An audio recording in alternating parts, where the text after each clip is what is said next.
I'll keep this close.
Everyone, over here! Is everyone awake now? Mona says that she has something important to tell everyone.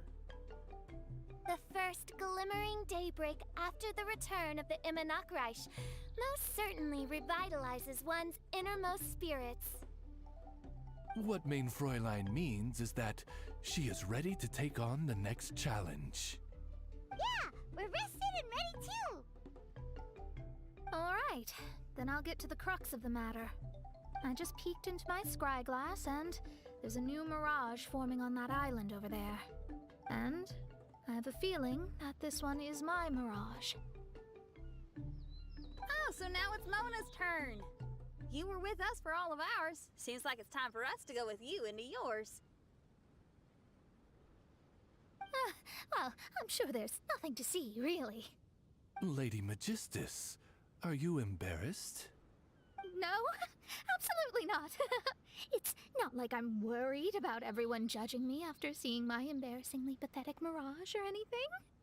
This emphatic no sounds rather like a thinly disguised yes. Well, astrologists are often regarded as something out of this world, right? But what if my mirage is nothing like that? Fret not. Your prinzessin is not so foolish as to entertain preconceived notions on how thy mirage should or should not present itself. Yeah, me neither. Not that I have low expectations of you, Mona, but personally, I think you're a kind soul, and you shouldn't feel like you have to live up to anything more than that. I'm sure Mona's mirage will stay true to her kind heart. Yeah, and it's not like we're going in there just to do some sightseeing. There's other reasons too, right? Really? Well, okay then.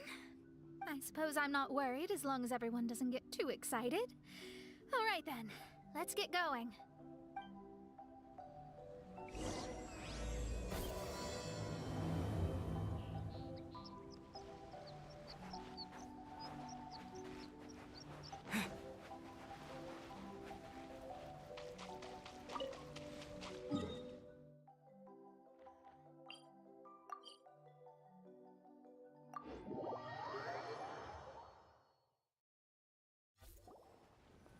According to my scry glass, we've arrived at the Mirage. Okay, let's find the entrance first. Is that it? Over there?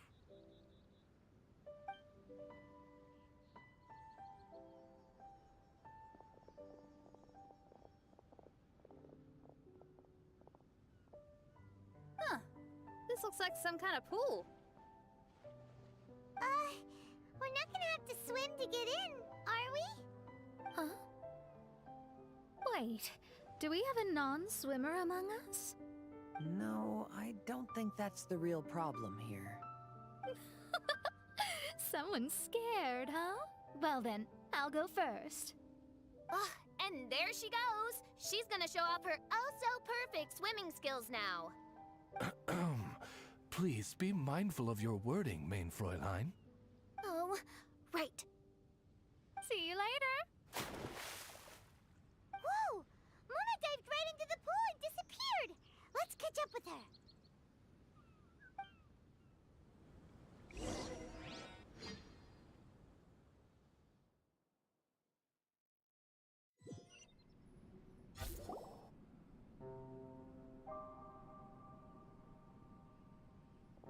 What a spectacular structure. Wow. I've never seen anything like this. Hey, Mona, your mirage is amazing.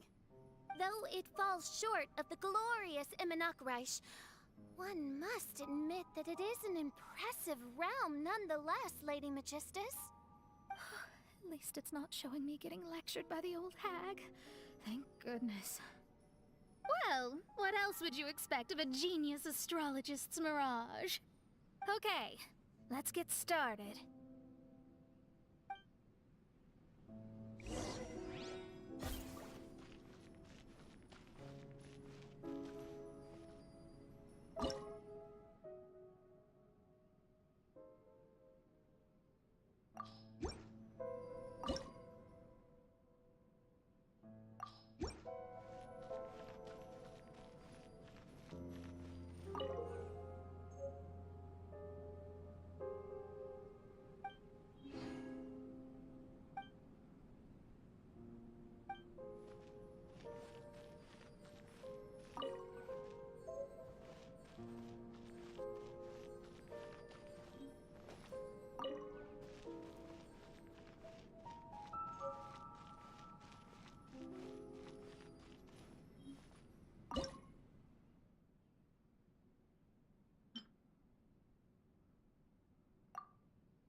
Let's follow it.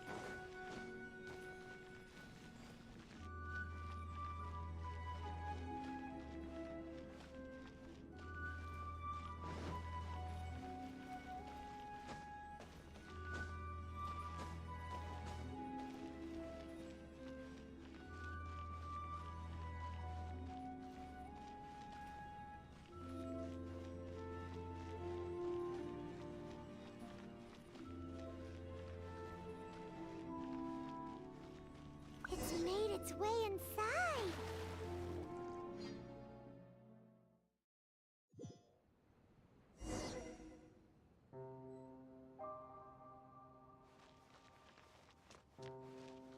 I've always been very proud of my talent in astrology. Huh? What in the... Is that my voice?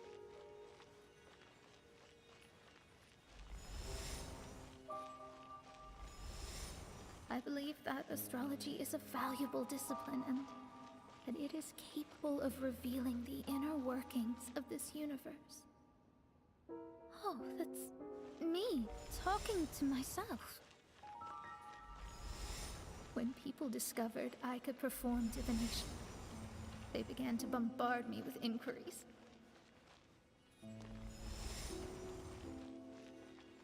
When is my missing son going to be found? Do they love me or not? Will I ever recover?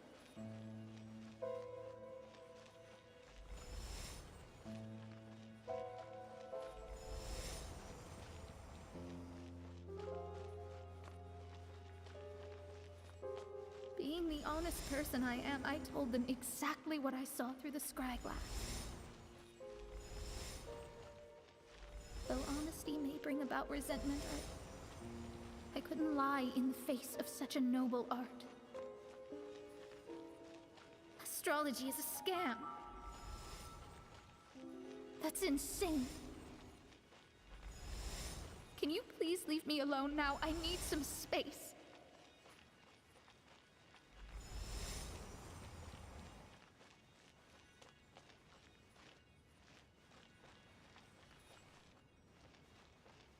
It felt as if I was being stabbed with razor-sharp knives formed by their disappointment. I could see the future, yet I felt miserable, as if I'd fallen into an abyss.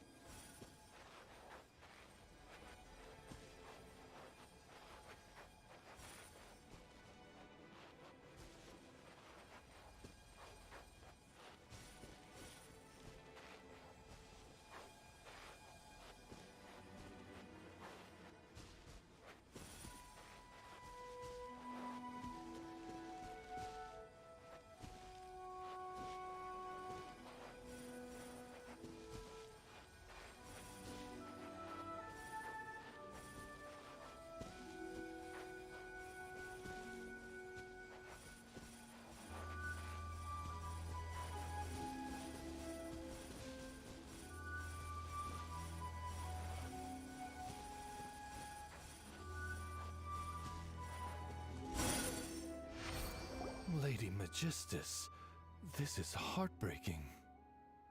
Please don't try to comfort me. It'll only make me feel embarrassed. Come on, you don't need to pretend in front of us. You need a hug. No. That was really how I felt back when I first started out in astrology, but I've matured now. I'm no longer so easily swayed by random people's opinions. Who would have thought? Even Magistus, the court archmage, was not spared of vexatious times in her career. It must have been difficult to be misunderstood by others. I'm glad that you were able to move past that. Actually, there are many who have given up astrology due to similar circumstances. But I am a genius, so it's only fair that I'm able to accomplish what others cannot. It's pretty inspiring to hear you say all that in an amazing place like this. Yes, good. Keep going. Sorry to interrupt, but the door is that way.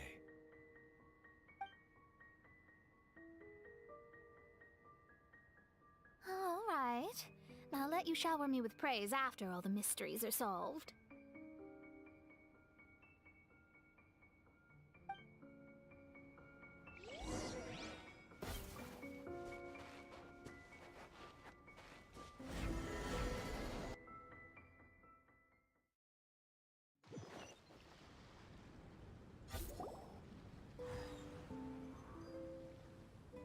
Huh. The surroundings appear to have changed. This isn't the beach we originally left. The area appears to be the mountains of Mondstadt. Wait, have we been sent back to Mondstadt? Yet the boundless ocean still surrounds us. There should be another pool around here for us to enter. Over here, y'all!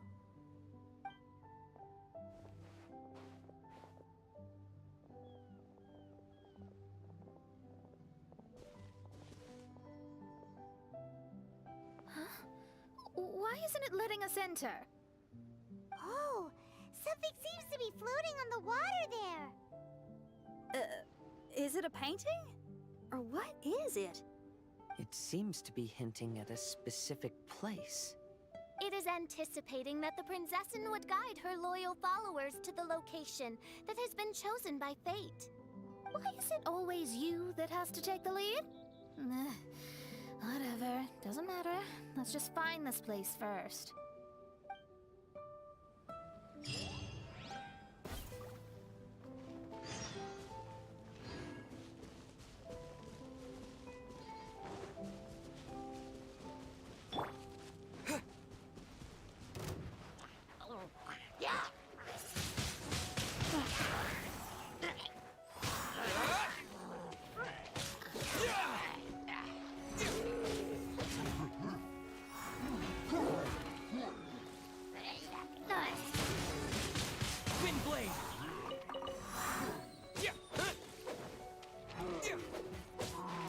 Dodge this!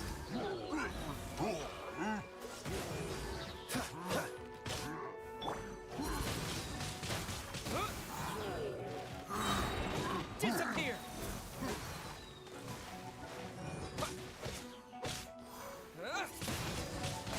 Windblade! No one escapes my sight. Freeze!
What's the hurry?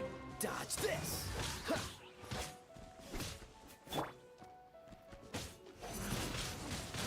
Windblade! Cool it!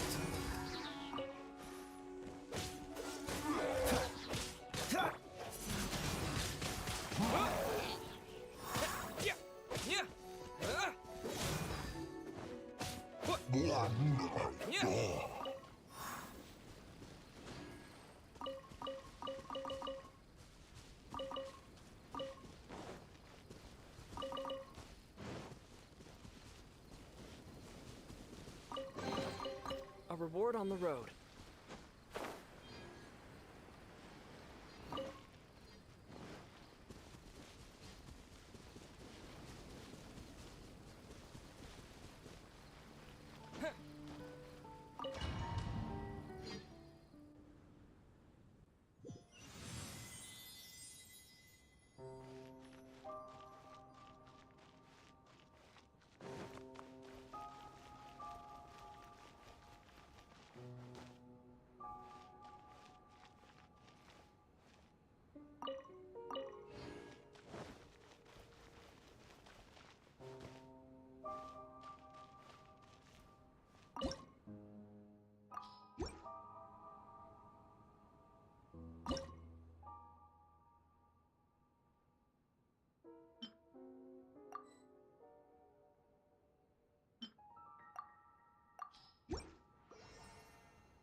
Astrology reveals the truth unreservedly. But not everyone is willing to accept their fate, no matter. Running into difficulties is part of practicing the craft. I must also become stronger myself in order to convince people.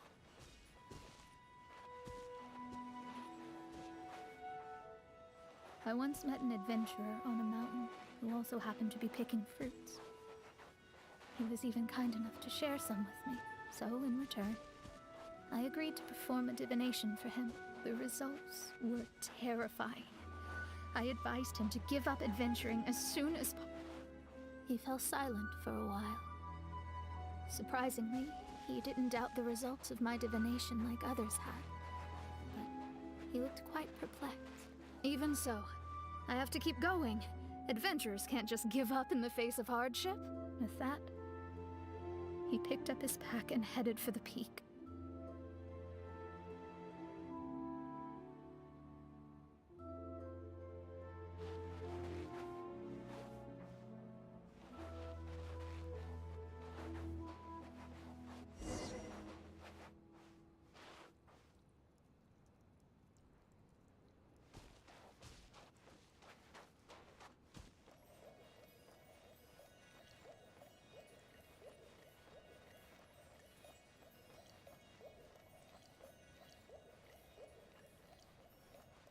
However, try as I might, I could never forget that incident.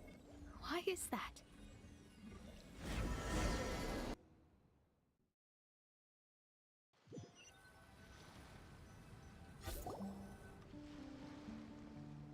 Oh, we're back again. So, Mona, is that adventurer dead now? That was the only time I ever saw him, and that was more than 3 years ago, which means he's no longer alive. But isn't there still a chance that he's alive? You know, like maybe you just made a mistake. You can't call it divination if you reject anything bad and believe the good unreservedly. That's just self-deception. Of course, casually performing divination for fun might be a different matter, but in my field of expertise, there's no room for lies. To contradict my own reading would be a blasphemy against astrology. Cruel, but truthful. Such is fate. I don't usually say things like this, but while we're on the topic, I really hope you don't confuse astrology with those fortune stick peddlers that you see along the streets. Astrology does not exist to please. We astrologists are here to verify and witness the truths of this world. Ugh. Which is why astrology is a disdained profession. It is a mighty art, but unfortunately one that annoys people nonetheless. Why dost thou protest so much, Lady Magistus? Thou seems not to be the sort with whom one would be loath to be associated. What Main Fräulein means is that she's glad to be friends with you. No, that's not exactly what I said. Whatever has gotten into you, Oz, you misinterpret my utterances with increasingly alarming frequency. Oh my, why could that be? Perhaps I have been concerned that Main Fräulein could offend her friends, and have been attempting to soften her words. Although you're the only astrologist I know, you've left an awesome impression on me. You're not annoying at all. Those who go snooping around for secrets, yet ignore whatever they don't want to hear, they're the ones who should reflect on themselves. Knowing your fate doesn't come cheap. If one could simply avoid fate with just a few words, no one would have to endure the pain of parting. Mona, don't take others' comments to heart. Follow your heart, and never forget what's right. Oh, I don't need comforting, thank you very much. I'm very tough, you know. Oh, well then, thank you. What dost thou say? Speak up and offer your highest reverence and blessings to the Prinzessin. Okay, Your Highness. Instead of making a scene, why don't you go collect the other fragments in the new location reflected by the pool? We can't enter the Mirage without them. Mein Fräulein, you are the only one with eyes sharp enough to locate the secrets. If that's the case, very well. I shall proceed to the beach. Let's go, Mona. Oh, okay. Coming!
We've returned here once more. Looks like the story's not finished yet. Let the adventure continue.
stopped by the water but didn't go in.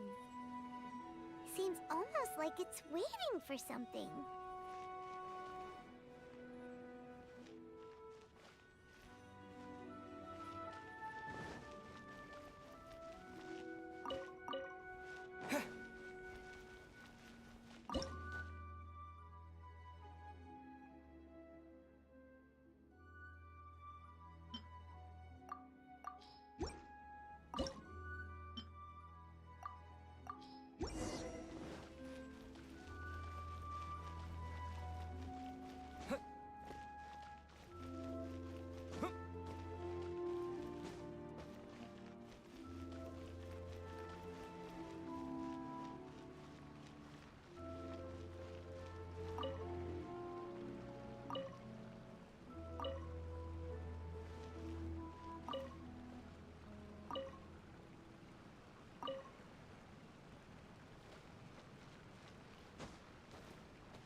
is the first star waiting for this one?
Wait, how the...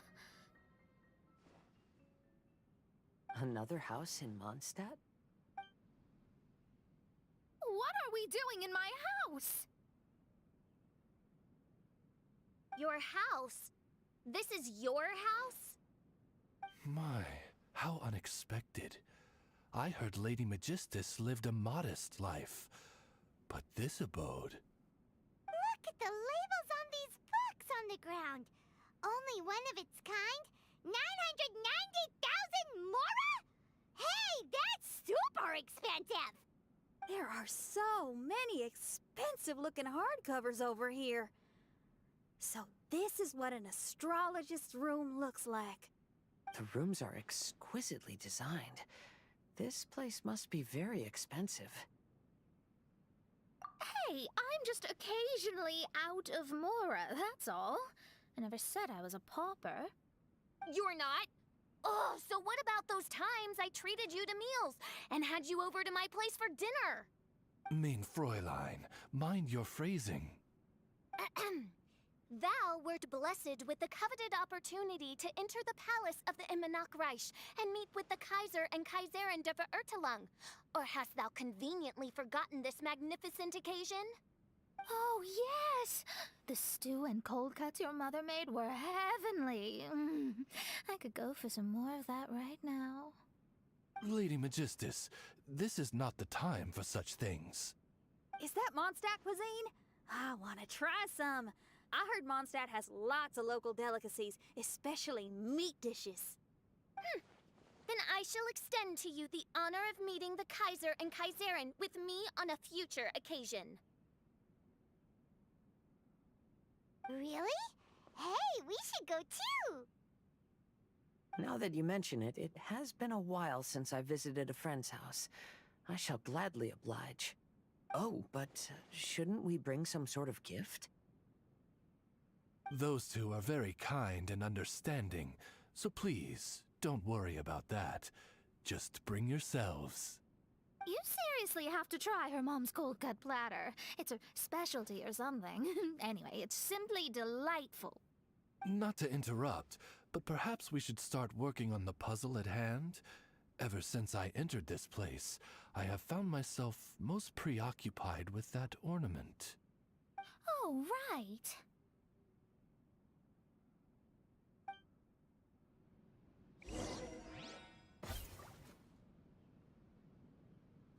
Whoa!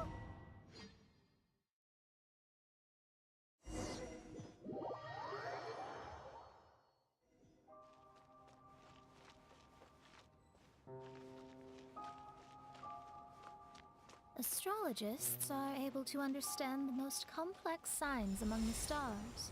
And because of this, they are not allowed to show any arrogance. If one believes that astrology grants them unlimited power, they will face banishment by the stars. In the past, I was ignorant enough to think that I understood all fate. You should not get confused. If you should become confused one day, not even astrology will be able to help you then. That's what the old hag said. We astrologists can't predict our own fate. But today, those words seem to carry a different meaning.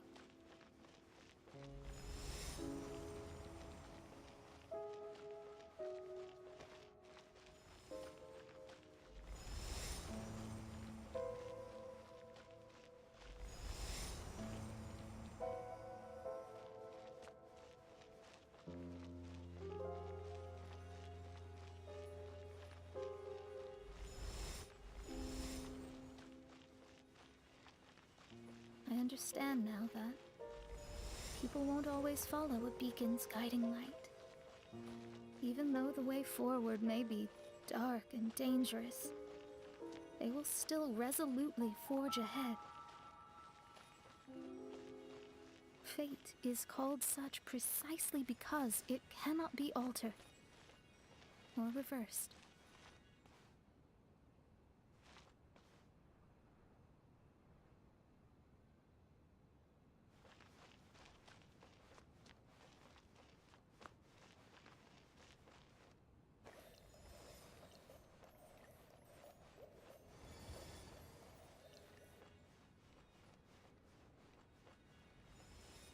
I understand the governing laws of the universe, and have glimpsed secrets between heaven and earth.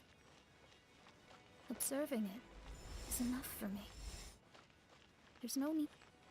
There are no perfect legends and no heroes that can save everyone. Instead of dwelling on my helplessness, what I should do is seize my own destiny.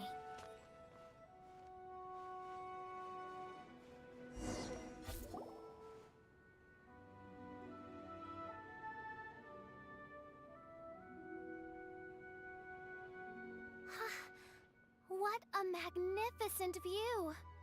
Lady Magistus, I believe this is the firmest evidence yet of your immense genius. You truly are the greatest archmage in the history of the Immonakreich. Thank you. Although the Immonakreich really doesn't have that much of a history. Stars like diamonds and the moon like a pearl. This is the most brilliant night sky I've ever beheld. It's beautiful. To call up such a mirage, Mona must have a vast and boundless sea of stars in her heart.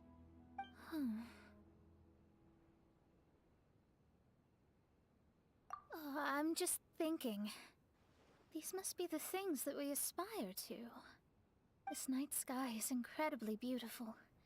In fact, I might go so far as to say it's even more beautiful than what I usually see in divinations. All the stars are in their rightful place. This is definitely my mirage. Only here can I see extraordinary sights like these. Extraordinary? Why do you say that? You know, the night sky of Tevat is truly marvelous. All the answers in the world seem to have been hidden within. When is my missing son going to be found? Do they love me or not? Will I ever recover? As your stars move across the sky, they record all your life events in their path. And among all the people in the world, a considerable number will see their stars deviate from their path. When your stars are on track, it means you will be healthy, happy, and at peace. Conversely, if your stars go off track, everything will get worse. The starry sky in my divinations would never look as perfect as this. Some stars would lose their way, and others would fall. I wish everyone could be happy and stay on track. To this end, I offer advice and tell the truth. I know it's useless. All fates are already revealed in the night sky, with mine too, just another among them. I can't change anything. Even so, outside of astrology, outside of the words of truth, I still cling to the wisp of an irrational fantasy. We must all live within the confines of reality, but call me presumptuous. But I still believe in miracles. In this vast sea of stars, there are stars for you, for me, for everybody.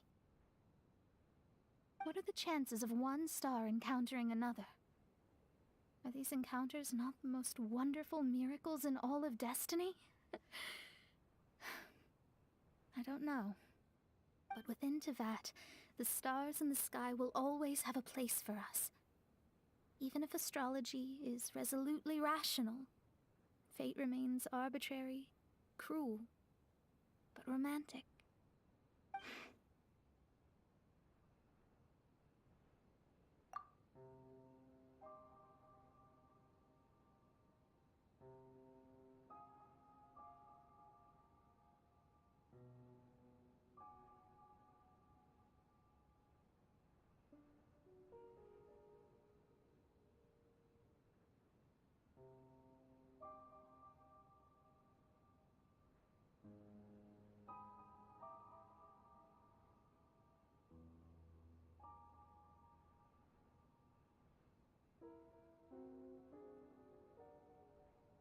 I think I have figured out what those stars are hiding.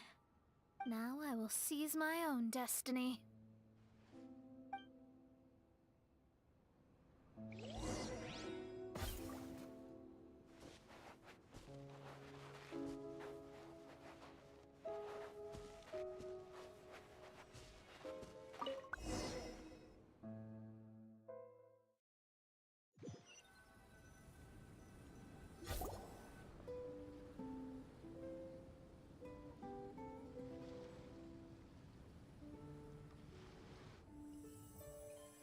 was a transparent bird made of crystal. It was beautiful and fragile and could sing the most beautiful songs. But since mortals couldn't see it, they believed it to be a trick. How could a transparent bird possibly exist, let alone sing? When the bird heard that, it flapped its wings and flew across mountains and seas all the way to the night sky, where it turned into a star.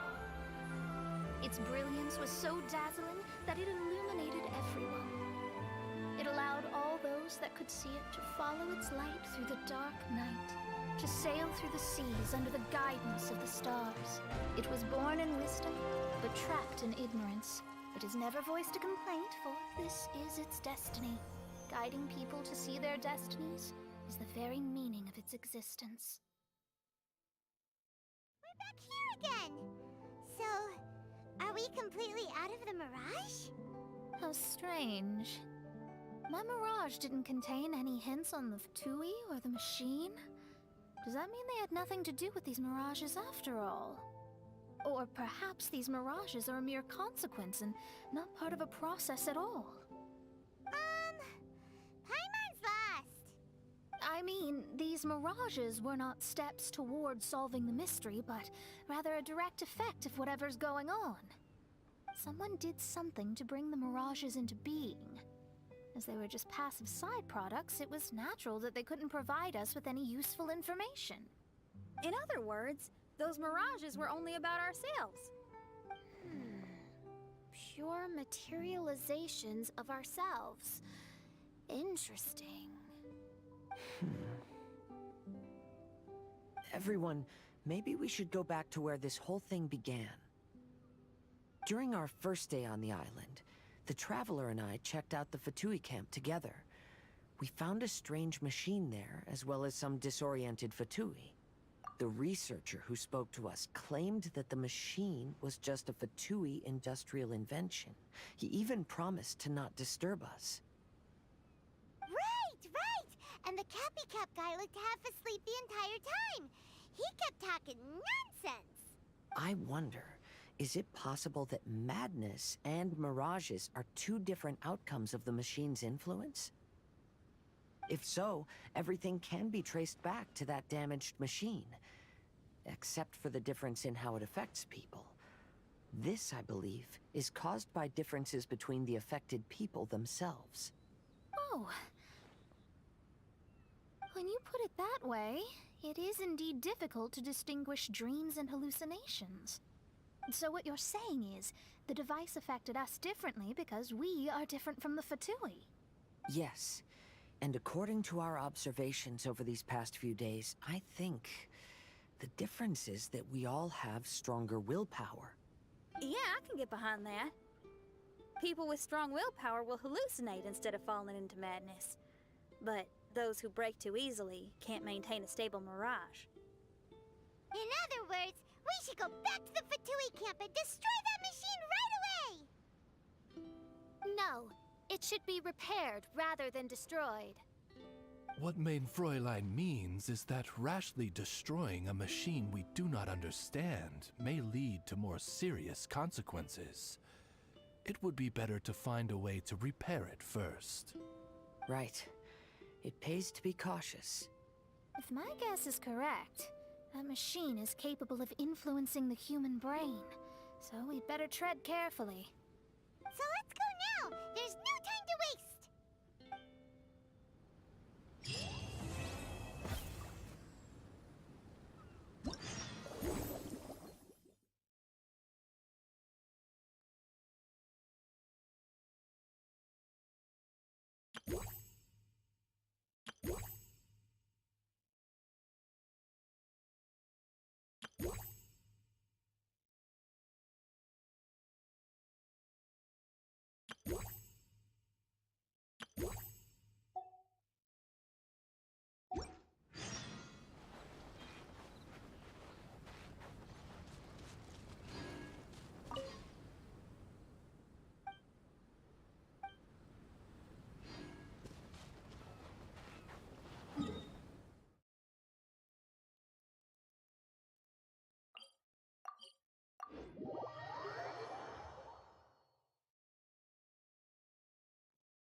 Everyone's gone crazy. Everyone should get out of here. Well, they'll never wake up. But I was right, my precious. You are invincible. Precious? What's his precious? A miracle machine. Definitely not impossible. I think he's referring to that machine. What a drunkard. Oh, goodness. The smell of alcohol. Main Fräulein, please allow me to fan the fumes away with my wings. Excellent. Please, fan them away from me, too.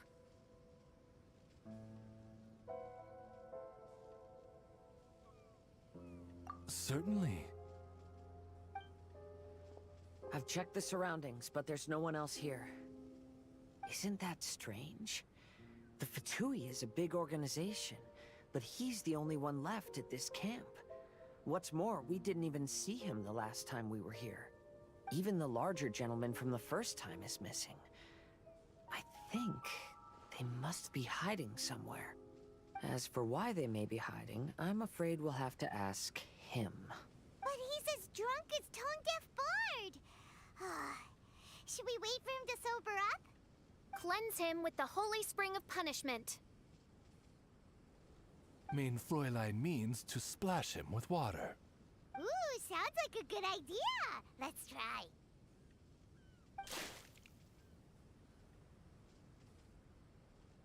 Hey, he opened his eyes. Huh?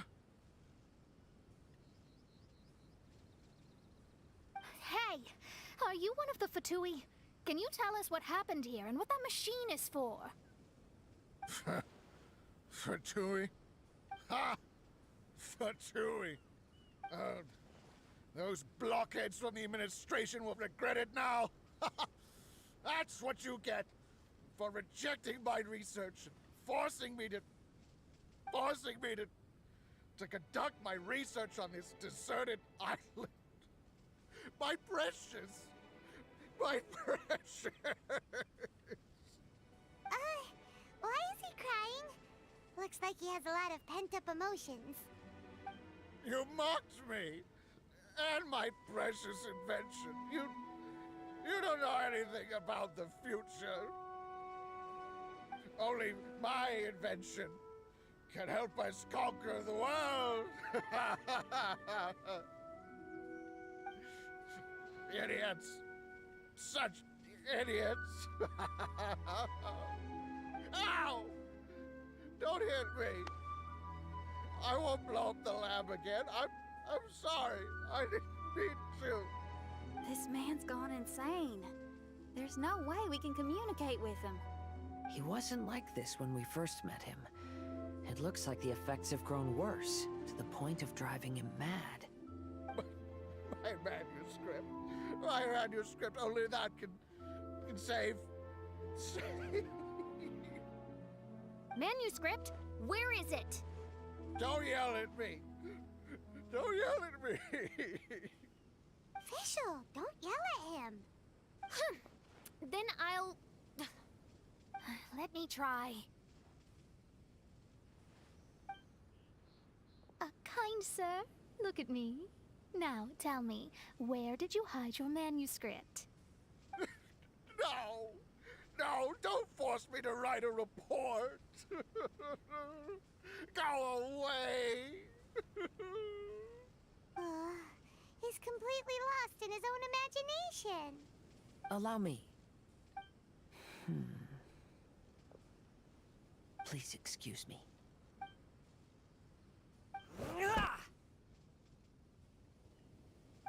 Oh! My butt! My brain is finally starting to work again. It's not a mushy mess anymore. Can you tell me where you put the manuscript? The manuscript.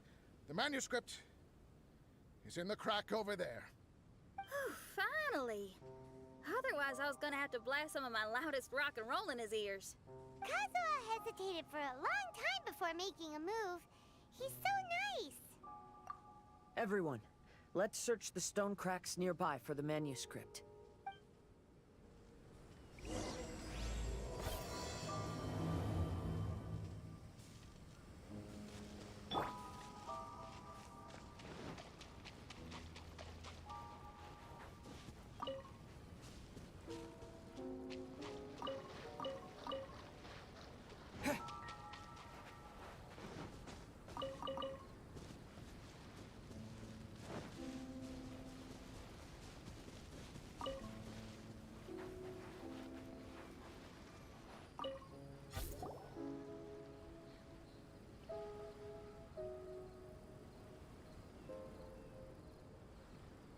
Found it!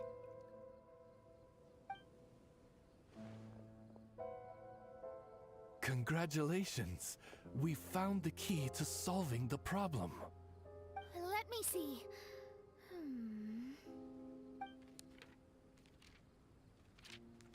Just as I thought. This machinery, named cognitive mimicry, is capable of altering the state of people's brains. It was invented by the researcher we met earlier. His name is Persakov. According to the manuscript, the Fatui officials did not support Persakov's research. They believed he had taken the wrong path. But Persakov insisted on putting his machine to use. In order to achieve that, he disassembled the machine and used his connections to transport the parts to this deserted island. How did they find this island? The Fatui's intelligence network is not to be underestimated. Persakov was dead set on carrying out his experiments on this island. Most of his subjects were junior Fatui soldiers who all signed a waiver beforehand. It looks like they really thought this machine would benefit the Fatui. How does the machine work? That's most likely top secret. The manuscript didn't reveal any details, but Persakov did mention that the machine was modeled after the power of a god. Does that mean there's a god connected to these dreamlike mirages, and the Fatui found a way to research it? Clearly. Otherwise, they wouldn't have been able to reproduce the god's power. Anyway, Persakov's experiment did not go as planned. The machine broke down just days after it was activated. They tried to fix it, but the technologically illiterate Fatui soldiers completely ruined the machine.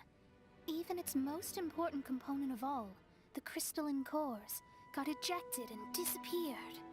A testament to the importance of maintenance in all aspects of life. I believe we can all learn something from this. Persakov may be a mad scientist, but he didn't want to see his subordinates suffer. Besides, if he didn't solve the problem, he would end up going insane as well. As a last resort, Persakov went out on his own to look for the cores. But he was just a sickly researcher, unfit for the task. He had to give up. Then, Persakov went searching for the soldiers who had gone mad and strayed from the group, and took them to a hidden cave. I think that was where they were at the day we arrived on this island. Persakov was taking a strong Fatui soldier somewhere. Yes, it took Persakov all of his strength to get all the missing soldiers into the cave. He tried to snap them out of it with music and poetry, but nothing worked. We came here once, but there was no one around. Come to think of it, that must have been the day Persakov was busy gathering the soldiers into the cave. There's good news and bad news written on the last few pages. The good news is, Persakov managed to figure out the location of the crystalline cores by piecing together the snippets of information he could get from the delirious soldiers. The bad news is Persakov failed to revive them and eventually succumbed to the device's influence himself. The last few pages of the manuscript are just unintelligible drunken scribbles. It appears that the responsibility for this issue now falls to my retainers and I. There's a map in the manuscript. The markings should indicate the locations of the crystalline cores.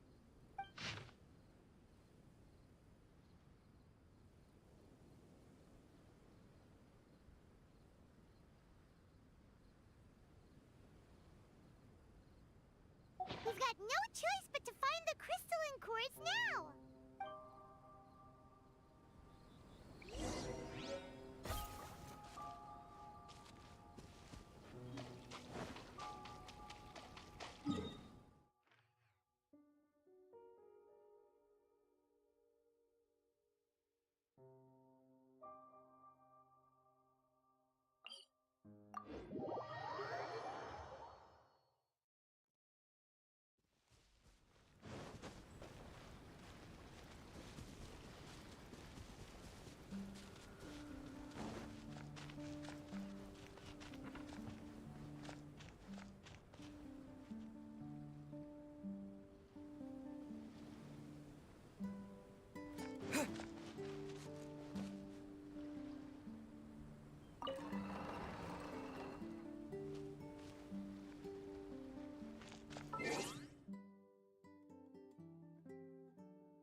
chest is like unwrapping a gift.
Disappear!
We found all the crystalline cores!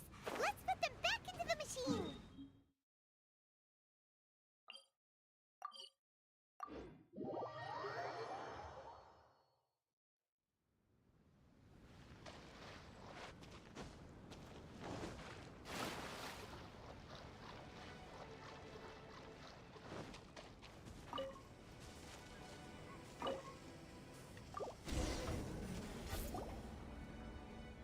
We've inserted all of the crystalline cores, Mona.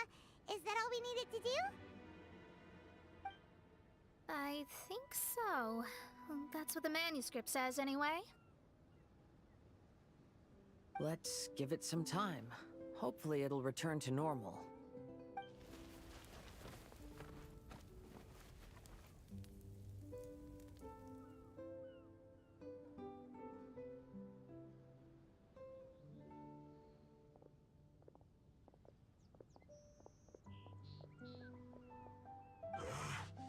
Someone's in our camp. Hey, who are you people? Hold on. Look at the machine. Is it fixed? What? But Mr. Persikov is still lying on the ground over there. We're the ones who fixed the machine! Yeah, you're welcome! We could have had a nice, relaxing vacation if all of this hadn't ended up occupying so much of our time. Apologize to me and my retainers at once. Uh-huh? Oh no, I'm out of here. Hey! Don't leave me here on my own! Mr. Persikov's still there! We need to save him! Those two definitely seem a little more lucid now. It looks like we succeeded.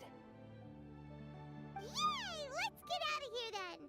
Paimon wants to spend the rest of this vacation back at our own camp.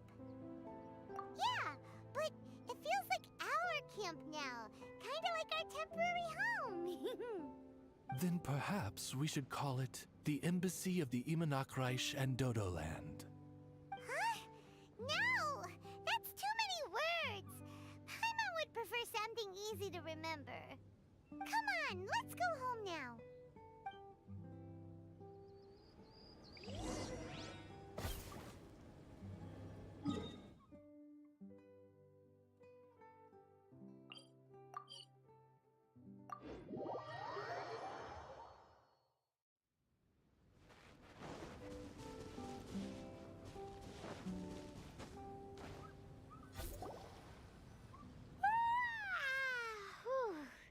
After coming home to a nice big meal, then having a long lie down, Paimon's finally starting to feel relaxed. Is the hospitality of the Imanakreich to thy liking? Paimon's loving it. Wonderful. Main Fräulein invited you all here not only to witness the arrival of our Holy Land, but most importantly, she wished that you could all relax and enjoy the summer. Great! Well, I've come to the right place. I love it here. May this place become an eternal paradise. Main Fräulein says she hopes to go on more adventures with you here in the future. Of course! And you should come find me and Leo when you get the time. I'll show you around. Oh, also, my friend runs the best restaurant in Leo. I'm sure you'll love it. If you're into opera, you should go see Yunjin. She's the nicest person, and she likes making friends with new and interesting people. I'm sure the two of you will have plenty to talk about with your shared passion for theatrics. Oh? If Lady Xinyan speaks so highly of it, then I must entertain the idea. Traveler, I have a suggestion. There's a snack called roasted lavender melon in Inazuma, which goes rather well with fish. Why don't we roast some fruit and seafood for dinner tonight? Oh? Did you try it in Inazuma? That's great. You know, I want to follow your example and travel around the world. Hopefully, I can also make good friends along the way. That means a lot coming from you. Ah, you're all here.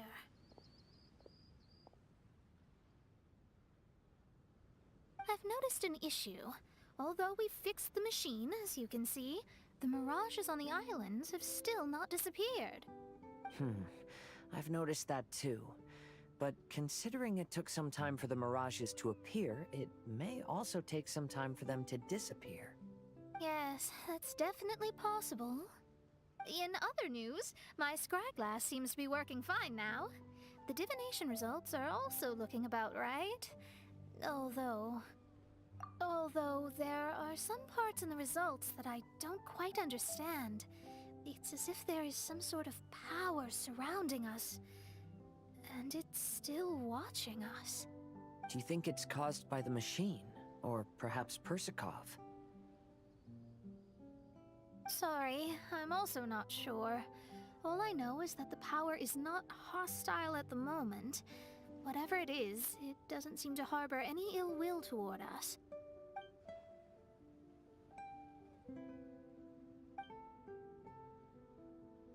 Well, although there's nothing left to disturb us and we can finally kick back and enjoy our vacation, we still ought to be cautious while we're on these islands. I will keep seeing what the stars say every day. I promised Fischl that I'd be her guard. I can help. Good. I'll be counting on you. Goodness knows why those girls are so carefree about everything. I suppose it falls to me to be extra vigilant. Oh, coming.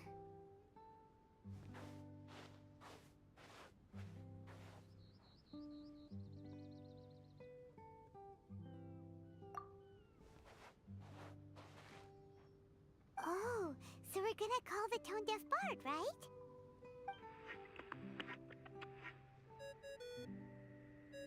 Well, hello there, strangers.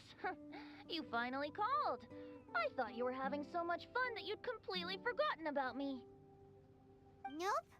Oh, tone-deaf bard, a whole bunch of really strange things happened.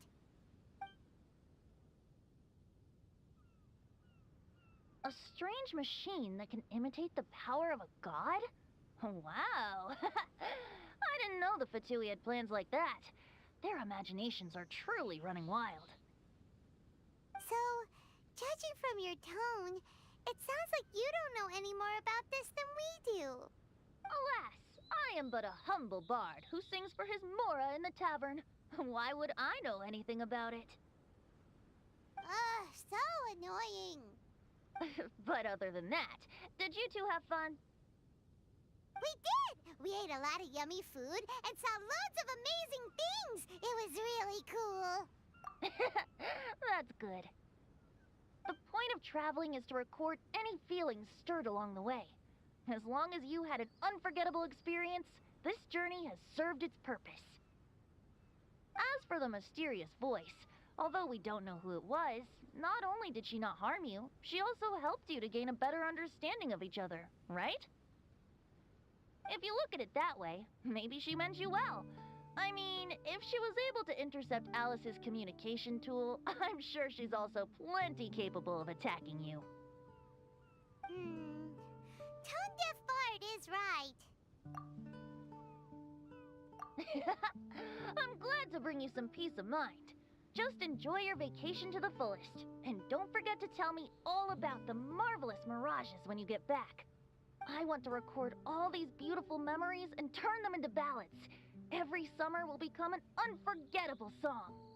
Then I'll just wait for your return. Happy vacationing! If Tone-deaf bard thinks it's okay, then maybe there's nothing to worry about. After all, Tone-deaf bard is still a god. We should probably trust him. Let's head back. We don't want to keep everyone waiting. Hold on. Didn't Fischl say earlier that she's going to catch some crabs? Oh, Paimon wants to go too! Now you have solved the mystery. Doesn't it make you feel happy? Satisfied? Don't worry, I won't hurt you. I'm just a little bird that sometimes flies by these islands, and am now watching you from far, far away.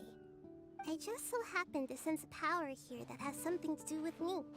I was curious, so I landed on the beach to quietly watch everything that took place on these islands. It was fascinating. The ones who came here to work were so busy, and yet I still saw genuine smiles on their faces from time to time. And then all of you arrived later on, bringing your glorious dreamscapes and wonderful willpower. Your dreams are like the pure and delicate bubbles floating on the water. The more beautiful the illusion, the more it fascinates me. I'm not able to travel myself, but I do admire free spirits like yourself. So, I helped them design a little something for you all. I hope you liked it. As I said, I don't have an agenda. I'm just a little bird. I stopped here to admire your lives, joys, sorrows, and all. You are a special person with a unique and brilliant glow. I decided to communicate with you in this way because I'm really curious about you. There's no need to wonder about my name. Maybe one day in the future, we will meet in another place. When that time comes, I think you'll be able to recognize me. Hey,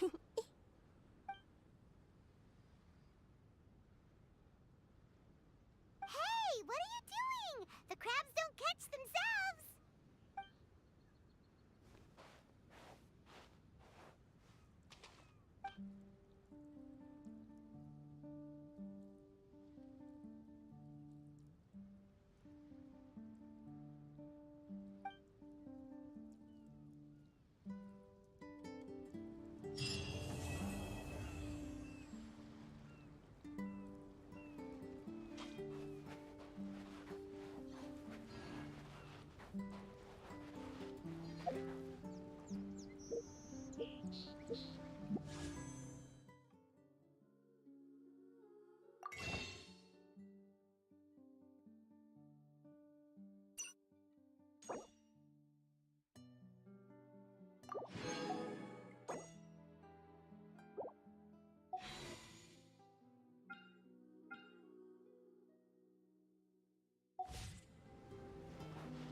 Traveler, Paimon, it's been a long time.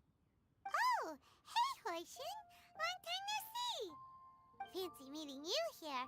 How's work these days? Thanks to the help of people like you and colleagues like Ganyu, better all the time. But I've been feeling distracted at work lately. I just feel constantly agitated. It's a long story. But my father, he's thinking of stepping down from the Tianshu position due to health issues. Huh? What's wrong with Uncle Tian? Nothing specifically. He's not unwell. He says he's just increasingly low on energy these days. He's always said, Old age comes for us all in the end. Still, I just can't help but feel a little emotional watching it happen to him.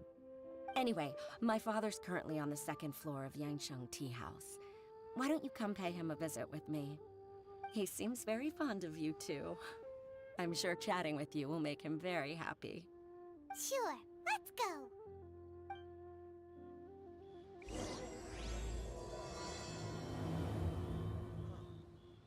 What should I try this time?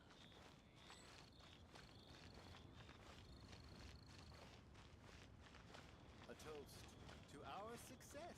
Try something new at the Wanmin restaurant. Tasty chop suey!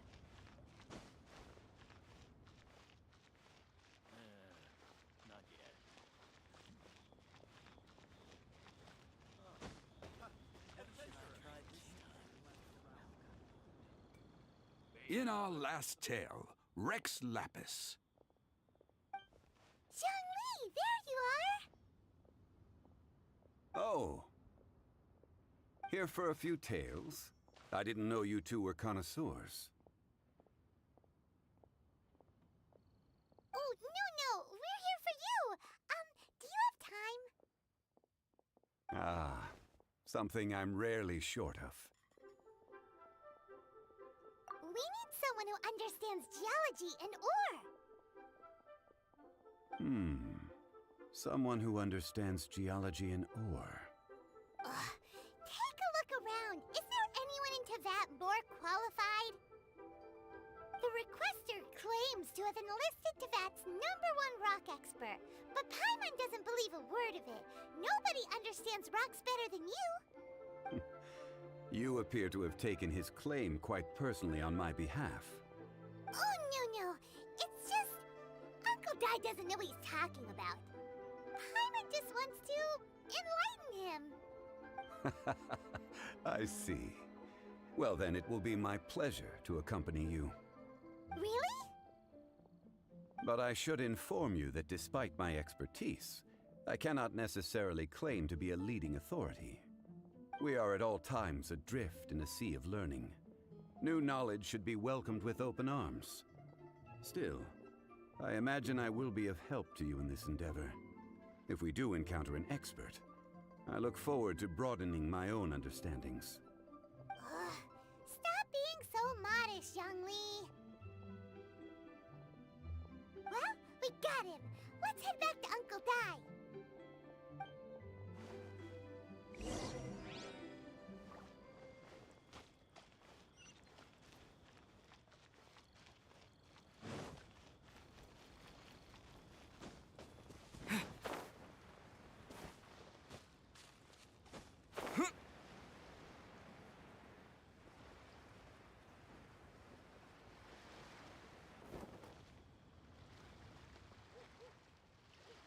Uncle Dai, we're back! Oh, and this must be the friend you spoke of? Yep. Paimon doesn't know who your rock expert is, but he's got nothing on our guy. Let's not get ahead of ourselves. Still, I do have a claim to some experience in this field. Uh-huh, so you say. Wait till my guy gets here, then we'll see. It's no use me singing his praises. You'll have to see for yourselves. Is this the place? Aha! Speak of the devil. Allow me to introduce my assistant, Kun Jun. Young Kun, these are 2 adventurers assigned to us. And as for this gentleman...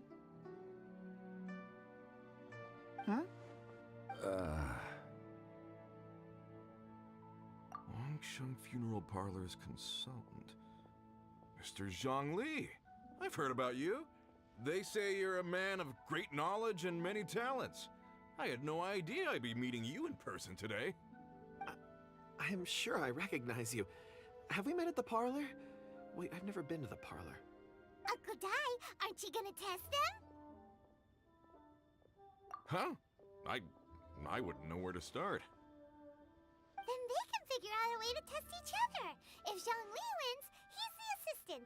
If Zhongli loses... never mind. Zhongli won't lose. A contest? Why, it would be my pleasure. I admire your enthusiasm, good sir. I must say, you certainly have the look of an industry expert about you. It'll be interesting to see which one of us wins. Stop talking the talk and start walking the walk! I'm just saying it like I see it, which is, incidentally, the only skill I have worth talking about. So you're an appraiser, Mr. Kunjun. Well, no. Actually, I've already forgotten what I'm in Liyue Harbor for. I was standing by the side of the road one day when Uncle Dai called me over. He saw me holding a rock and asked me a few questions. He seemed incredibly excited, even followed me for a while. We arranged to meet here. Huh? How could you forget something like that? I saw him on my way over to Liyue Harbor, poring over rocks and muttering to himself. He looked to be very familiar with them. I asked him a few questions out of curiosity. To my surprise, he knew more than me, an old mining foreman. In any case, he didn't have any pressing matters and agreed to help me. So, do you have a poor memory? Not exactly. Anyway, if it's rocks you need help with, I can most certainly lend a hand. Mr. Zhongli, what do you make of this rock? A glossy exterior, with a fissure that could only have been left in the wake of a volcanic eruption. If I'm not mistaken, this is a rough gem from another nation. Ah, a keen eye. It's no ordinary rough gem. Fragile surface layer, black veining. My intuition tells me that there's high-quality crystal ore inside. Remarkable! This rock does indeed hail from the vicinity of a volcano. I came across it in a market and snapped it straight up. The seller thought it was some leftover industrial remnant. They had no inkling of the treasure that lay within. Purity and geological rarity alone aren't enough to make a treasure. Some of the most precious crystals contain deposits of water or sand. In the moment of its formation, the crystal hidden within this stone shell captured a pocket of water. For water to be hidden in its depths, like a moon concealed within a mountain, reflecting shafts of daylight that make it through. Now that's a rare treasure. Such a detailed description. Almost like he saw it with his own two eyes. Say, you're not trying to hoodwink us, are you? After all, we haven't even seen what's inside yet. Everything he said is true. Most crystals are born in high-temperature environments. Heat and water aren't natural bedfellows, of course, which is why crystals with water deposits are so sought after. Moreover, this particular crystal contains mountain lake water. A rare find indeed. Well, if Zhongli says so, it must be true. I've yet to encounter anyone with a judgment as shrewd as yours, Mr. Zhongli. How did you know exactly what lay within? I've seen many such stones in my time. I recognized it immediately. I hope you didn't mind me flaunting my experience, Mr. Kunjun. Of course not. I feel I've met a kindred spirit here today. I hope you will accept my friendship. Uncle Dai, it would be a mistake for Mr. Zhongli not to join us. Trust me when I say that his level of expertise is unrivaled in the trade. You won't come across another of his caliber in your lifetime. Very well. There is strength in numbers, after all. Everyone, follow me to the chasm. There are men counting on you to find them.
This is where the incident occurred.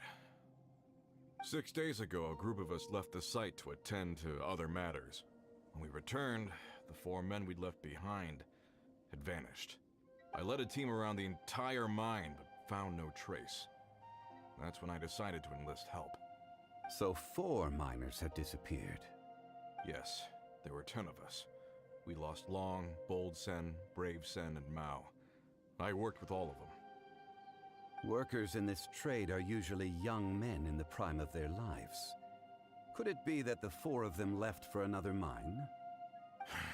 Unlikely. There's no other lodging for miles around, and we didn't pass any other mines on the way over. Huh. Such a huge mine. Did you really manage to explore every corner? Underground, overground, we left no stone unturned. We tried everything short of digging further into the earth itself. How could 4 sturdy young men just vanish into the bedrock? We'll need to explore the site ourselves before extracting any conclusions. Very well. I'll wait here. Please, proceed wherever you'd like. If you come across any clues, let me know straight away. So strange. How could the 4 of them just suddenly disappear? Over here! What's this? A pile of shirts, some trousers. A few everyday items. They must belong to Uncle Dai and his men. 1, 2, 3, 4. Huh, that seems right. 10 shirts, 10 pairs of trousers. These must be spares, right? Look, Uncle Dai's clothes are identical. The 4 of them have been gone for 6 days without a change of clothes. There's also a few handkerchiefs and some soap lying around. Oh, and some tool belts. Items for washing one's face before the dawn shift. Mining equipment. So, they didn't take any supplies. Correct.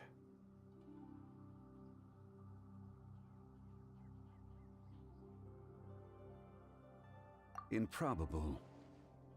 There are 4 pickaxes missing. It seems likely they left with the tools of their trade. They had time to take their tools, but not their everyday items? Curious. Huh. Why would someone set off with their tools, but leave their luggage behind? 1, they were working close by and didn't need to move their personal effects. But seeing as they've yet to return, this seems an unlikely hypothesis. Or 2, they were forced to leave and had no time to think about their supplies. Oh. It's certainly a possibility. We'll need more clues before any further inference can be made. If they didn't leave, maybe they were made to leave.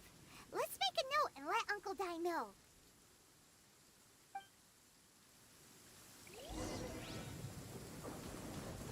Let's look around first and see if we can find any clues.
right on time. Did you find anything? There's a chunk of ore here. Perhaps there are clues within. Or, what does it have to do with the disappearance?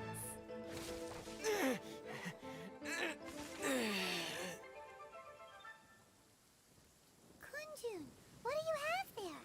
Oh, right on time. Did you find anything? There's a chunk of ore here. Perhaps there are clues within. Or, what does it have to do with the disappearance? Let's find out. I'll give it a try. A moment, please.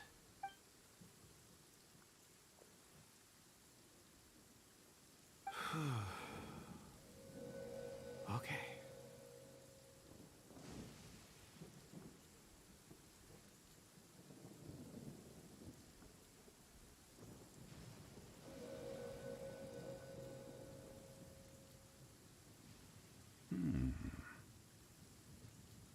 Looks like he's concentrating really hard. What's he up to? I see 4 men following someone out of the mine. It looks like a child. A child? What's a child doing in a mine? I'm not sure. Also, how did you see anything exactly? Oh, I don't mean see in the traditional sense. I would appreciate it if what I'm about to tell you remained a secret. It's a little odd. I've never dared to tell anyone before. I can perceive the memories of ore. Huh? Perceive? So there's no conjecture at work? You mean you can put your hand on a rock and boom, it just happens? I've always sensed that ore contains memories. Sometimes it records events that occur in the surrounding area. All I have to do is touch one and focus my attention, and the memories come to me. Amazing! So you can find out everything that ever happened there. It depends on the ore. Some ores have astounding memories. Others, like iron ore and white iron ore, aren't up to much. Their memories are hazy. Core lapis and crystal memories are much stronger. They record more events and in greater detail. Stone seeing. Fascinating. A rare ability indeed. It was prudent of Uncle Dai to recruit you, Mr. Kunjun. I'm glad I can be of assistance. Based on what I saw, I believe they followed this path. This will take us north, away from the mine. North. Another clue for Uncle Dai. Let's make a note of it.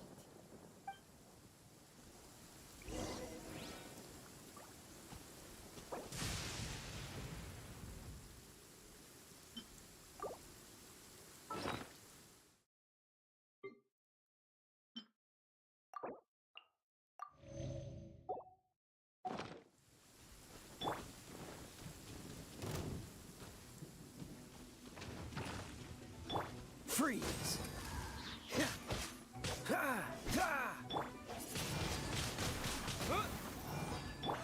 There is no escape! Torn to oblivion!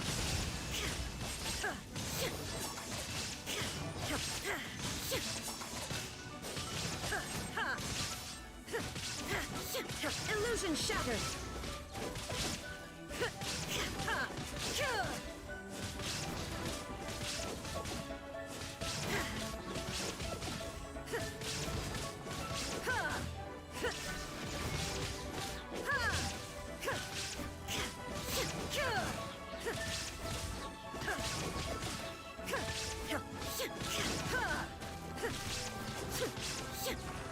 There is no escape!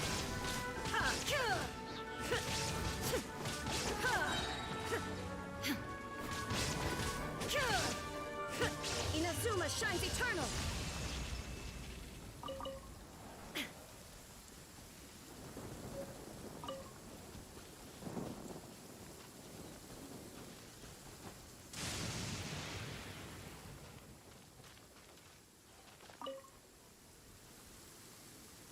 Excuse me, sir. Are you one of the workers here? Ah, yes. You must be here about the disappearance. Please, find them if you can.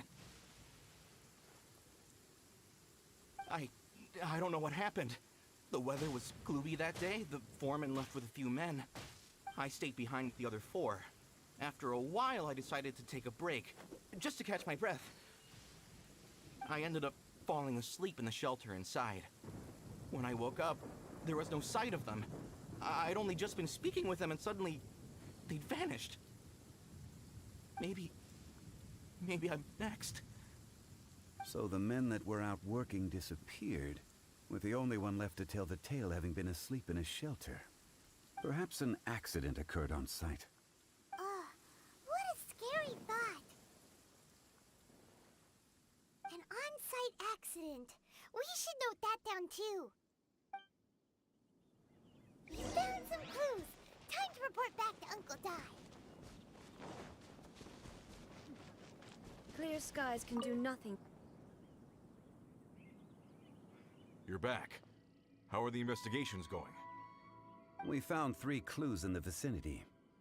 First, there are 4 missing pickaxes, yet everyday items are still in their place. This suggests that your men didn't leave of their own accord, but were forced to. Forced to? But who would kidnap miners? Who indeed? Second, there were 5 workers at the mine. One of them left the site to take respite. When he awoke, his colleagues had disappeared without a trace. Those who kept working all disappeared. The one who left early emerged safe and sound. It would appear that the incident occurred on site. Now that you mention it, I recall Bravo saying that he took a break. Could someone have entered the site and simply walked away with him? This leads me to my third point. Mr. Kun-jun here made good use of his, expert techniques to arrive at a conclusion. It was a child that took your men away.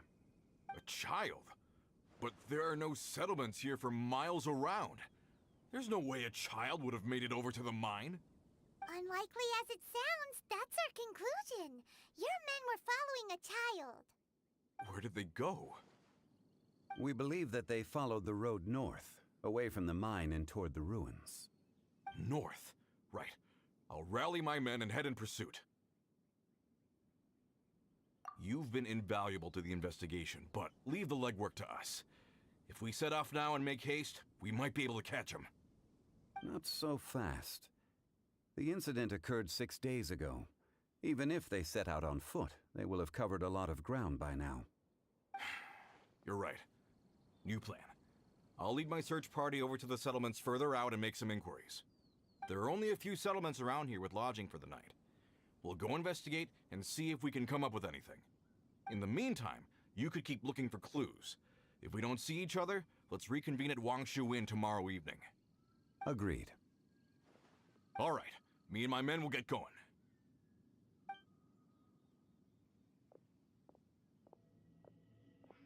So, they're gonna talk to the people over at the settlements while we keep investigating here. Correct. But there aren't any more clues at the mine. Shouldn't we go north? Wait. I believe we're missing someone. Huh? Oh yeah! Where's Kun-jun? Paimon bets he's still investigating. Let's go find him.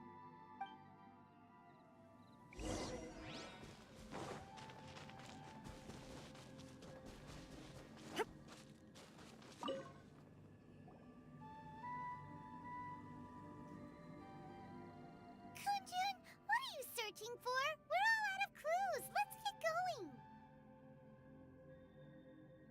Apologies. I'm conducting a quick search for my own benefit. I'm looking for a precious stone known as Dragonfall. Dragonfall? Dragonfall is often used in forging. What use do you have for it? I don't know. I'm sorry.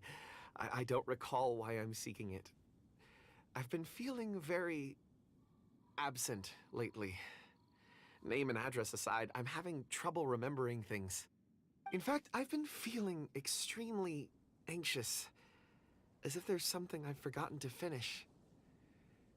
Oh, Paimon knows that feeling. When you know you've forgotten something, but you can't remember exactly what it is. I don't even know where to start with it. I've been aimlessly wandering. That day at the market, I overheard a conversation while I was buying something. They mentioned Dragonfall. It sounded so familiar to me, as if whatever it was I had to do was linked to that stone. So, I decided to look for some.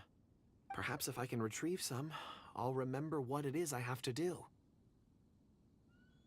I see. If I am able to during our endeavor, I will help you look for this stone. Really? Oh, thank you, Mr. Zhongli. You're too kind.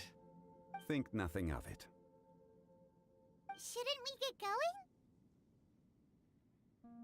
Heading north from the chasm, we'll reach Lingju Pass.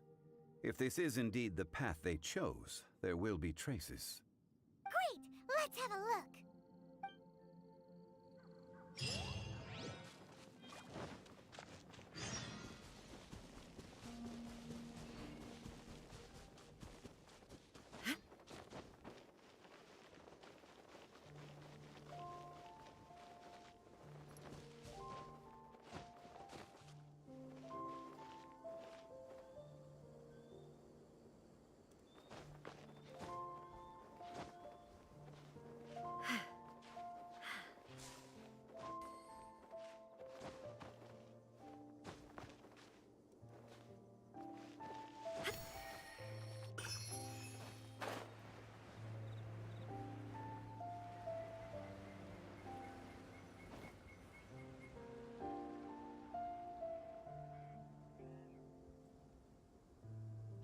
Wait! There are tracks here! These must have been left by the miners! Let us make our way to the end of Lingju Pass. If there are no footprints there, it would suggest that the miners are still within the pass itself. However, if we find new tracks, we can follow them wherever they may lead.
It would appear that they made their way through Lingju Pass and kept moving.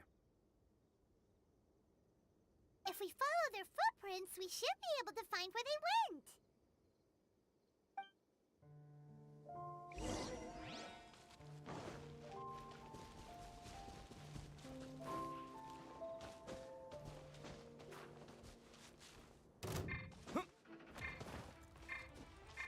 Oh no! The footprints end here! We should inquire with anyone nearby. If the miners came through here, they may well have seen them.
so silent.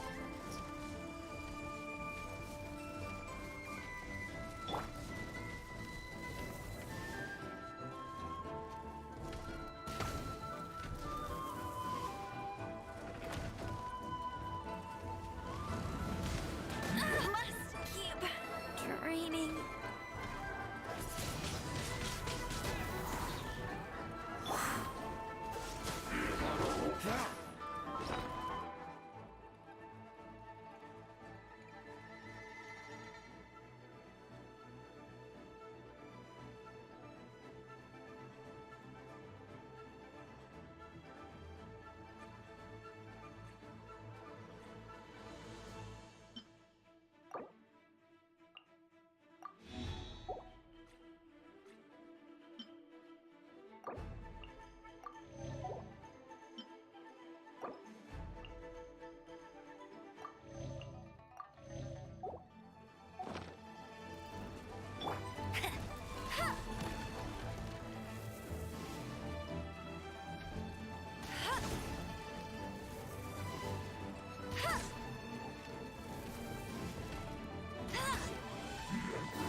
This is not the end.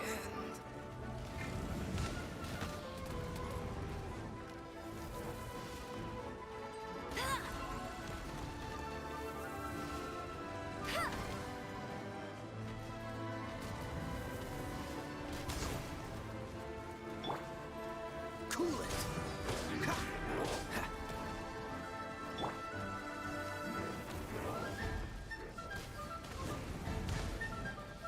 I won't.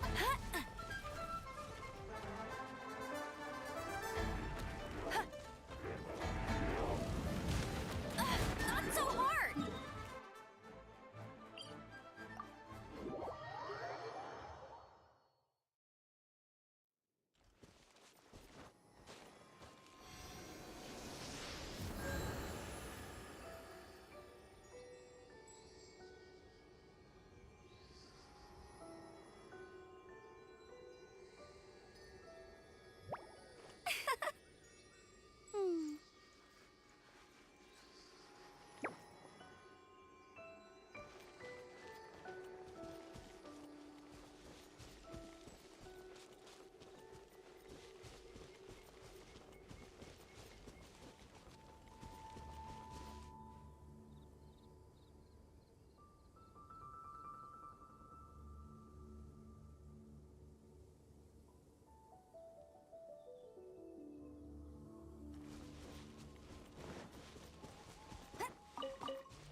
Hi there!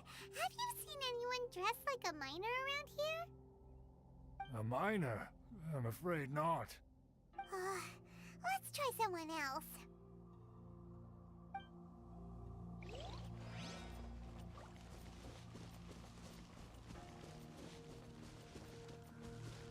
Hello! Have you seen any miners nearby? About this tall? 4 of them? Stop bothering me.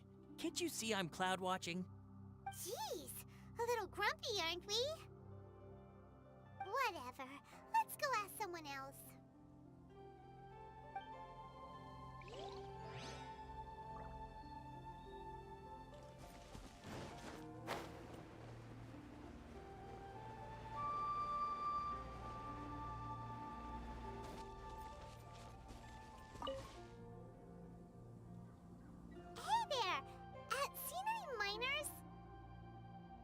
It must have been about 4 or 5 days ago. There were a few men who came through here carrying baskets and picks. I guess that could have been them. Yeah, that's them! 4 or 5 days ago. It appears that they were moving slower than we'd anticipated. Traversing the geography of Lingju Pass must have held them up. It was so strange. 4 big guys with lifeless expressions. It was like they were in some sort of trance. And there was a child staggering in front of them. Huh. This child. Did you see what they look like? I caught a glimpse. Blue hair, short. I think it was a girl. She wasn't smiling. In fact, she looked very serious. And they took this road? Yes, they followed it straight from here. Let's go after them!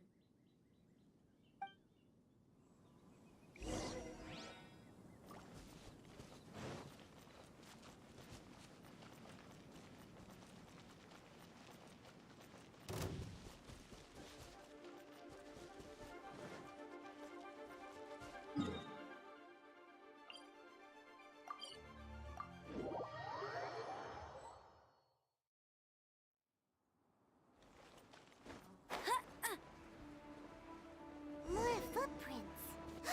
There's a person over there! Help! Please save me! Is that one of the people we're looking for? Oh, rescue first! Ask questions later.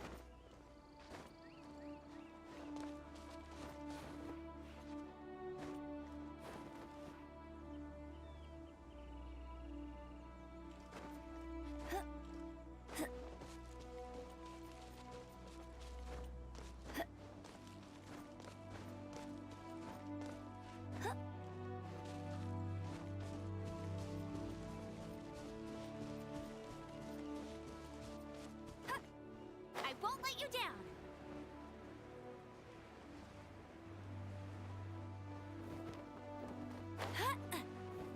Get ready for the gliding champion of Mondstadt.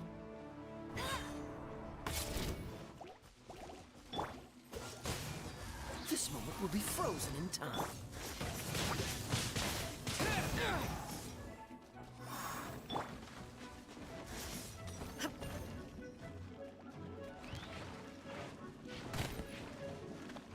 Shine down!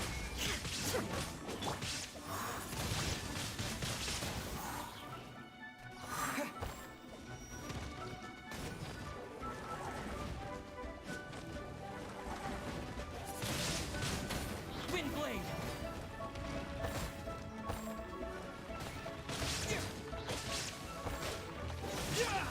There is no escape!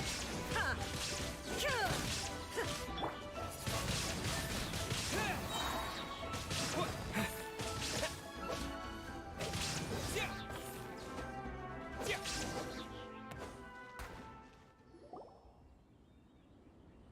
Those monsters were so aggressive. They must have noticed me walking through. Before I knew it, they were all over me. Thank you all for saving me.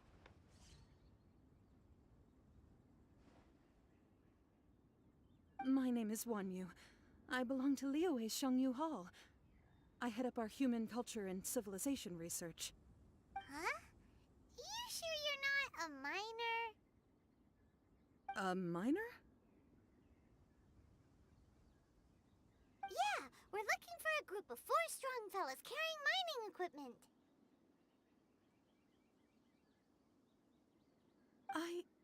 I think I saw those people. Really? Yes. I set off from Nantianmen the day before yesterday, heading for Lingju Pass. About halfway there, I came across some people. A few men and a child. I was in a hurry. I didn't get a good look. I'm afraid I'm not even sure what they looked like. Apologies. I think that's all we needed to hear. Thank you. I hope it's useful to you. I'd better get going. There's a conference I need to attend. Again, thank you all for your help.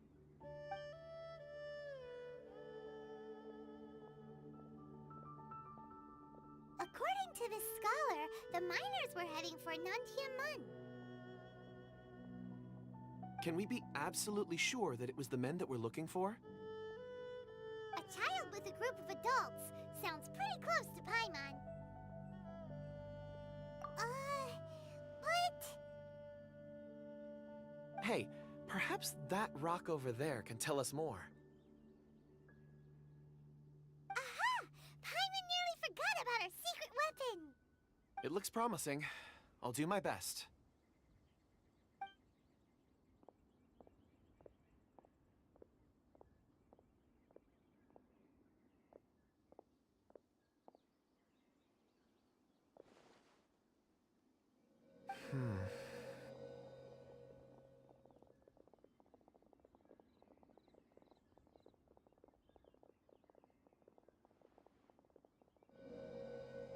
Huh.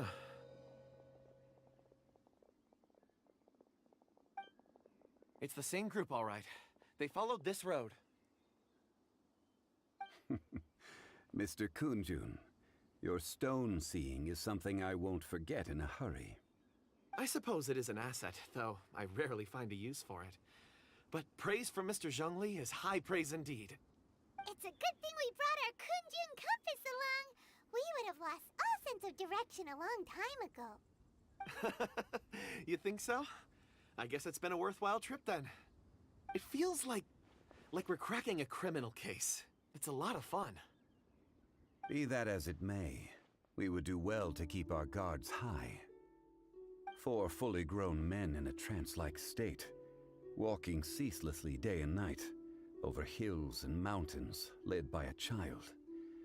This is no ordinary incident. Oh, you're quite right, Mr. Zhongli. We should have our wits about us. That's not all. Our scholar was attacked by Geovishap hatchlings, but the level of aggression they exhibited was unusual. We have encountered many clues along the way. So far, they've pointed us in the right direction. The miners headed in the direction of Nantianmen the day before yesterday.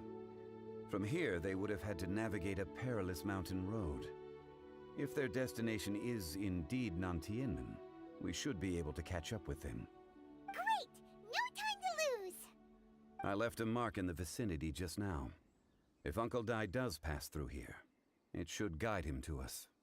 Clever thinking! A classic Zhongli move!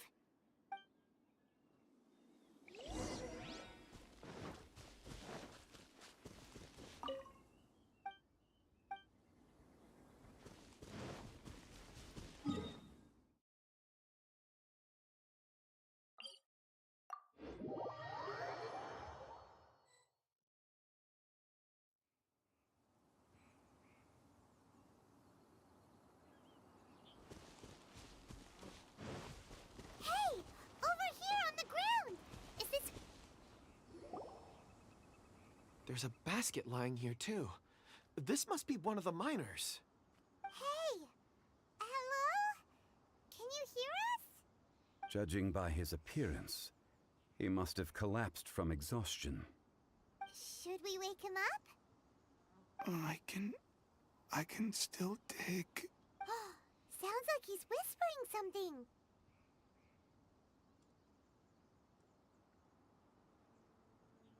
It seems that he thinks he still has work to do. Something's not right. There's a camp nearby. We should take him there and monitor his condition before deciding our next move.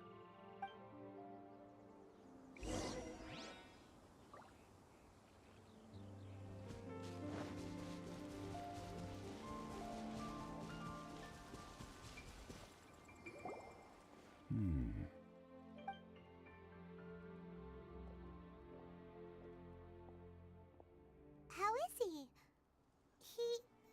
He won't die, right? He's worked himself into a stupor. Thankfully, he's not in serious danger.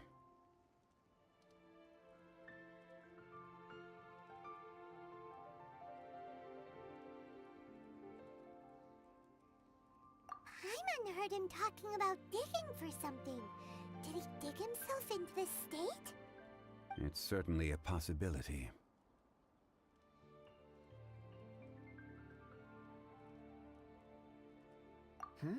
It looks like there's something in his pocket. Are these ore fragments?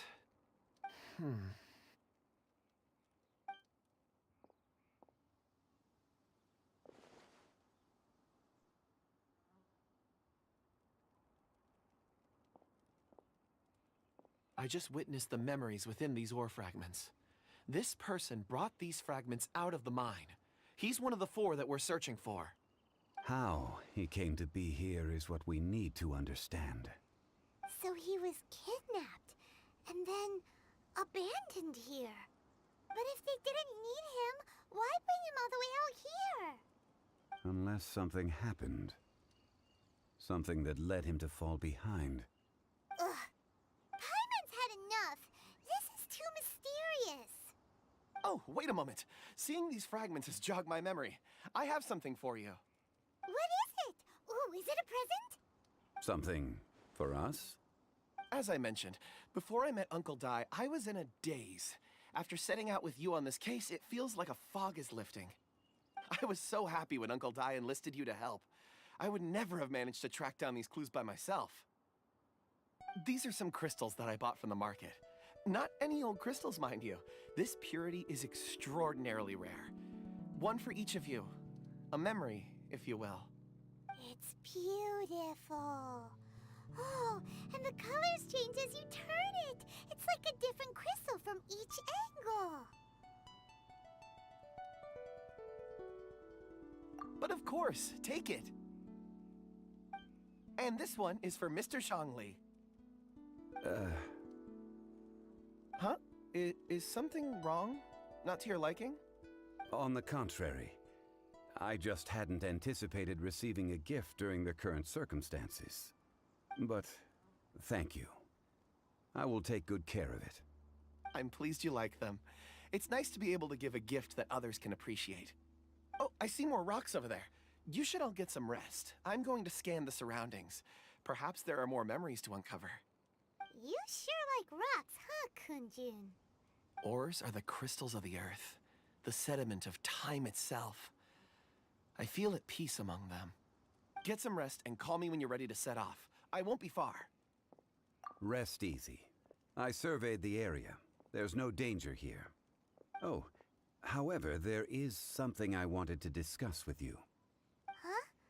What's with the seriousness all of a sudden? Traveler, does Dragonfall mean anything to you? You mean the ore that Kunjun's looking for? What's so special about it? Dragonfall is an incredibly rare ore used in forging. The majority of regular crystals are formed in high-temperature environments. Dragonfall, on the other hand, is formed as a product of elemental reactions. Elemental reactions can produce material objects? Indeed they can. However, only a minority can survive for long periods of time. Dragonfall first emerged in the midst of a great battle, thousands of years ago. Powerful clashes of elemental energy gave birth to elemental crystals. When the fighting ceased, these geological remnants were miraculously preserved. And yet they are crystal creations all the same. Few and far between, relatively unknown. A few hundred years ago, they were virtually mined into obscurity. Why is it then that a citizen of Liyue now wishes to strike upon ore that has long since vanished from the earth? Yeah, if he knows of its existence, surely he knows all of it's already been mined. Weird. Paimon doesn't get it. There are those in the mining trade who retain a keen interest in Dragonfall. But for someone like Mr. Kunjun, whose motivations for seeking it are unclear even unto himself, it's practically unheard of. Ulterior motives? Is he a villain? A conclusion that is presently impossible to reach. We must watch and wait. Don't forget, rescuing those miners is the primary objective. As for anything else, sooner or later the tide will reveal the lie of the land. We're drawing closer to our goal. I believe we should continue to follow this road through. Now that we've found one, the others won't be far away.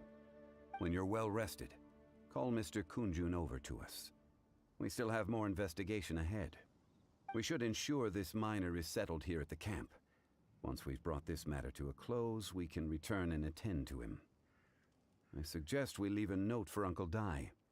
If he does find the camp, he'll know what to do.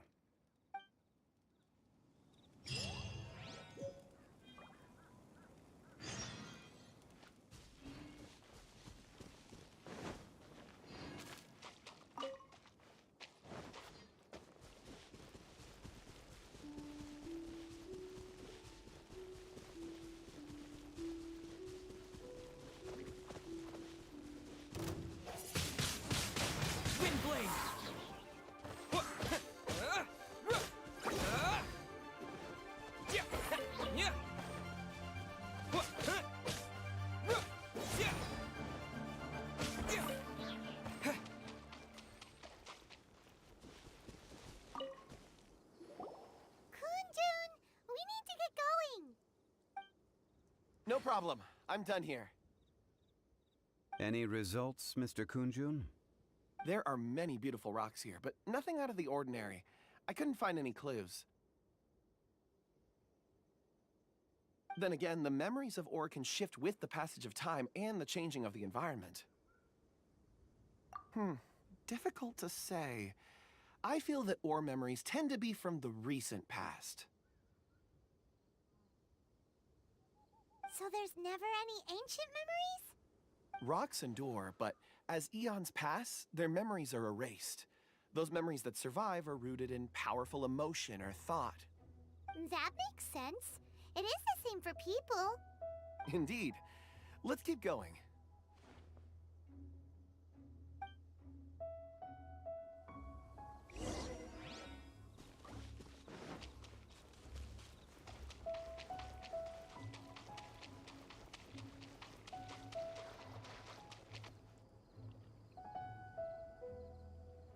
Wow.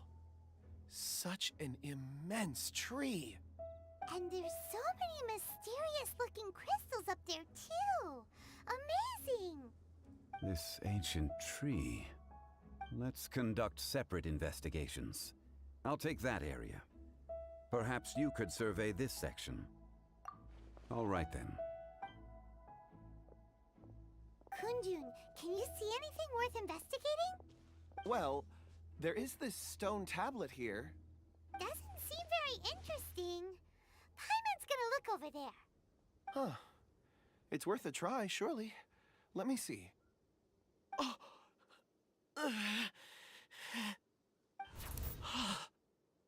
This is... Hey, what's wrong? just a bit lightheaded. It's past. Nothing to worry about. Not yet. Whatever. Paimon's going to investigate over there. Why don't you climb the tree and have a look? If you don't try, you won't know. Anyway, you'll be able to get a good look at our surroundings from up there.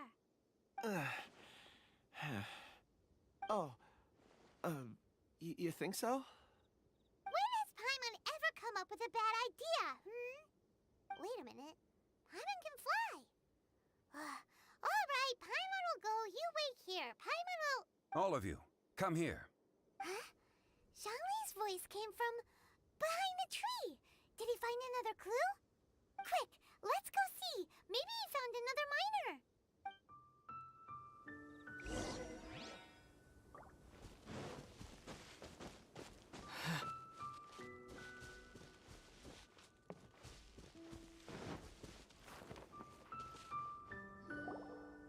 This has been newly dug. It would appear our answer is up ahead. Is that a voice coming from the tunnel? Someone else go first. Compose yourselves. I will lead us in. There is an unusual presence emanating from inside the tunnel.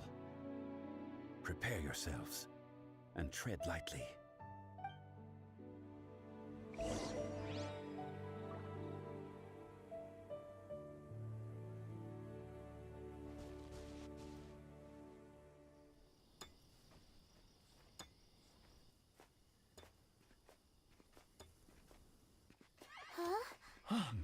Listen. The missing miners are here. What are they digging for? I'm afraid that this whole tunnel is the fruit of their strenuous labor. That gate. Has it been there all along? Digging a tunnel to this ancient seal. Had they not been discovered, they would undoubtedly persevere until the gate.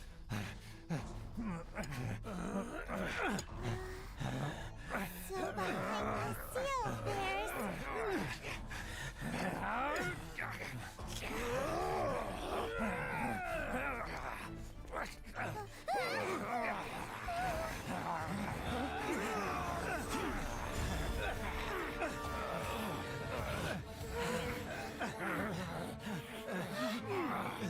What do we do?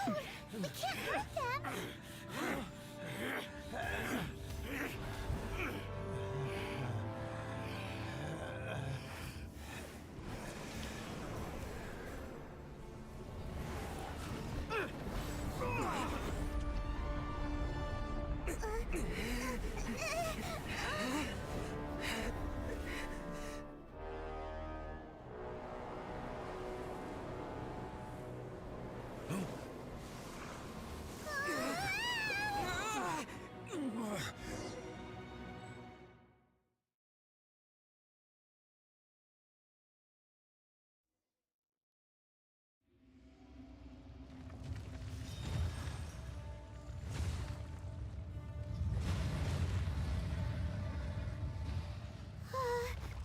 What type of monster is this?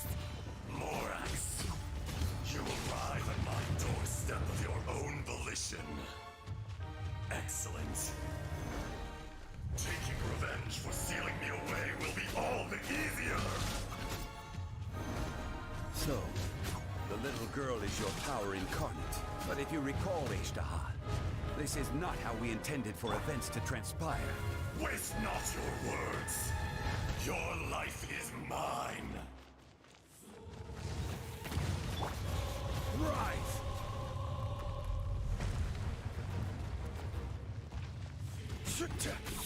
There is no atonement for 1,000-year pain! Emergency countermeasures aren't my thing.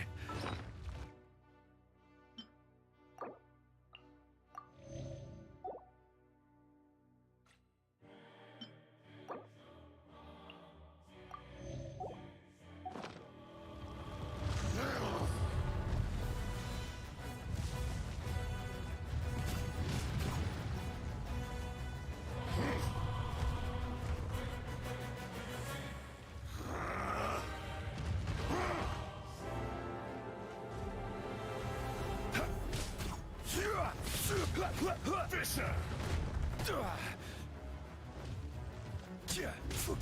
Shifting sands, no knot of the mountain's permanence.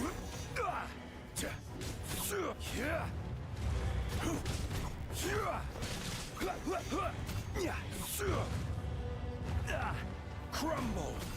There is no atonement for 1,000-year pain!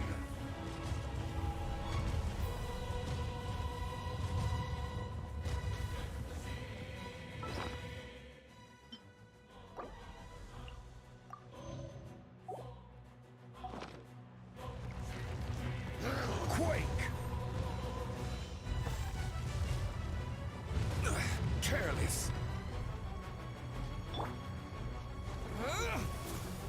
Face me!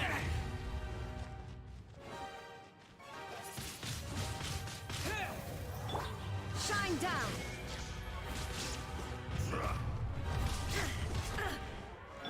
Get him! Not so hard!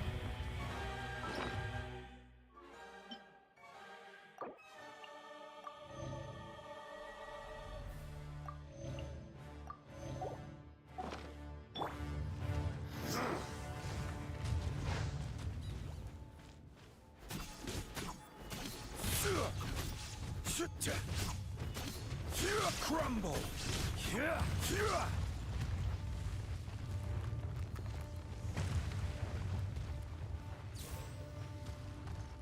There is no atonement for 1,000-year pain!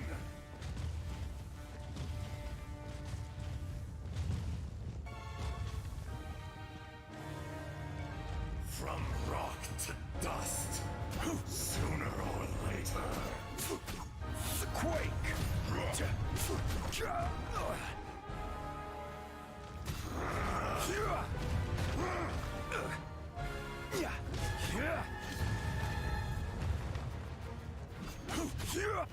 Crumble! Careless!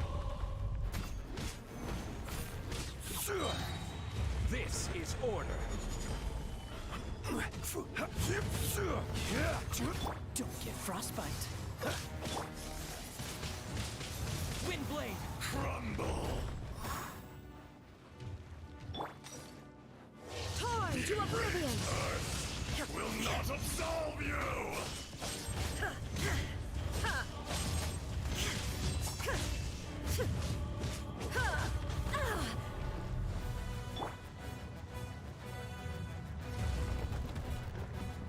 Quake!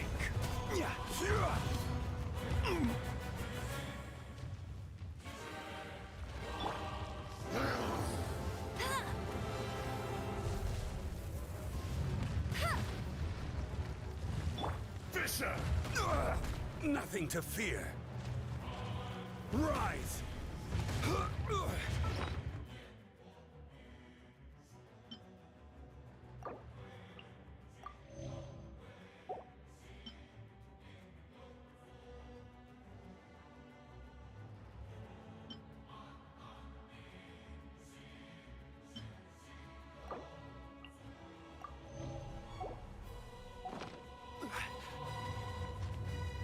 Crumble rock to dust, sooner or later.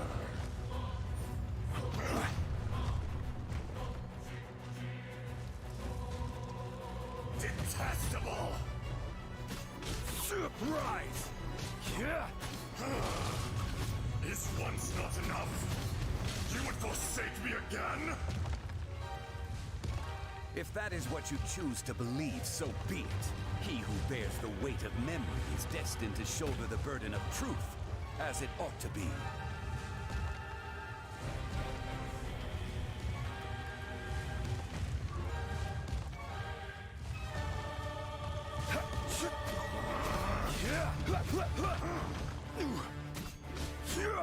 Quake!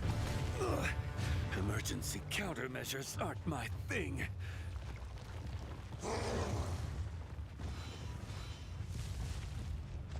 Crumble! Crumble!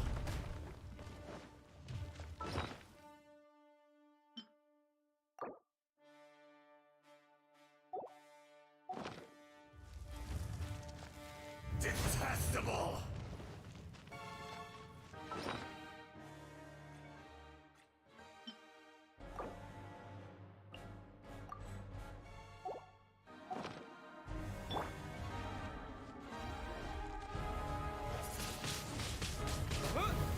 Fisher!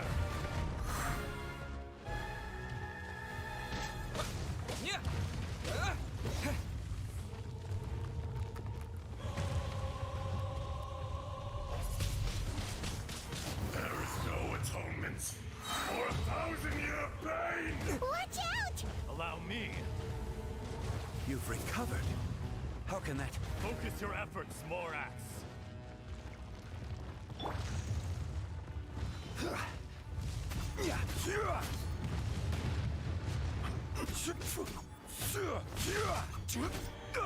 Rise!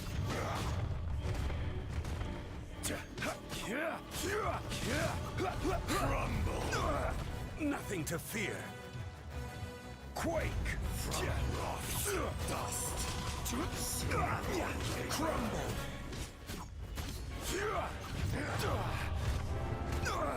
Nothing. Quake! Order guide you.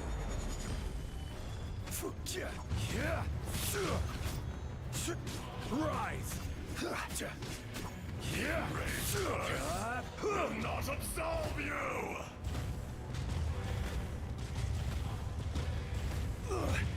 Emergency countermeasures aren't my thing. Crumble!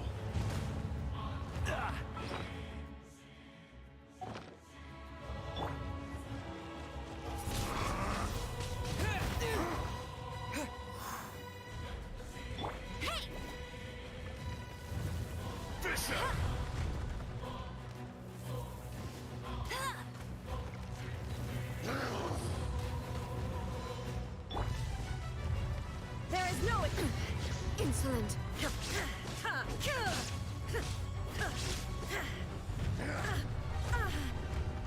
Let it rain.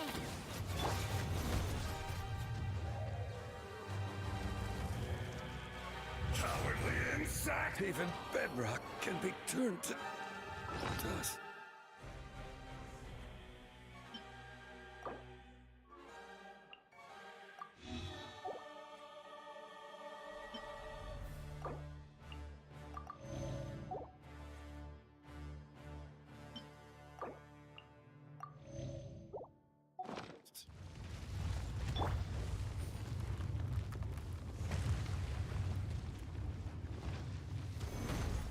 There is no atonement for 1,000-year pain!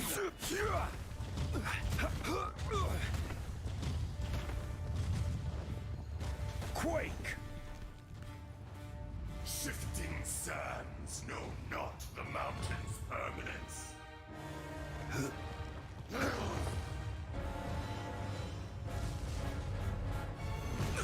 Careless!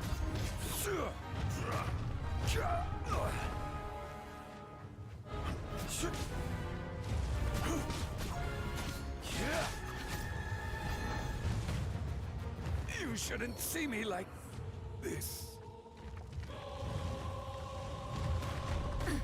Absurd. Illusion shattered. Twin blade. The enraged Dodge earth this. will not Cool it. absolve Don't you! push your luck. This moment will be frozen in... Don't push your luck.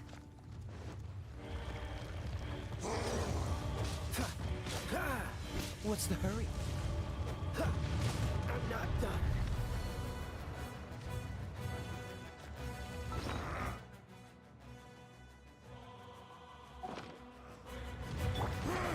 That's cheating.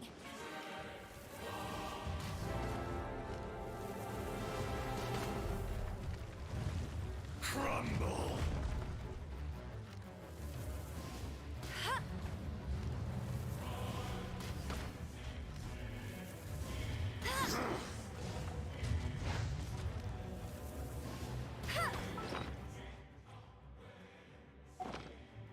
From rock to dust, sooner or later, there is no atonement for 1,000-year pain!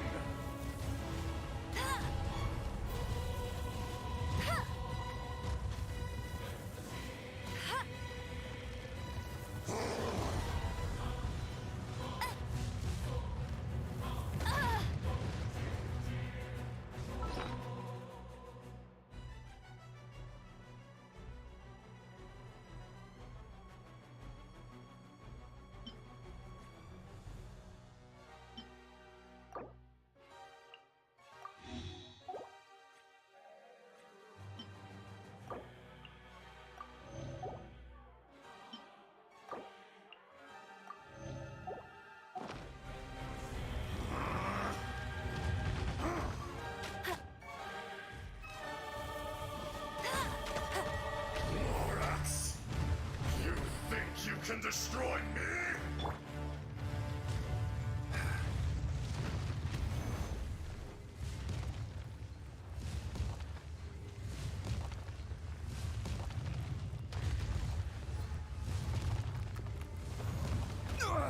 Nothing to fear.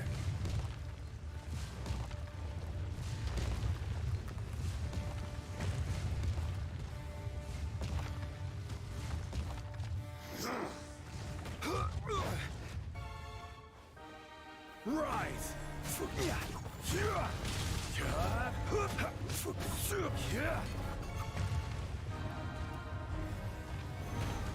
Come, experience an eon of suffering.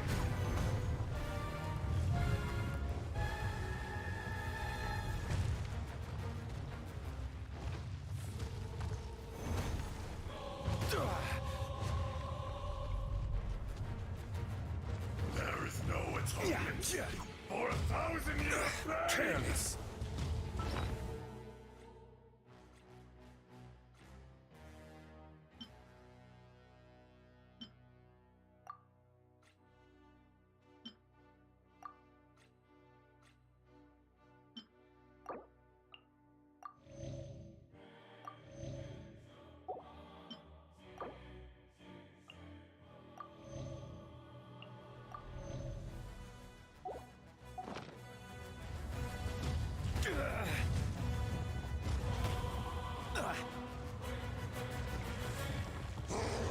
Crumble!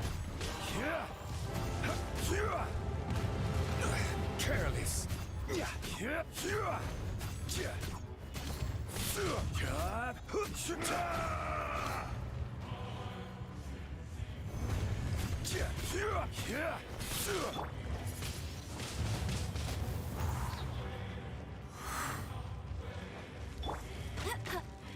Detestable! Shifting sands know not the mountain's permanence.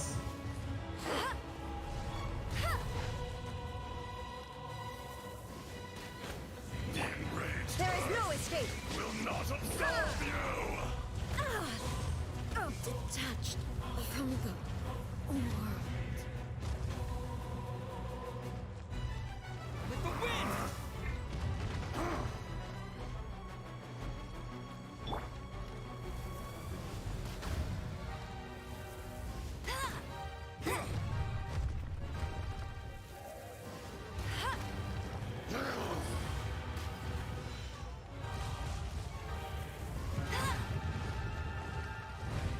Fisher! It's cheating. Tired.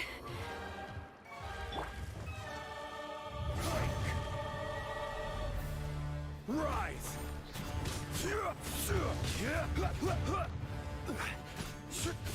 Quake!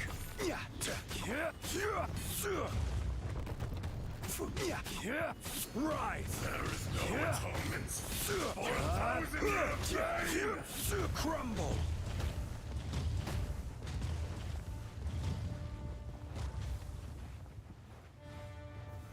Solidify!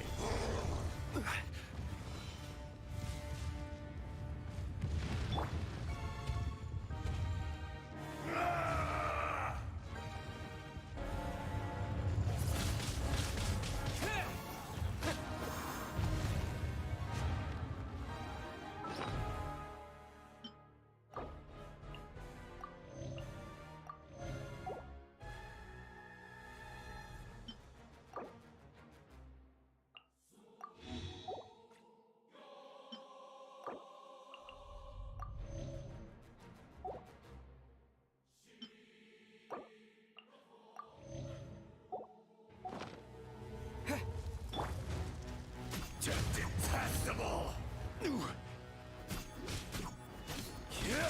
I will have order. Shifting sands know not the mountain's permanence. Crumble! The enraged earth will not absolve you!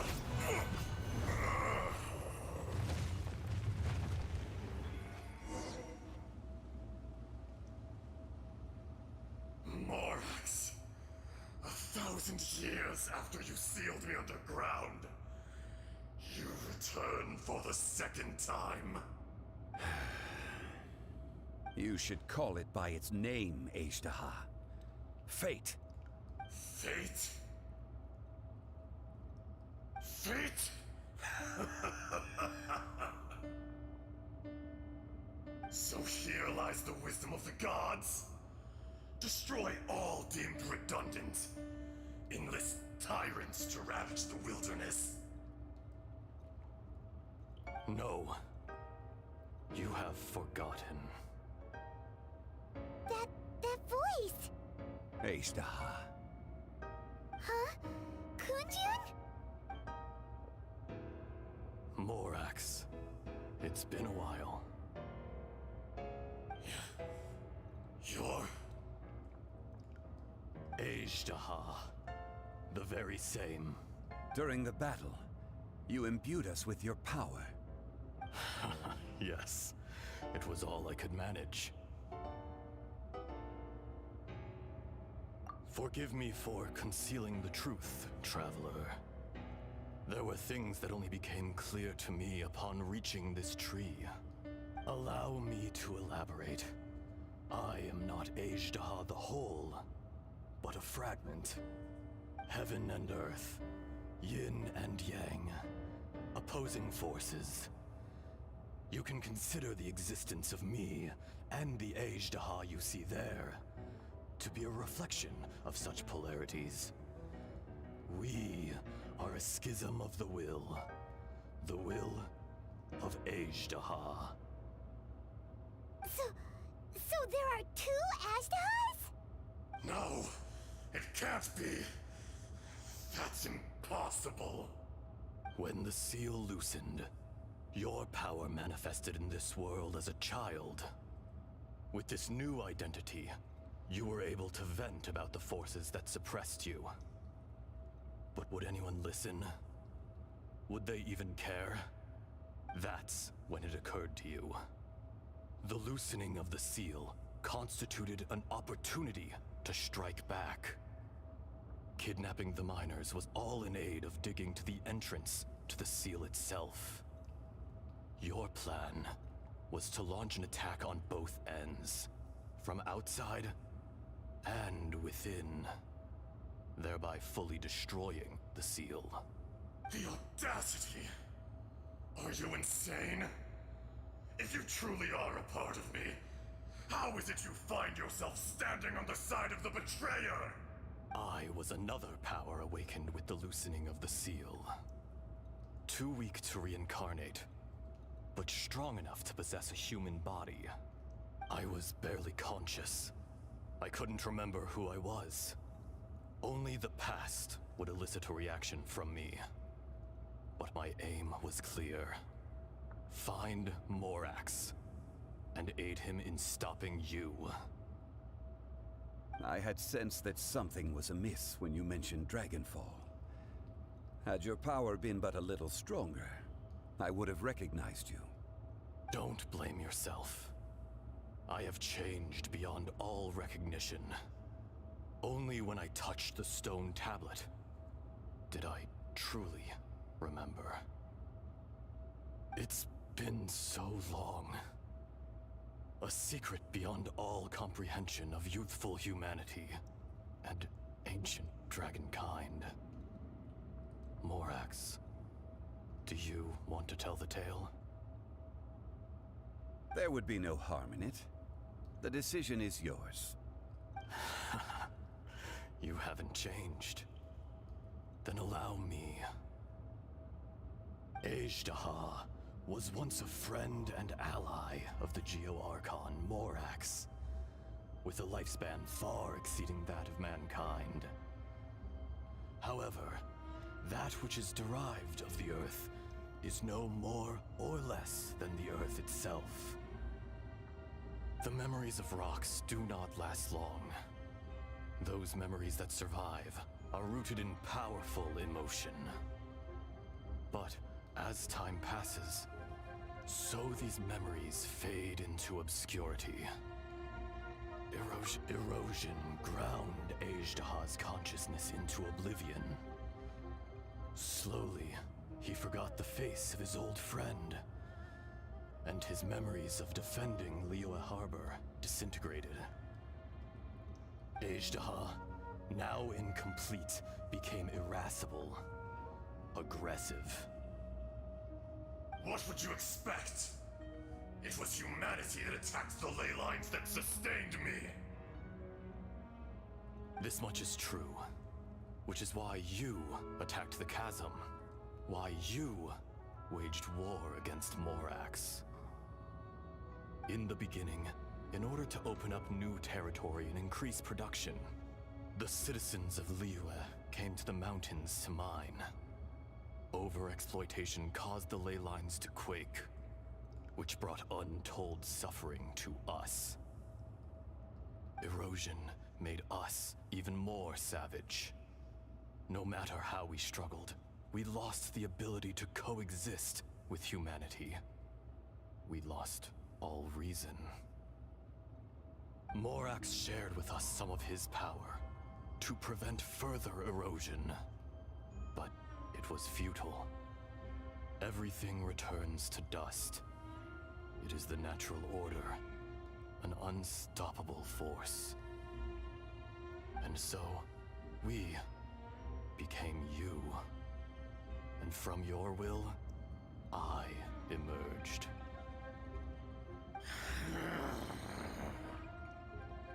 I am your final contract.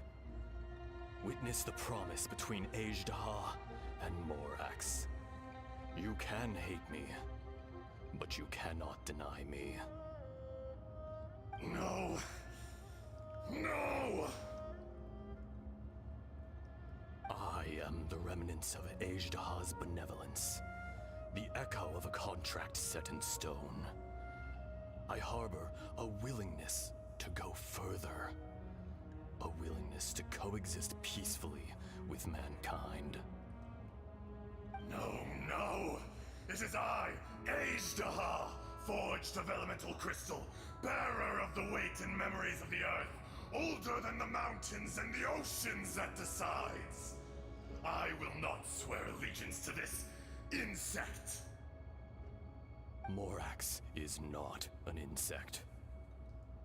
A lord over insects is nothing but an insect in turn. You forgot yourself. Nobody held Morax in higher regard than you or I. That which you have forgotten, I hold here in my heart. If you are the memory of the Earth, then I am the memory of coexistence. Of coexistence with humanity. All powers under heaven, rise and fall of land and sea. A star appears within the wild. A sun ascends as bright as jade.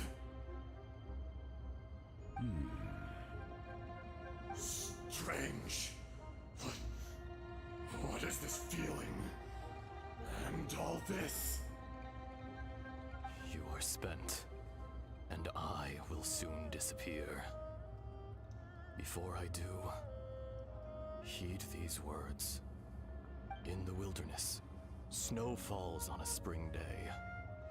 In an instant, it will melt. Even where it is fleeting and leaves no trace. Even where it will never fall again. No!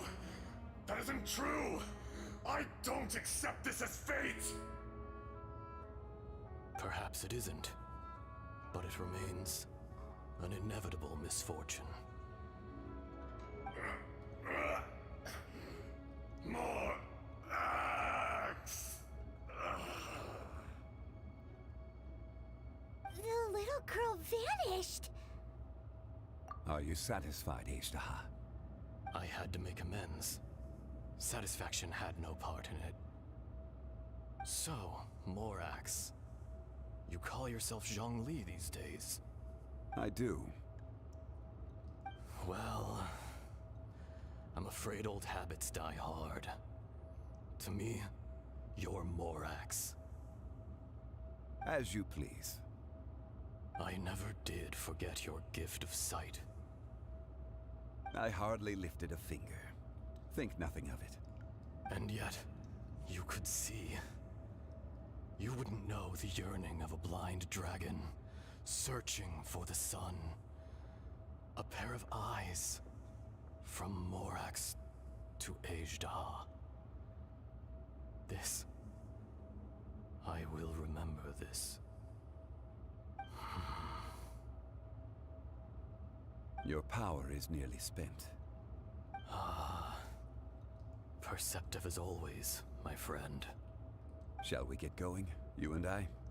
Surely the pressing matter is still that of the miners trapped outside the seal. Indeed. Hence the need to get going, to fix the damage left in your wake. Straight down to business as always. Let's go.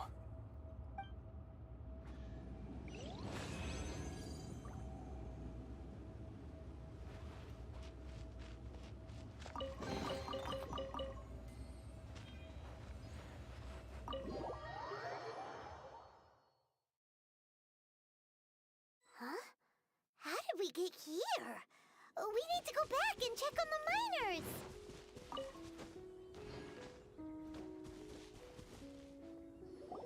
So there you are. My men and I found your clues and followed them straight here. We found Mao in a tent at the campsite unconscious. It seems he'll be okay. Sadly, we found no trace of the other three. Huh? Young Kun, what is... Nothing. Pay it no mind. Those three miners are over there, in that cave. Cave? What happened? They're exhausted, but not in danger. Don't worry. Right. Well, thank you, all of you. I better go and see how they're doing. So you're taking them back to Liyue Harbor? That's right. Can I come with you? No problem. You rescued my men. I'll be happy to assist all of you in any way I can. I'll be back soon. I need to assess their condition. Kunjun, we should be calling you Ezdaha. You're coming back to Liyue Harbor too, right? Not I. Merely this body. Once I'm gone, the true owner will accompany the miners back to Liyue. Kunjun hails from a family of famous artisans. He too will be famous in time. It would be a shame for someone of his talent to go missing.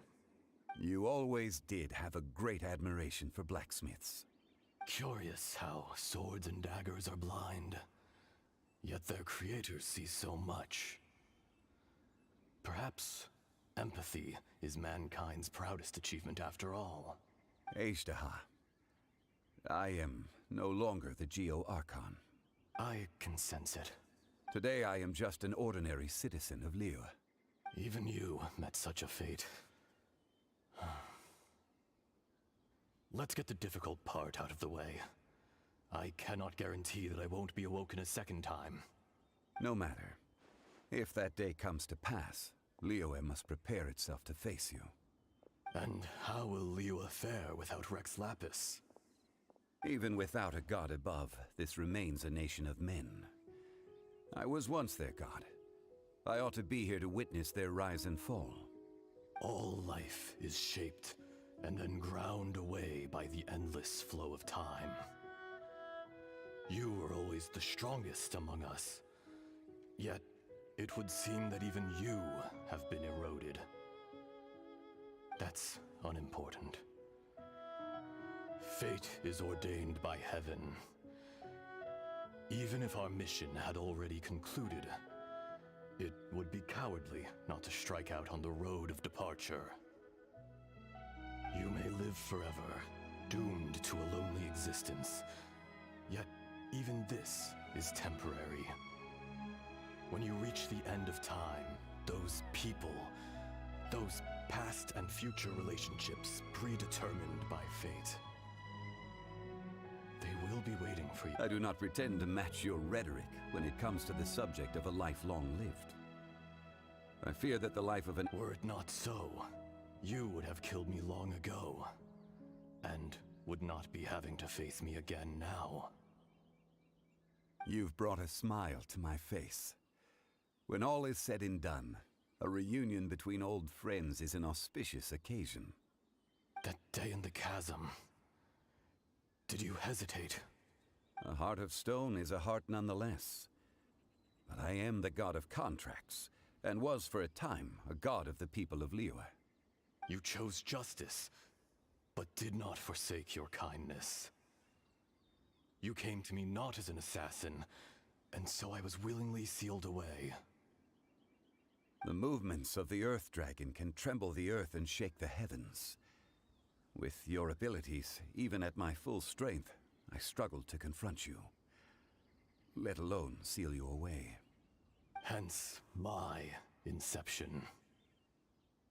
Do not forget that I was there with Liyue's founder. The face may have changed, but the content of the contract remains intact. Old friend, God of contracts, I hereby honor our agreement.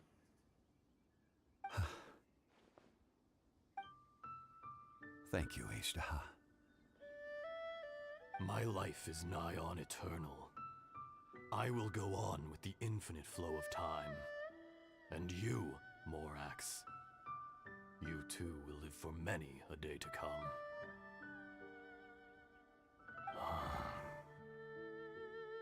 You're leaving? If it is fated, Morax, we will meet again.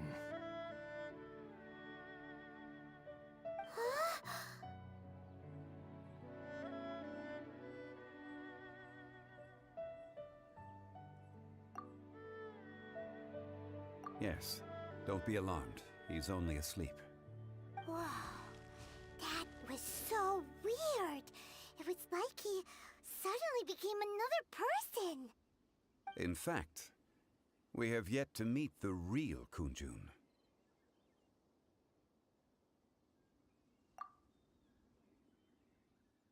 He was.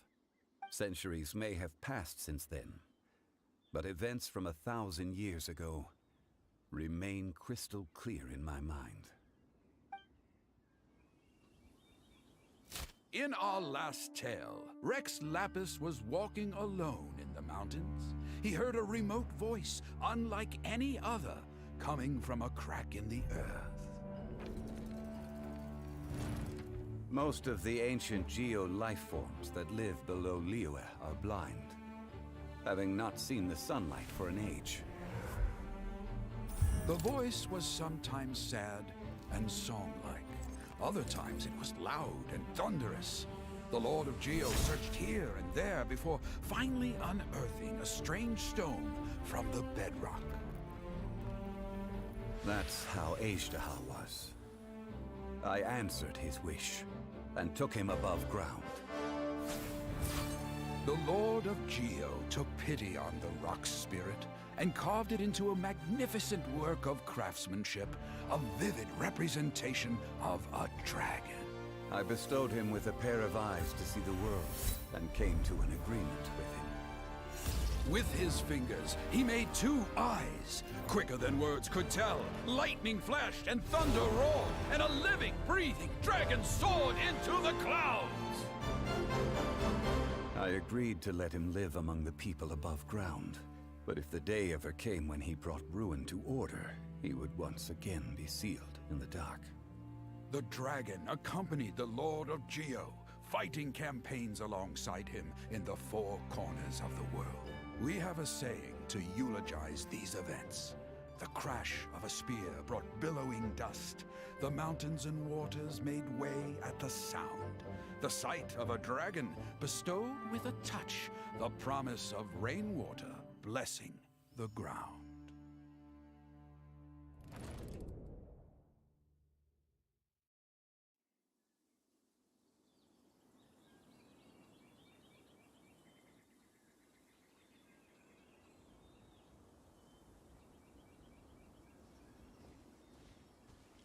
A 1,000 years ago, Ashtaha attacked the chasm. I tried to obstruct him, fighting him tooth and nail down the length and breadth of the mine. Finally, I brought him down and sealed him underground. During that battle, Dragonfall was born. Ashtaha could sense the stone. Subconsciously, he wanted to use it to find me. Despite being the victor, I could not claim to be stronger than he, and in his heart, he still retained an ounce of goodwill towards me, towards Liyue, towards life above ground. He was willing to be sealed away, but as the erosion set in, he forgot. Even I cannot avoid it, but there is something I understand better than most. When the door opens, it is time to leave. The greater the power, the greater the danger erosion may bring about. The millennia may come and go, but even a stone may tire. Personally sealing away an old friend. This is just one form of erosion I have endured. People abandon and surrender the things they love to pursue the right path. Perhaps this is the erosion imposed on me by the heavenly principles. That I was a god of mankind. My identity may change, but my eyes will bear witness to the history of humanity. You still care a lot about Liyue. Call it part of my duty. I must thank you both. No worries.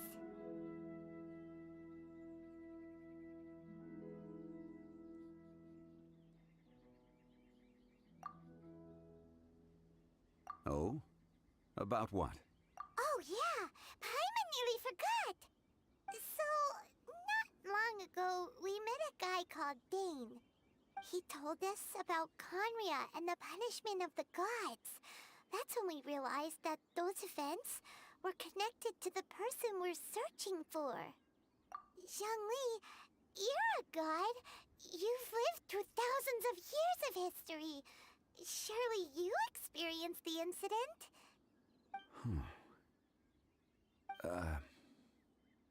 I cannot say. Why? You can't even give us a thread of information? This is so important to us. I understand, but I must apologize. This is my contract. You mean another past grievance? Like the incident with Ezda? Too painful to talk about? It was signed before it all began. I have always honored the contract, and kept my silence. How can you be like that? You two are friends to me. I can assure it brings me no pleasure to disappoint you. But as the god of contracts, I cannot go back on my word. Would you be ready to find out? It appears your understanding of this world continues to grow. There are many events of ages past, many secrets that lie hidden. They have been eroded by time, forgotten by the people, abandoned. But you are capable of finding them and bringing them into the light. Those who come to witness will witness. Those who are born to remember will remember. If you take the same road as that person, there may be more difficulties ahead. But as long as you firmly believe that you are on the right path, everything has meaning.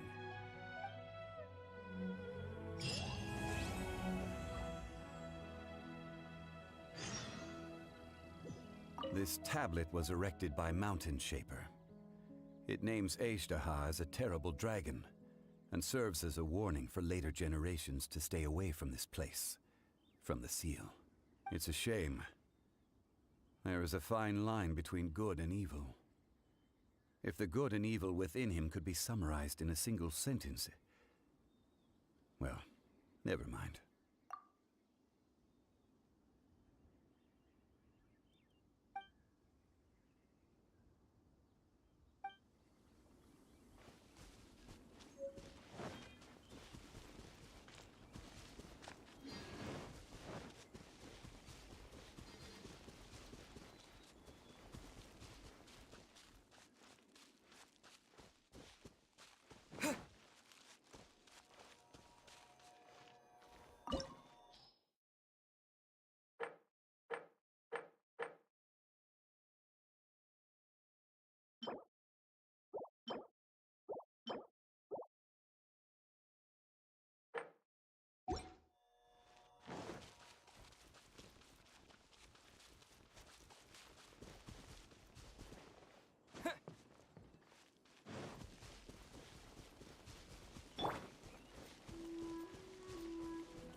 All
I can think about is Diluc.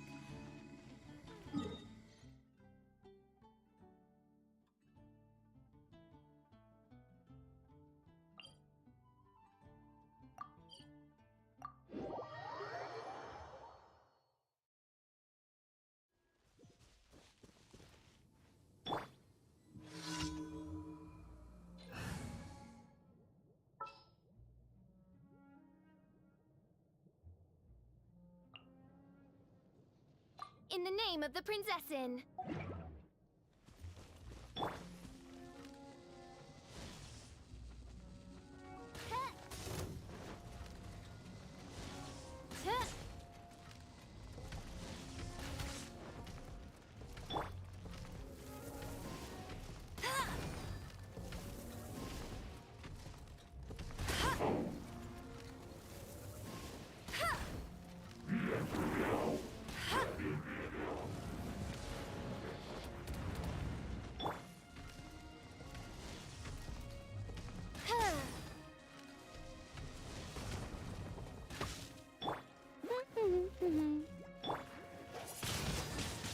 Windblade! Midnight Phantasmagoria!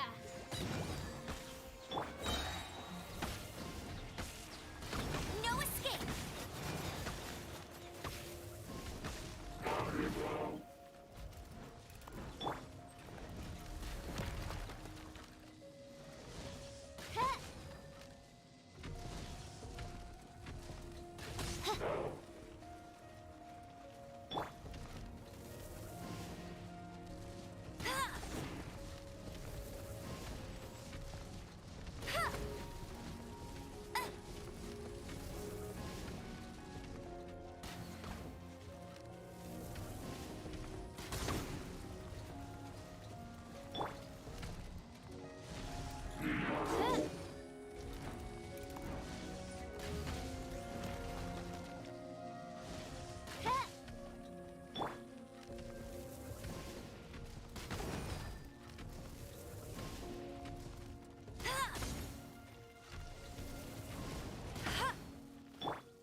By royal decree.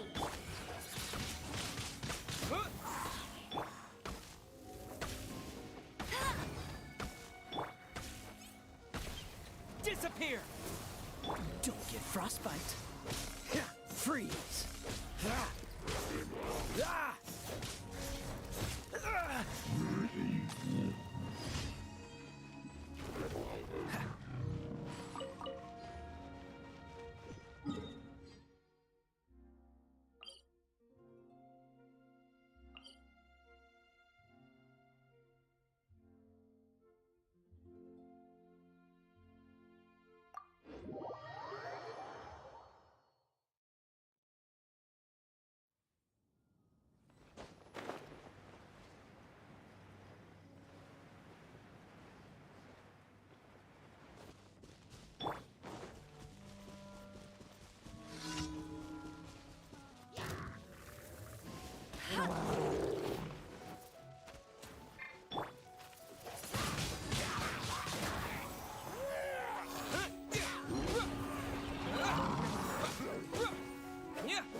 thyself!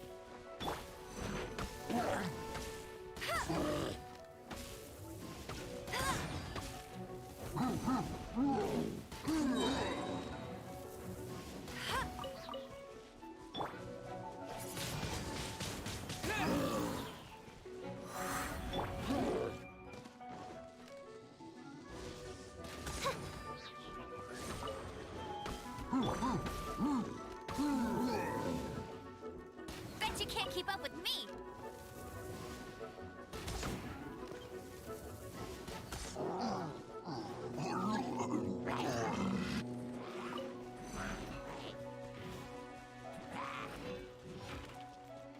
Let it rain!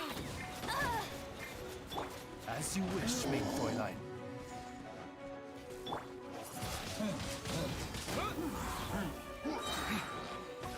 With the wind!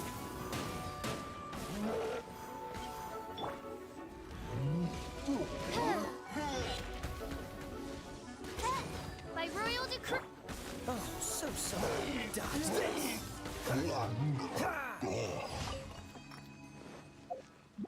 What's the hurry?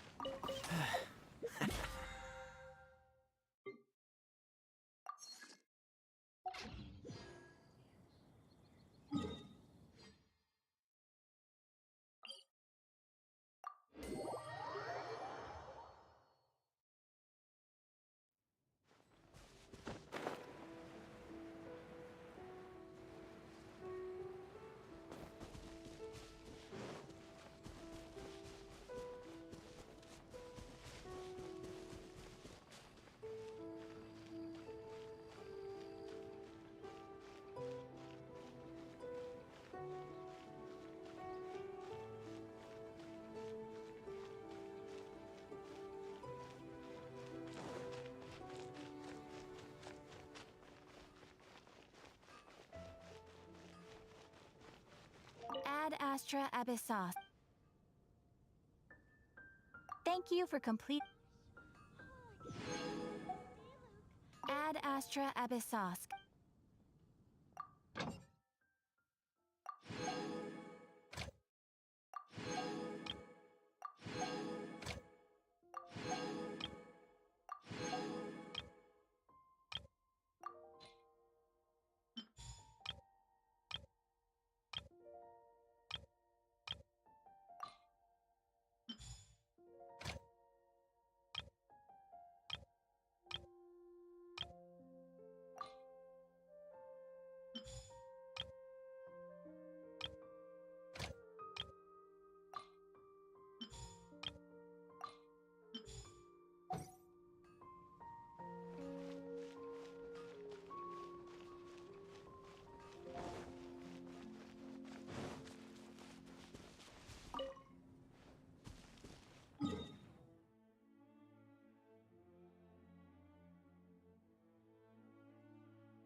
Be on your guard, traveler.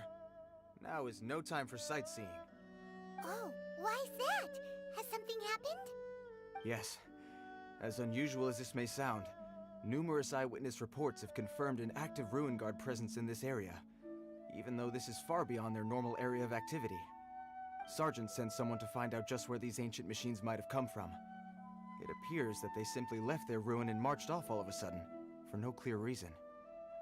So did somebody wake them up? As I say, the reason is still unclear. We have very little intelligence at present.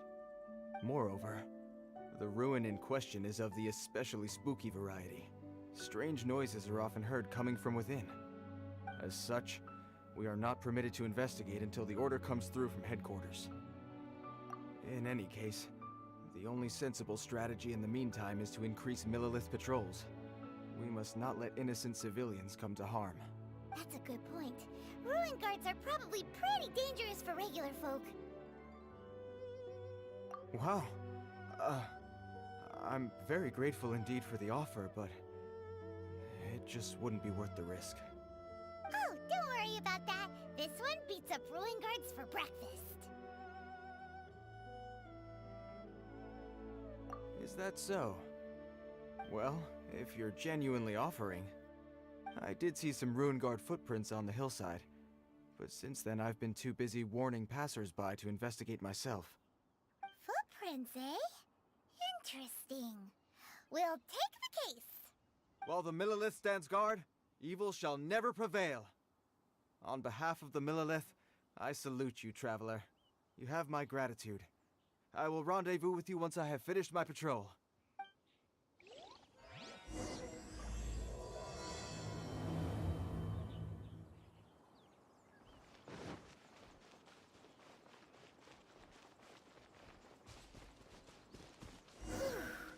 This footprint is huge. It has to be the one that guy was talking about. And here's another one. Yep. Seems the Ruin Guards did. The trail of Ruin Guard footprints leads us here to... Ah! A Ruin Guard! Over there!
Freeze!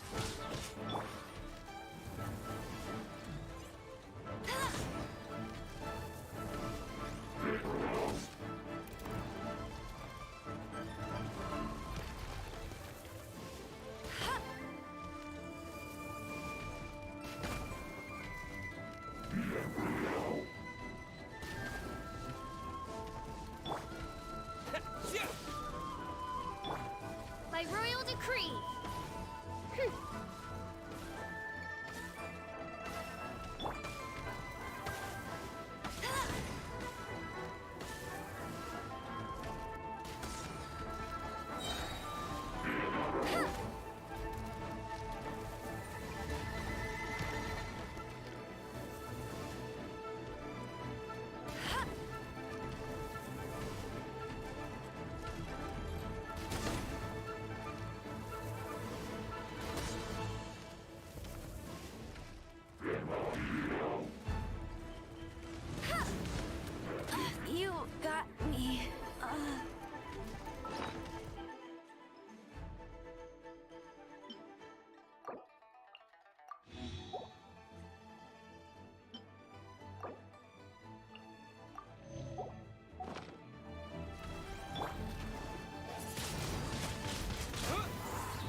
frozen in time. Cool it.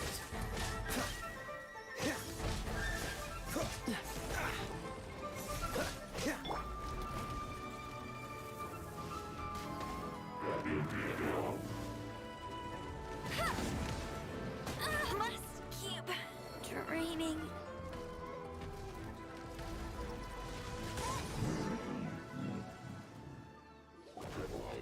Well, that's one down. Let's keep looking around. Maybe we'll find some more.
Hey you!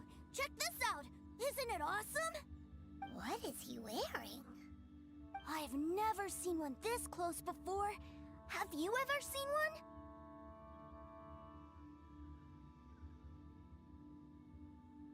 You bet! Mr. Cyclopses are crazy strong. No bad guys can escape from these guys, that's for sure. Mr. Cyclops? Aw, that's cute. Wait, what? Do people seriously call them that? Yep, my brother said so. And he's the best toy seller in the whole world. It's his job to sell this kind of stuff. Right now, he's at the Institute for Toy Research in Liyue. That's where Mr. Cyclops has come from. It's always nice to meet someone else who likes toys. So tell me, where'd you get your toy from? Must be a pretty new kind, huh? I've never seen one that can fly and talk before. Hey! Just because you get to play with Paimon all the time does not mean that Paimon's a toy! Greetings. Have you found anything? Oh. A child? What's the situation here? We just, found him. Uh-uh. You shouldn't be out here, boy. There are killing machines in the area. It's extremely dangerous. Killing machines? You mean ones that look like this? Precisely. And including this one. It's not moving now, but if it were to wake up, the consequences would be... You take that back! Mr. Cyclops is not a killing machine. He's one of the good guys. Mr. Cyclops? We shouldn't be talking to this guy. If he's saying mean things about Mr. Cyclops, he's definitely a bad man. I'm just trying to help. I've always been hopeless at dealing with children. Well then, why don't you get back to your normal job and leave us to do the babysitting? It seems I have no other choice. Very well. I will continue with my patrol. Please escort the child to somewhere safe. It's much too dangerous here. The mighty Mr. Cyclops scared off the bad guys once again! My name's Tusser. I came all the way from Snezhnaya to look for my brother in Liyue. But I'm all on my own, and I don't know where to find him. You came all the way from Snezhnaya? Oh, I think this is the part where I give you this. Here you go. What is it? Looks heavy. What the? My brother said I should take it with me. He said, find a nice person to give this to, and they will take good care of Tusser. Your brother makes a good point. Still, it's hard to believe you made it all this way armed with nothing but a few bags of mora. Your family must be super rich. Paimon never knew you could make so much mora from selling toys. Yay! Thanks, nice guy. All right, now we gotta make a pinky promise. You make a pinky promise, you keep it all your life. You break a pinky promise, I throw you on the ice. The cold will kill the pinky that once betrayed your friend. The frost will freeze your tongue off so you never lie again. Wow, that one nursery rhyme kinda says all you need to know about Snezhnayan culture. Well, if we weren't your babysitters before, we sure as heck are now. But where should we look for your brother? Great idea! Alright, off we go! All right! Finally, now I get to see my brother!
That seems a little inappropriate, don't you think, sir?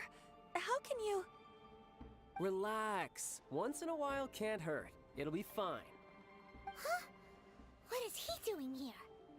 Yay, my brother! I found you! I know that voice. Why, if it isn't my little brother Tooser! My goodness! What a nice surprise, Tooser. I thought I would have to wait till I return home before seeing you again. How are the others? Sister Tonia and Brother Anthon? Is everybody keeping well? They miss you a lot. Tonia prays for you every day at dinner. Wait a second. What are you doing here in Liyue, Tooser? How have I not heard anything about this? Well, what happened was, I saw a boat that looked like it was selling toys, so obviously I thought you were on board. And then, when I got off, I just kept walking and walking, and then I found a Mr. Cyclops! Mr. Cyclops scared off a bad guy, and then I found this nice guy to help me come look for you. Cool. Suddenly Paimon doesn't feel so bad about taking Tooser's money. Tooser, what you did was extremely dangerous. I'm so happy to see you, really I am, but please, promise me you won't do anything like this ever again. Okay, I promise. Please don't be mad at me. I'm not mad at you. I just care about your safety, that's all. If you hadn't met these nice people, things could have been a lot more dangerous for you, Tooser. I hope you said a big thank you to them. Yep, I always remember my pleases and thank yous. Oh, so you did notice we were here. You were just ignoring us. Gotcha. Forgive me, it's always family first where I'm from. Don't take it personally. I know we've had our differences up to now, but a few minor quibbles aside, we get on quite well, don't you think?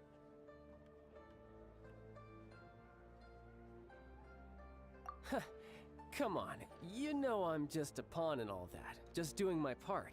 As for who wins, who loses, and how each side deals with the consequences, I prefer to leave all that up to the ones playing the game. I'm much more interested in who wins and who loses when it comes to our little sparring matches. Sounds like you're ready to get your butt kicked again. Ha! You're forgetting something about me. I, Tartaglia, spend every second getting stronger. Don't expect to have it quite so easy next time. Whoa. You aren't gonna fight now, are you? Maybe not right now. Not while my kid brother is watching. Why do you want to fight the nice guy? Are you guys enemies? No, not at all. Allow me to formally express my sincerest gratitude for taking care of my darling brother. His safety matters very much to me. So anyway, Paimon has a question. Tooser said something about you being a toy seller. What's that all about? Aren't you supposed to be one of the Fatui's harbinger? Yes, about that. Shh, look. I only told him that so that he'll look up to me. In the eyes of a child, working with toys must be the best job imaginable, right? I don't want my family to have anything to do with the Fatui's, or should I say Snezhnaya's, darker side. The older ones already know that I serve the Tsaritsa, but Tooser is still so young, and in his eyes... As I was saying, I remain Snezhnaya's greatest expatriate toy seller, currently attached to the Liyue branch of our Institute for Toy Research. That's right! My brother's the greatest! He's Mr. Cyclops' bestest friend! Just humor me in front of Tooser, if you would be so kind. Ah yes, Ekaterina. I will deal with the issue of that outstanding payment right away. Hey! Slinking off, are we? But Master Child, would it not be a little improper to ask you to deal with debt collection? A bet is a bet, isn't it? And if you lose a bet with an agent, well, you might as well get a little exercise out of it. Are you going off to sell toys now? That's right. As much as I'd love to catch up a little longer, Tooser, duty calls. I'm sure Mr. Nice Guy here will be happy to keep you company while I'm out, though. So we still need to keep babysitting for you? Sure, I really like this guy. And anyway, he made a pinky promise to take good care of me. Ah, well, it sounds like Tooser really likes you, and that you've already made a pinky promise to take good care of him anyway. Then I'm in your debt. Here, take this as Tooser's entertainment fund. I want him to have a good time while he's in Liyue, so take him anywhere he wants. If need be, you may find me by the river near Qingshu Pool. I'll see you both around.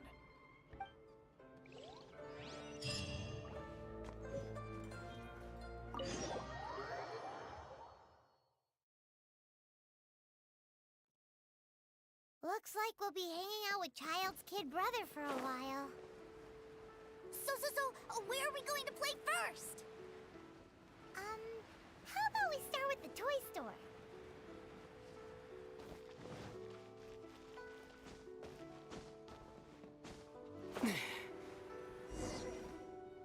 Huh? What are those super colorful winged things? They're called kites. The kids in Liyue love them. Hello there, dear. You look like you've come a very long way. Let Granny guess. From what you're wearing, I would say... Snezhnaya. That's right. How do you play with these kite things, Granny? When the wind picks up, you let out the string, and whoosh! The kite will fly into the air, up, up, and away. Wow, that's amazing! Do you have any Mr. Cyclops ones? Mr. Cyclops? I'm sorry, I want to fly Mr. Cyclops high into the sky so all the kids can get to know him. Well, I can do custom builds, but I'll need some amount of reference material. Will this picture do? I drew it myself. I bring it with me everywhere. I'll manage. Still, I must warn you that custom builds can really be quite expensive. We should be fine. Child was pretty generous with that entertainment fund.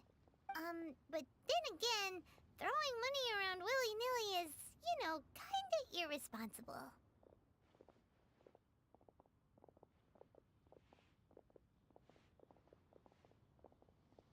Well, so, yes, technically speaking, these funds are earmarked for Tooser's entertainment.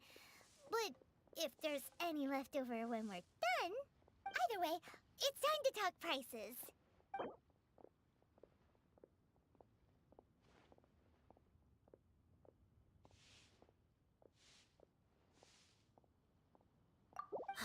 Fine, fine. I've neither the time nor energy to bargain with you at my age. I suppose this price will do. Thanks, Granny. Worry not. Just leave it to me. For our next stop, why don't we head to One Min Restaurant? It would be a mighty crying shame to come all the way to Liyue. Made another handsome sum today?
Hello, welcome.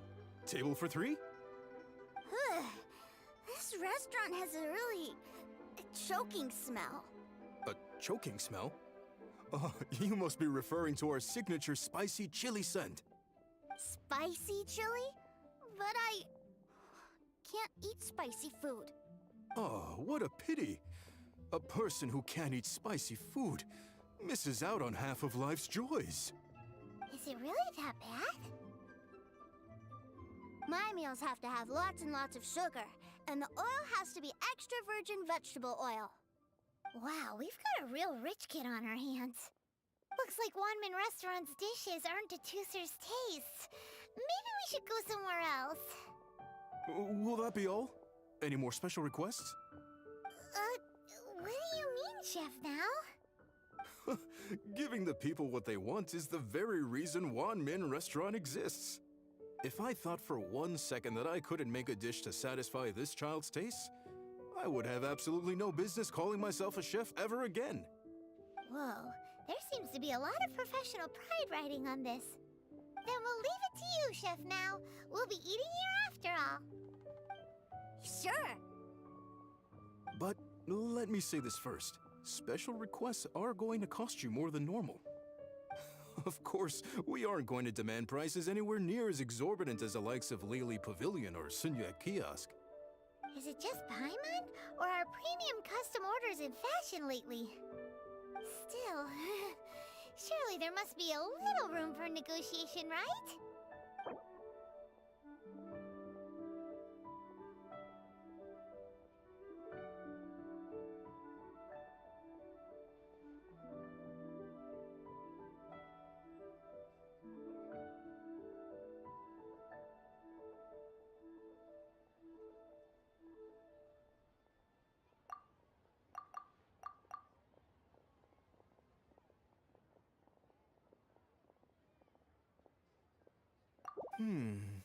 That seems a bit on the low side. You do realize the...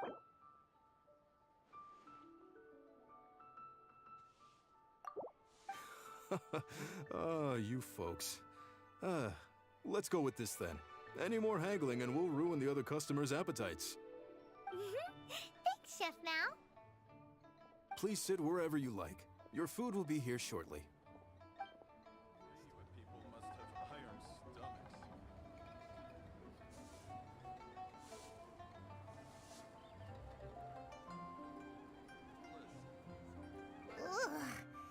It was a little too sweet.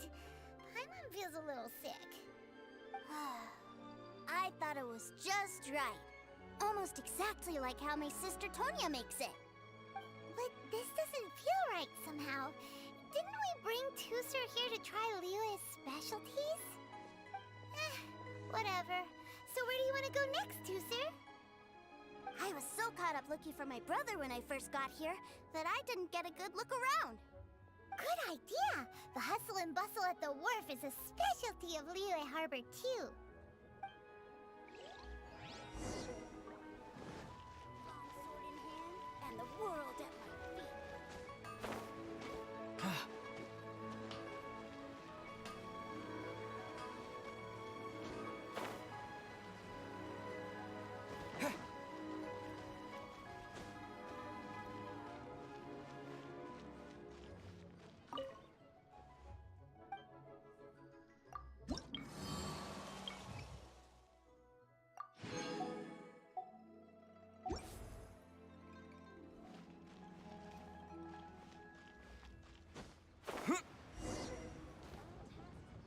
Wow, this place is huge!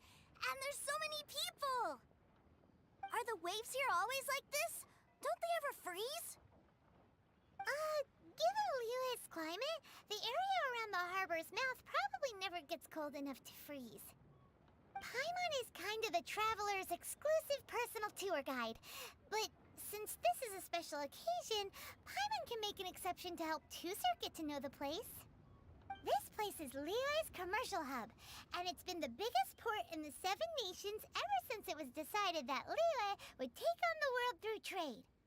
Other than merchant vessels, many fishing boats and industrial transports dock here to replenish their, fishery supplies and daily necessities, which, thanks to the immense throughput capacity of the wharf,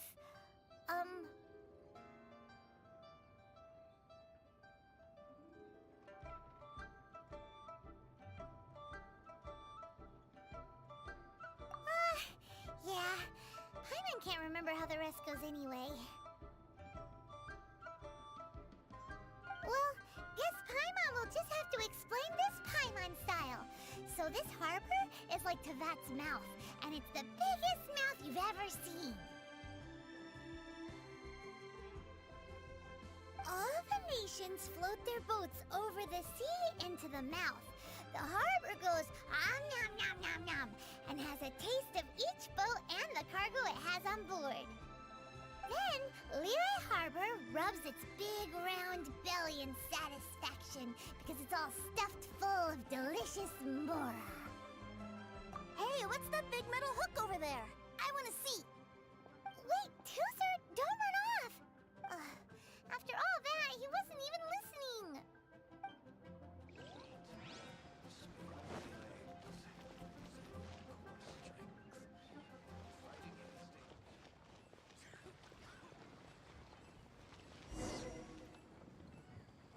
That metal hook is huge, and it gets bigger the closer we get. This is an anchor. Docked ships use it to hold themselves in position to stop the wind and waves from blowing them away. An anchor. Got it. But I think I might get it mixed up with Commodore Hook. Commodore Hook? Is this another one of your weird toy names? My brother always sends me a really big toy for my birthday. Commodore Hook, Black Steel Jack, Iron Tony. We keep them all in our backyard. Yeah, and that's why I can't bring them with me all the time. It's a shame. Wow! Using Fatui funds for personal gain? To think Snezhnaya would let their harbingers do that! All for some giant toys! But suddenly, it doesn't seem so strange that Tusser would treat a ruin guard as a giant toy. But my favorite has to be Mr. Cyclops. Even though I mostly came here to see my brother, the other big thing I wanted to do was play with Oh, are they selling fish over there? Let's have a look. Hey! Quit running off!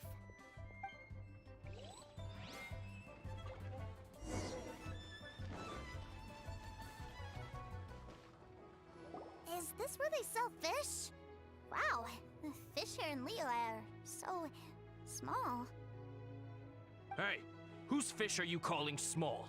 Little kids shouldn't go around ruining others' business. He's just a curious kid. No need to get worked up. That said, these fish are actually pretty big by Paimon standards. Just how big are the ones you're used to, Tusser? Maybe 200 times your size?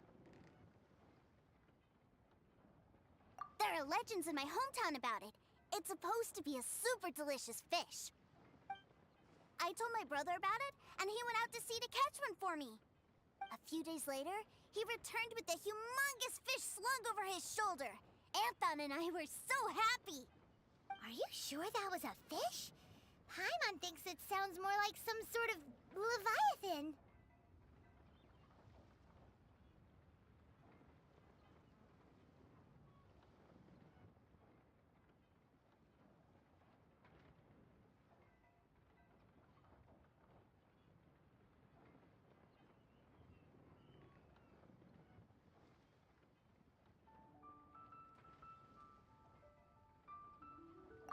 Hey, Mr. Nice Guy, let's go over there to see the boats.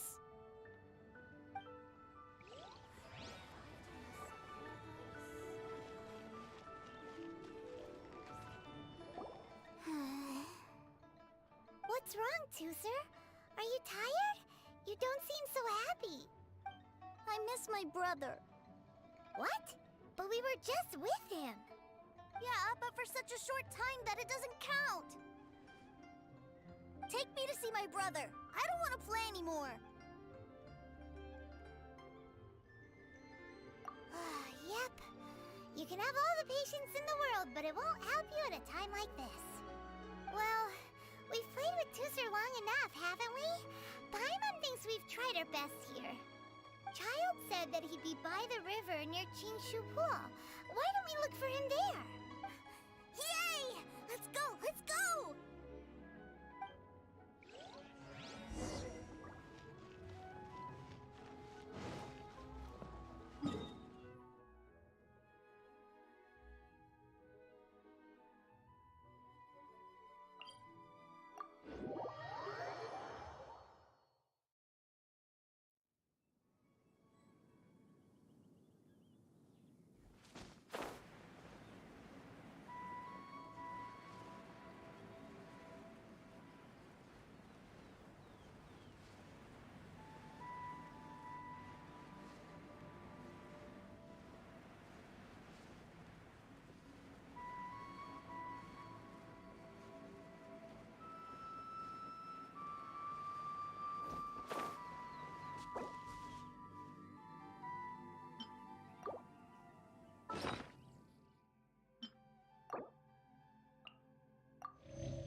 Dodge this! Yeah.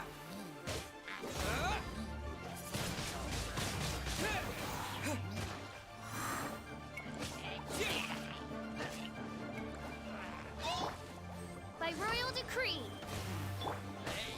Freeze! Ah!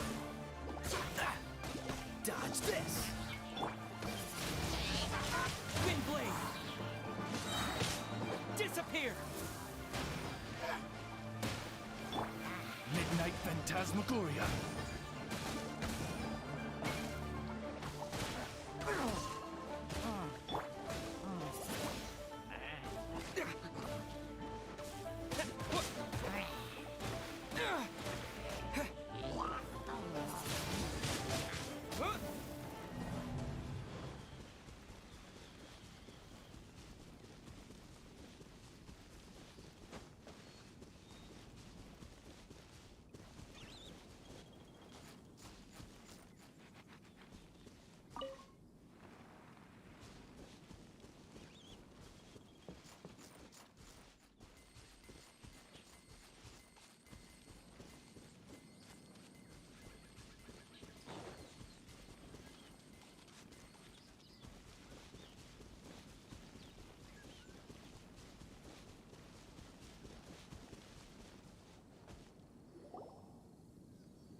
treasure hoarders? You know what I'm here for, I trust.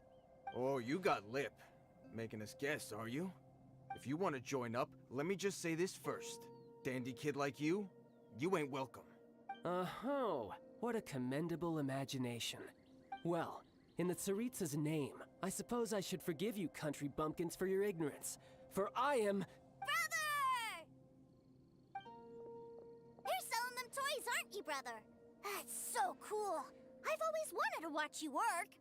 Well, why, yes, of course, for I am, the greatest toy salesman in Snezhnaya. So cool. Huh?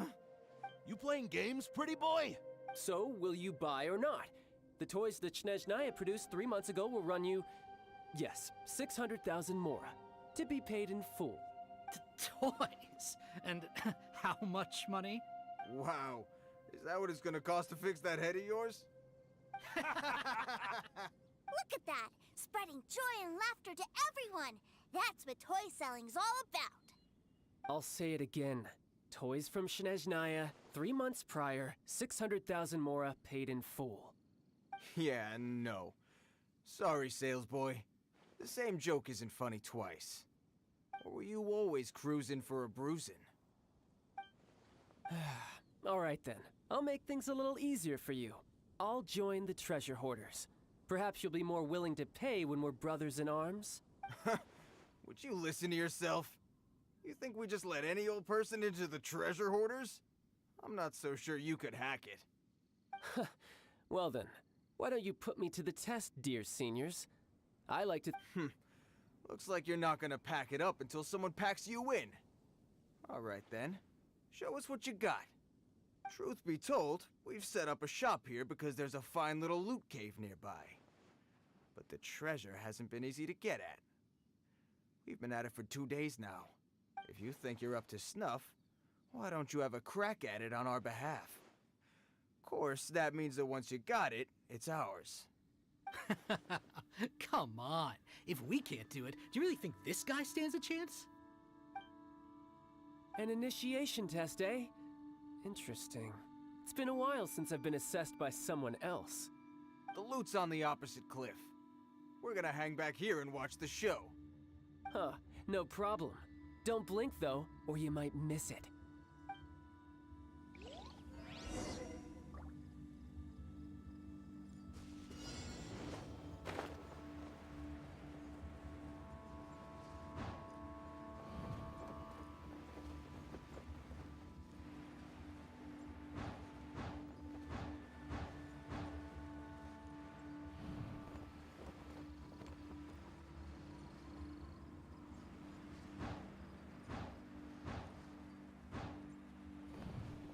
Yeah. Yep.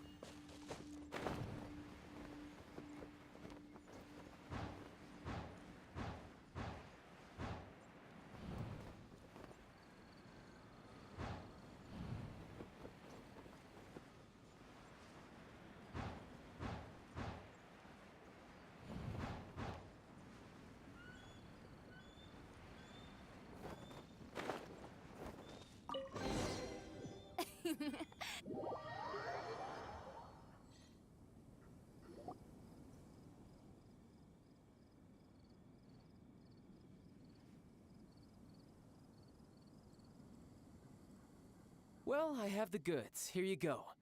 So how'd I do? Pretty well, I'd say. Brother, what do we do? This fellow isn't normal. Please, hold on a moment, sir. We need to discuss something amongst ourselves. He ain't here for an initiation. He just wanted to show off. Honestly, we'd be no match for him if he wanted to fight. Guys, do you think that maybe we're being robbed? I don't know. Surely he wouldn't have come here all dressed up like that if he was only after us. Unless maybe his words have hidden meaning. Snezhnaya, 3 months, 600,000. Oh, I get it. It was insider talk. I remember that the boss took out a 600,000 more loan from that Snezhnayan bank about 3 months ago, and still hasn't repaid it. So this guy must be the debt collector. Why didn't he just say so? What's with all the toy talk? And that's where you're still green. See, in a lot of professions like this, people speak in code to protect the privacy of their business partners and clients. Makes sense. Owing money is pretty embarrassing. This guy isn't one to mess with, I tell you. He's a professional. Way too professional. So, Mr. Salesman, my apologies, but we can't have you joining us. Oh? I didn't pass? I must say, I never imagined that the treasure hoarders would have such strict entry requirements. No, it's not that. What we mean is that you're too big a fish for our little pond. But we fully understand the situation with the, toys, sir. We'll fetch that 600,000 for you right away. I see. Well then, it's been a pleasure doing business with you. We get paid, and everyone stays happy. A wonderful outcome, wouldn't you say? Yes. Couldn't agree more, sir. That's my brother for you. Toy sellers are so cool. Ah, Master Child, you're here. A new batch of fresh recruits have just... Hey now, keep your voice down. Can't you see I'm entertaining some clients over here? Clients? Well, anyway, the Motherland has dispatched a new batch of recruits to Liyue. They've just arrived, and I'm afraid we must trouble you to speak to them. Do I have to? Now is hardly the best time. I must apologize for troubling you, Master Child, but they are already waiting for you south of Lingju Pass. Every new batch of recruits must be baptized by the Tsaritsa's will, through the words of her harbingers. This has always been our rule. At present, Master Child, you are the only harbinger in Liyue. Please, everyone is standing in formation and waiting for you to bestow this honor upon them. Well, all right then, I'll go. Just give me a moment to catch up with my brother, and I'll be right with you. Do you have to keep working? Yes, sir. We have a group of new toy sellers fresh in from the Motherland, and I need to go teach them the ropes. Wow, that's great! When I grow up, I want to be a toy seller too. Can I go listen? I'm afraid you're still too young, sir. I'm not sure if you'd understand much of it, and most of it's rather boring anyhow. Why don't you go play with the Traveler instead? Sound good? But... I really do have to go now, sir. A lot of people are waiting to see me. I'll see you around, all right? Child really dotes on his brother, but now he's gotta ditch him again. Must be a really tough job.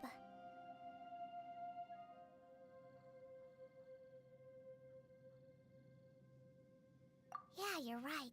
He hasn't done himself any favors with the whole toy seller cover story. To think he'd go this far just to prevent his family from seeing his dark side. Maybe. But he has good intentions, doesn't he? Wait. Where's Tooser? We were too busy chatting. Where'd he go? Did he sneak off to follow his brother? Either way, let's head over there first.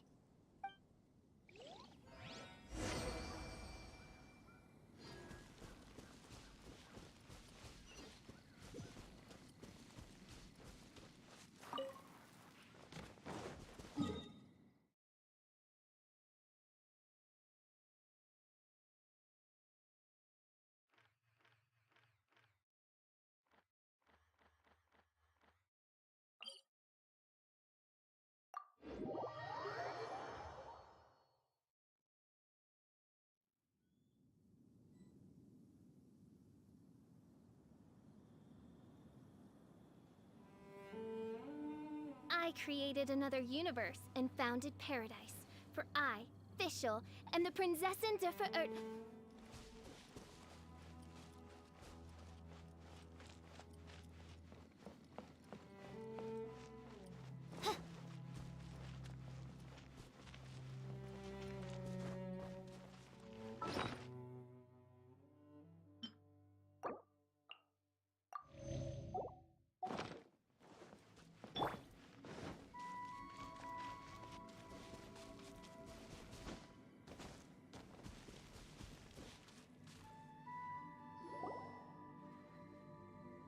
Hooser! So you did come here! Shh, quiet! My brother's giving his speech. From this day forward, you will honor the oaths you have made to Her Majesty the Tsaritsa, and you will stop at nothing to bring Snezhnaya victory. You shall sweep through this land like the icy winds of the furthest north, as strong as the hoarfrost of Zepelyarny Palace. You will chill the very marrow in our enemies' bones. Her Majesty expects of you loyalty, ruthlessness, and meticulousness. For the trials that we face are harsh, and our enemies are like...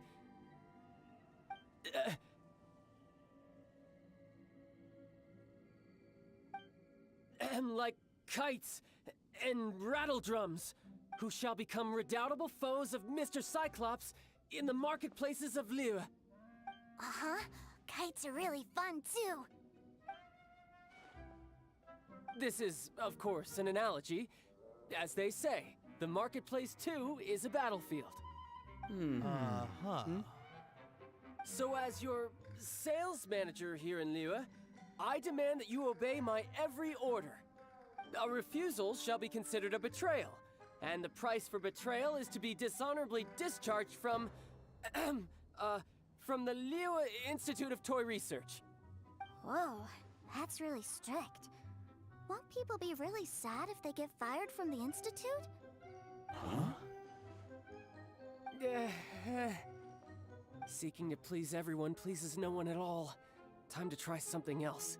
Forget it. Perhaps a round of hands-on training will suit us better. Hands-on training? After all, a strong body is the proof of one's capacity. Hey, did he just say that we're doing hands-on training? A Harbinger wants to spar with us personally? What an honor! I can't believe it. Are recruits like us really worthy? Am I hearing a hint of objection to this idea? Not at all, sir! That's the spirit. Now come at me, you lot! You'll get frostbite.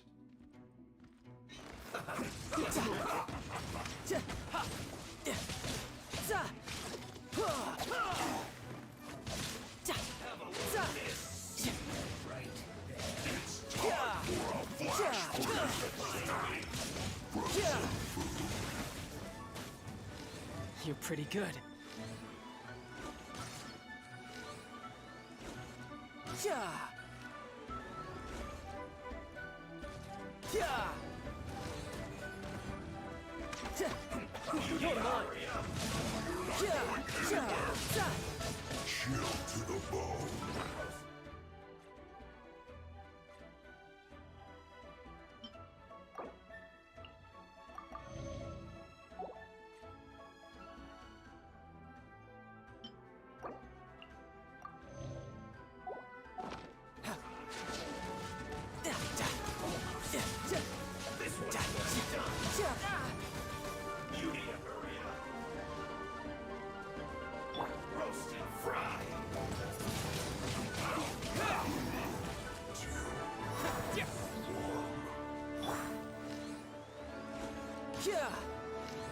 Let's not waste time.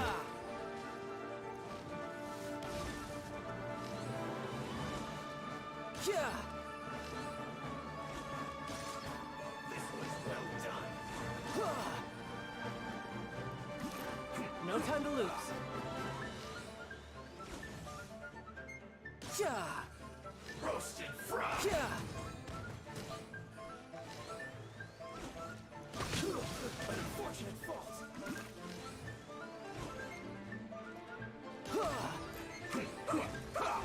Yeah.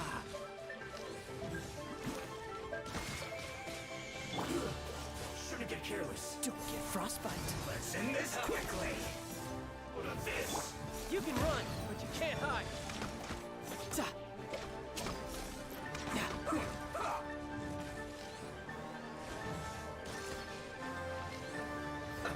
Let's move. Let's not waste time.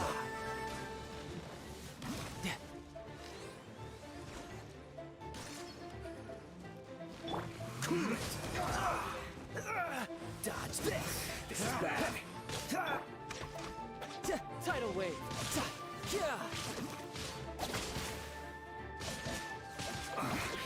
I guess this is it.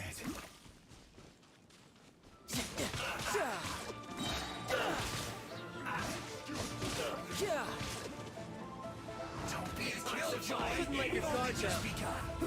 But unfortunate fault. Seems like I went too far. It isn't time for a break yet. Cool it.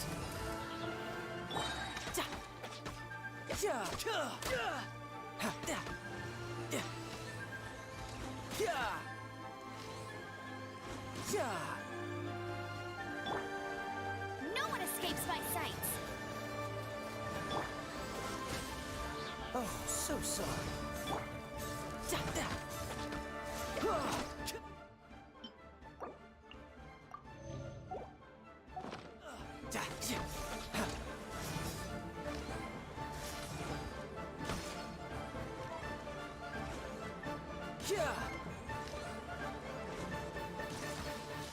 Wings of darkness. This should be Come, fun. sever night from day.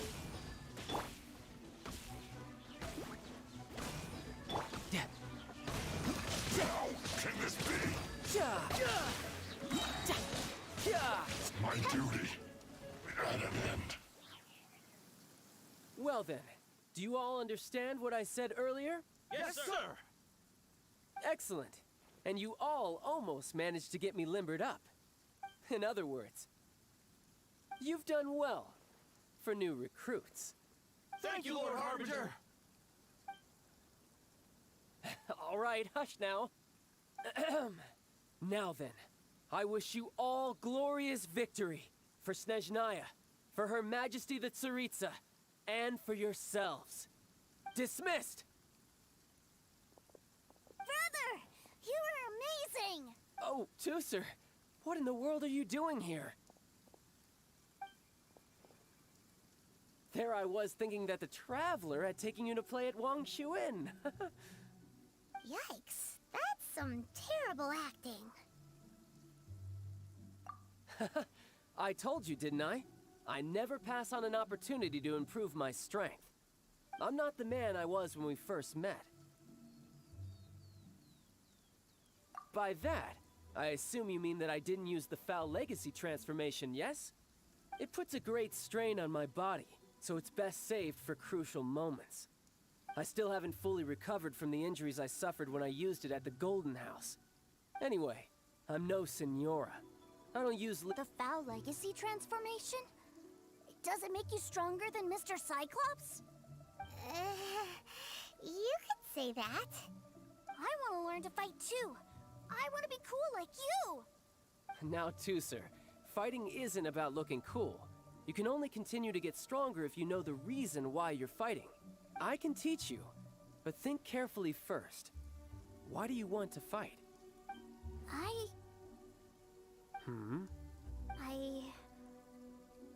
I want to protect Sister Tonya. That's a good answer, Tusser. When I return to Snezhnaya, I will start teaching you fighting techniques. Then you'll have to protect Tonya for me. How does that sound? Leave it to me. You know, Tusser's a good kid when he's not being so stubborn. You've had a nice long time here in Liyue, haven't you, Tusser? Isn't it about time that you took the boat back home? But you've been so busy, and we didn't get any time to play together yet. Tusser, you know I'm very busy at work. And hasn't it been fun traveling all over the place with a proper traveler? He's just worried he won't be able to keep up the toy seller act forever. Well, how about this? If you just do one little thing for me, I'll be a good boy and go back home. Oh dear, who taught this little devil to bargain? All right, what'll it be? Take me to visit the Institute of Toy Research.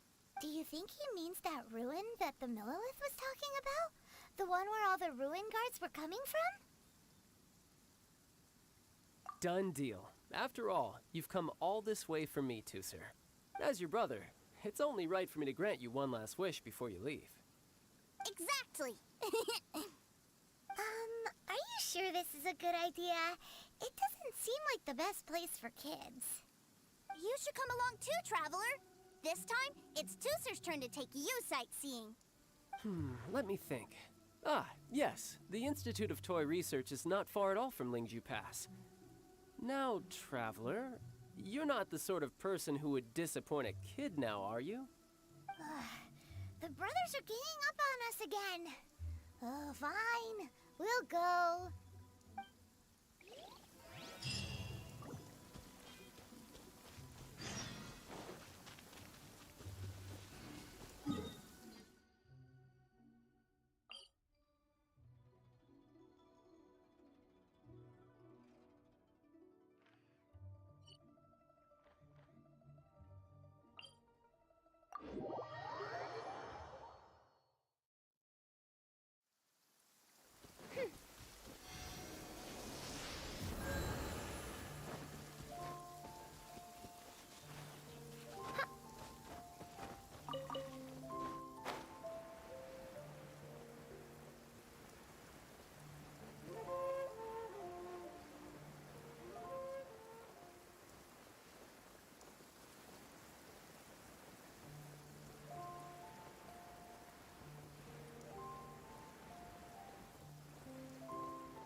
Here we are.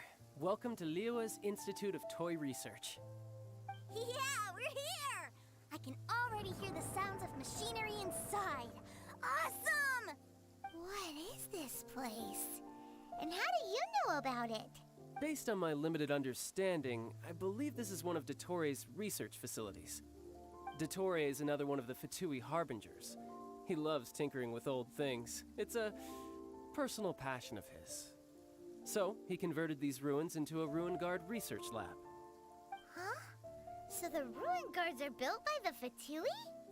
No, they have much closer connections to the Abyss. So, strictly speaking, they're as much our enemies as anyone else's. We just do research, nothing more. As to why the Ruin Guards have been moving outside of this area recently, I can only imagine that he's gotten bored of playing around with them and has lost interest in this place. Wow, yet another Harbinger with a bad attitude. But at least this explains why you were totally okay with bringing Tooser here. Seems you did your homework ahead of time. Well, I wouldn't go quite that far. I actually have no idea what this place is like on the inside. Wait, so are you or are you not worried about your brother's safety? Of course I am. But no matter what the danger is, I will parry it. Isn't that what any older brother would do? Even Tooser understands that, now that he knows what he's fighting for. It's the very same reason that's been nestled in my own heart for so many years. What are you guys chatting about? Come on, let's go in! All right, follow me.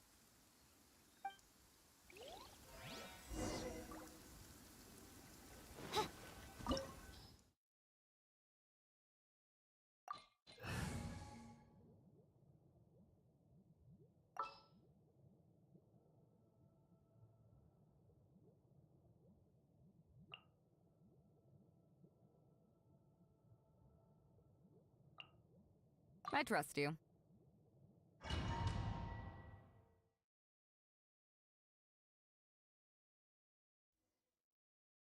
Brother, someone was saying that Mr. Cyclops is a killing machine. Were they now? What a silly thing for them to say. And you shouldn't go repeating it either, Tooser. You're far too young to be talking about such violent topics. Yeah, I knew that they were lying anyways. Mr. Cyclops is here to defeat the bad guys and protect the world. He's my favorite toy. Right. With Mr. Cyclops around, the bad guys won't ever get you. That's right. Okay, I'm going to go play with Mr. Cyclops now. Hey, Tooser, wait up! The door's shut. Will Tooser be alright? There's another path over there. Let's move.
Oh, the door opened! Was that you? That's right. But give me a moment over here, Tooser. I need to make sure that everything's safe. Maybe I shouldn't have spoiled him quite so much.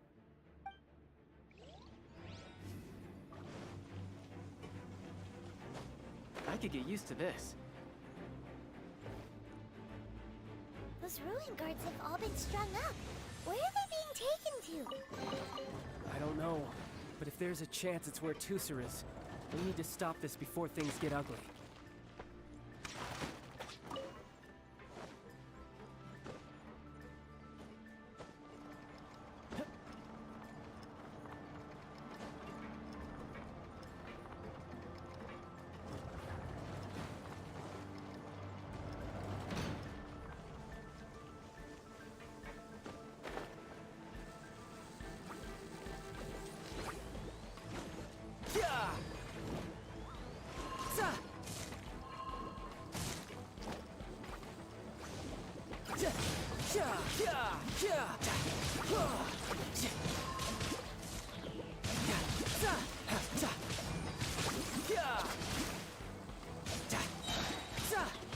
Brace yourself. This is gonna hurt.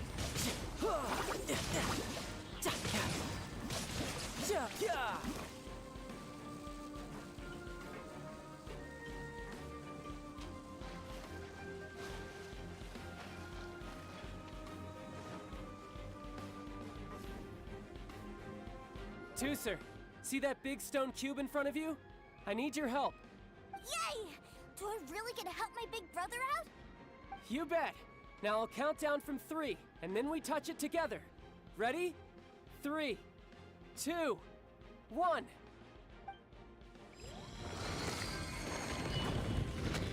No time to lose.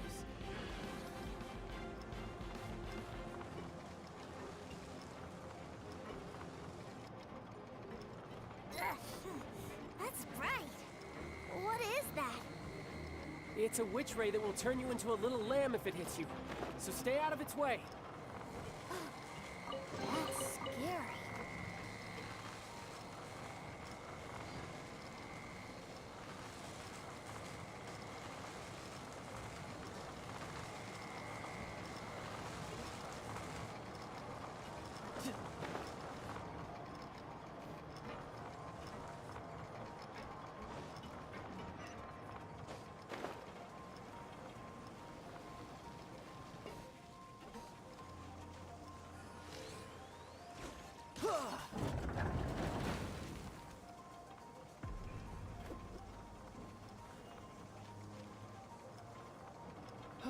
Back together at last.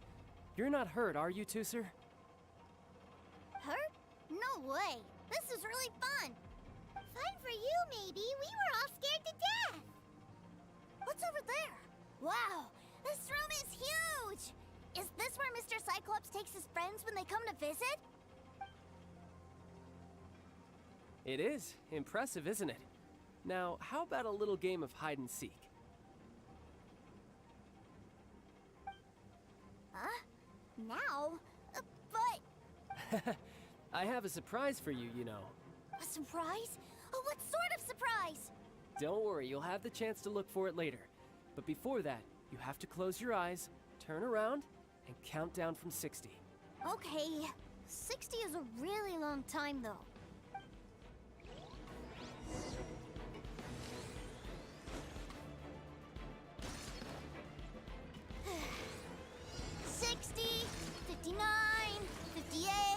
There's not much time. Let's clear all these hazards out. 48, 47, 46, 45. Are you guys okay? What's all that crashing and banging? Don't worry, it's all part of the surprise.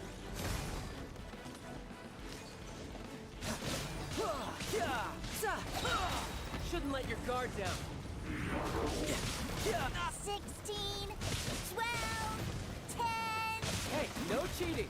You skipped a few numbers, you little rascal. You noticed. All right. 15, 14, 13.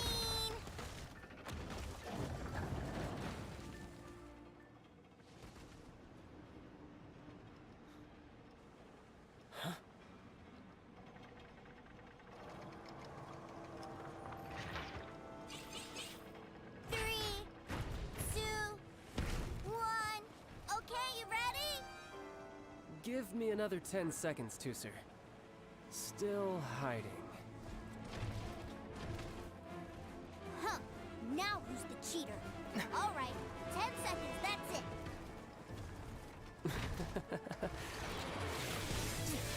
10, 9, 8, 7, 6, 5, 4, 3, 2,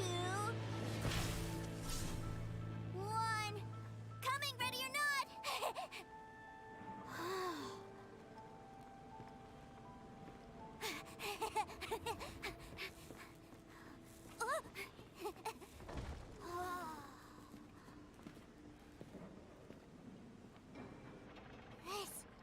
This is everything I've ever dreamed of! It's Mr. Cyclops' world! Wow, he actually pulled it off. And the way he knocked those ruin guards around was like they really were kids' toys. But Paimon wonders if he'll be alright after using the Valve Legacy transformation again. Awesome!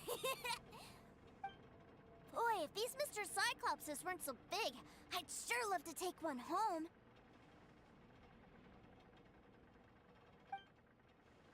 Wait, where'd he go? Where'd my brother go? Aren't you guys supposed to be playing hide and seek? Oh, that's right! I was so excited that I forgot all about our game. Well, let's go look for him together, okay?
Windblade!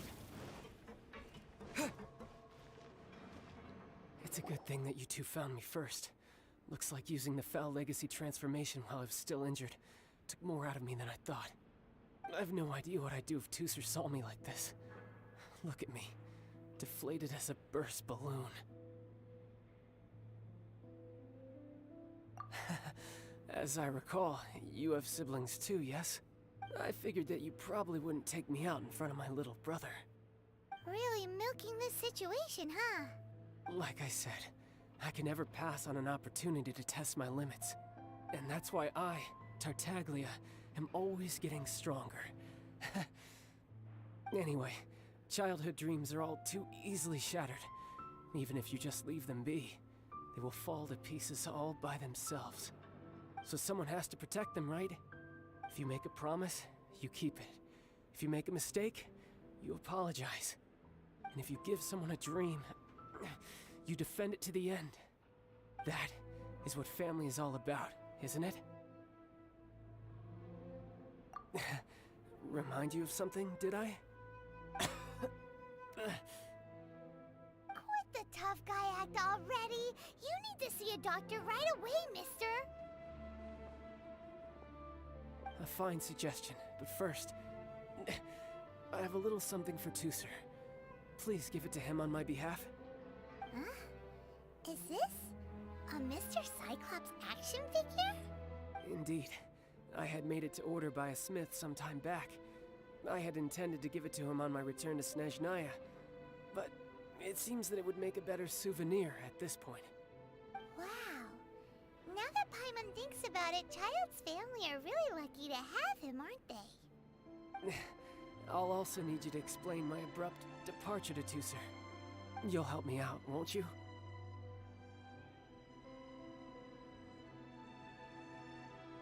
The cold will kill the pinky that once betrayed your friend.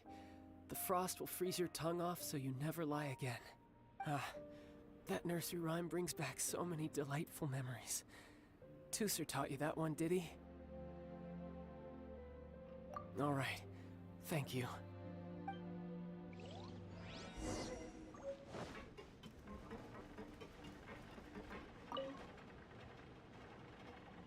I can't find him anywhere. Where did he go? Really? Where is he? Yeah, so he had to leave in a real hurry. He didn't abandon you here on purpose. Oh, well, that's great. But still, I was kind of hoping we could play here a little longer. Wow, look at this! I never knew that they made Mr. Cyclopses in this size. Look, it even has my name on it. It's my very own Mr. Cyclops! You're really loving it, huh? You bet! My brother is the best big brother ever!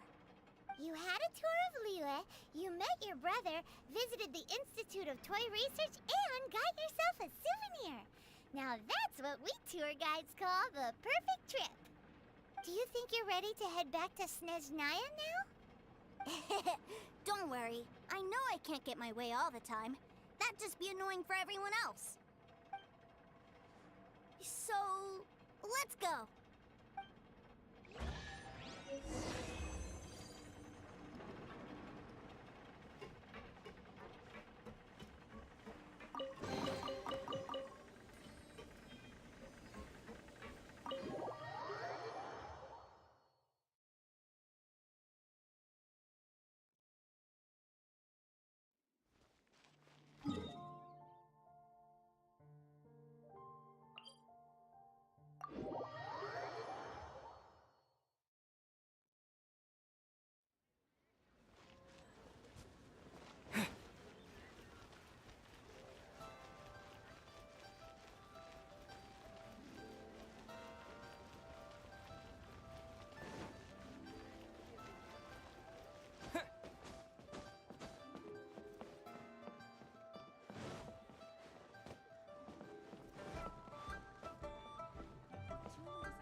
Sir, young Master Tooser, I've been waiting for you. Did Child send you? That's correct. Master Child instructed me to arrange for young Master Tooser's return trip. Please, come this way. Who are you? My big brother always tells me never to go off with strangers. But you've been following us around this whole time. Yeah, that's because I've known who you are all along. What? My brother told us all about you in a letter he sent back home. Sister Tonia read it to me. I actually recognized you the moment I saw you. I just couldn't remember your name. What a strange twist of fate. Not at all. In fact, he said that if he ever had the chance, he'd quit his job and join you on your adventures. Young Master Tooser, the boat to Snezhnaya will dock soon. We'd best prepare for boarding. Gee, time really flies when you're having fun. Well then, see you, Mr. Nice Guy. wait for you back home. You definitely have to come visit Snezhnaya sometime.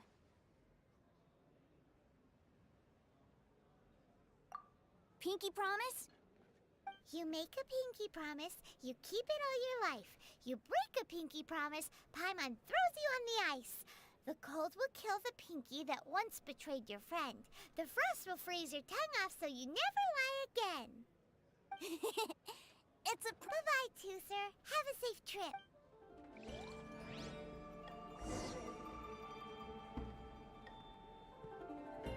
Hey. Child? So you were here this whole time? What are you hiding for? Why didn't you come and say goodbye? Partings are special moments. If he spent his final moments in Liyue seeing me all haggard and weak like this, that's not a memory I want him to leave with. Still, it is a shame that I couldn't see him off by myself. I should have been the one taking him back. I do have subordinates to escort him, but I still feel a little uneasy. Jeez, don't you think you spoiled him enough already? I can't quite explain it, but somehow I felt much more at ease leaving him in your care. And to think that not long ago we... Ah, yes, I almost forgot. Remuneration for your services, which I really couldn't have done without this time. Aha! So you do have a heart after all. One other thing. Don't forget our promise now. Let's have a rematch when we get the chance. This time, with my honor as a harbinger on the line.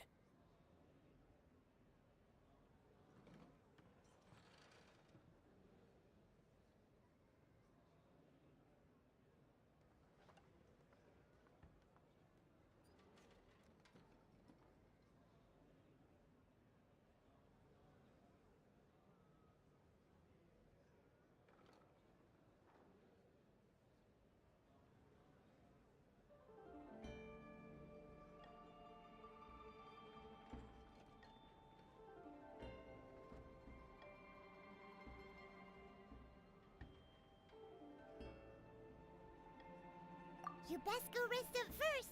Don't come crying to us when you lose all over again.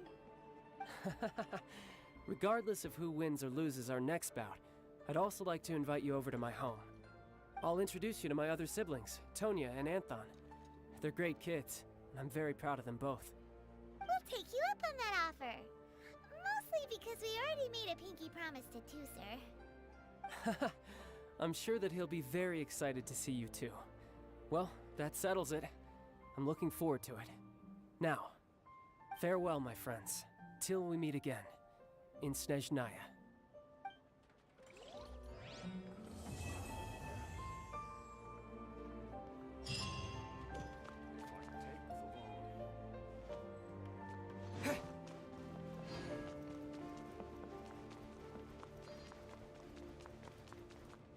Welcome to the Northland Bank.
Looks like Timaeus isn't here today.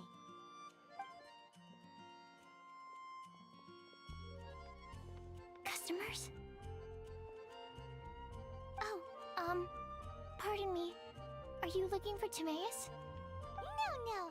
Just strange for him to not be around. Paimon always sees him standing here. I see.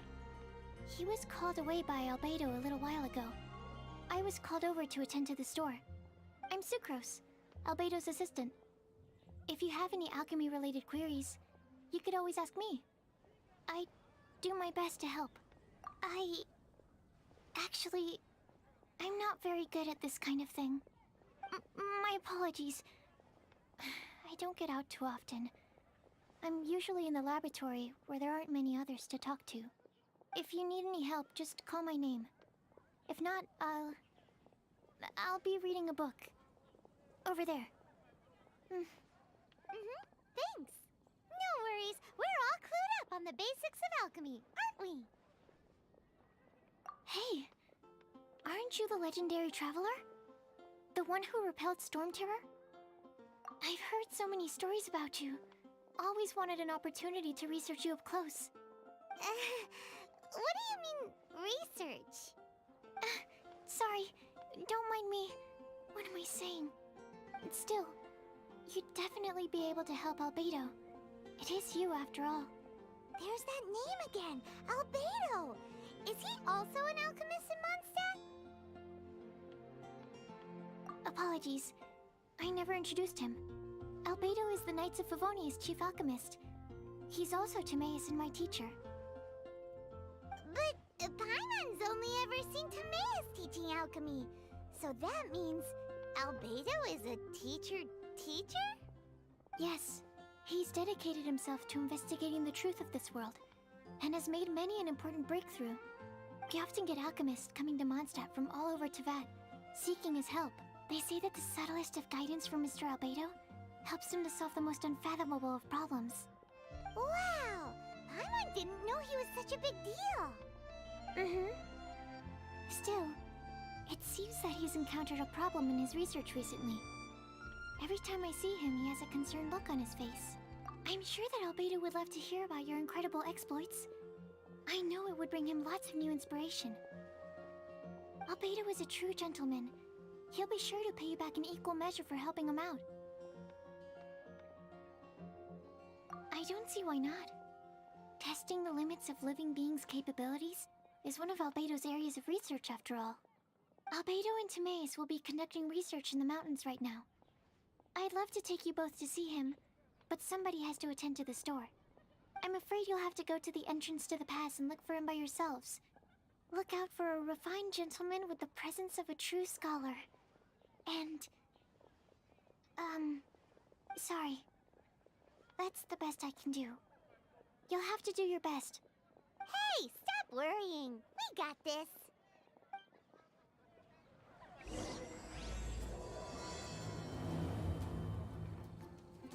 Sucrose is a whole lot less nervous when she gets talking about alchemy and research, huh? Is that what all researchers are like? Recently.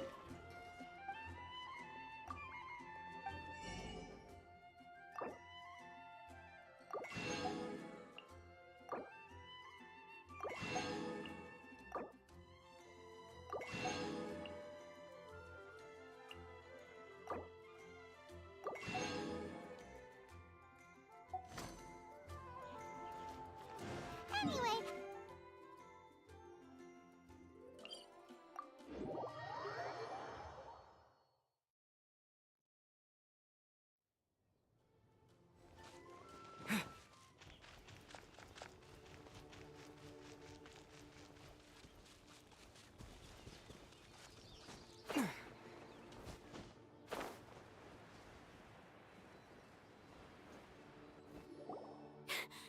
Sister Rosaria! So here you are! Choir practice is about to... I've told you already, I don't go in for that kind of thing. I've got more important matters to attend to. But this event has commemorative significance. The church hopes that all sisters will be present. Hopes? That's odd, because I don't recall a fulfill the hopes of others clause in my job description.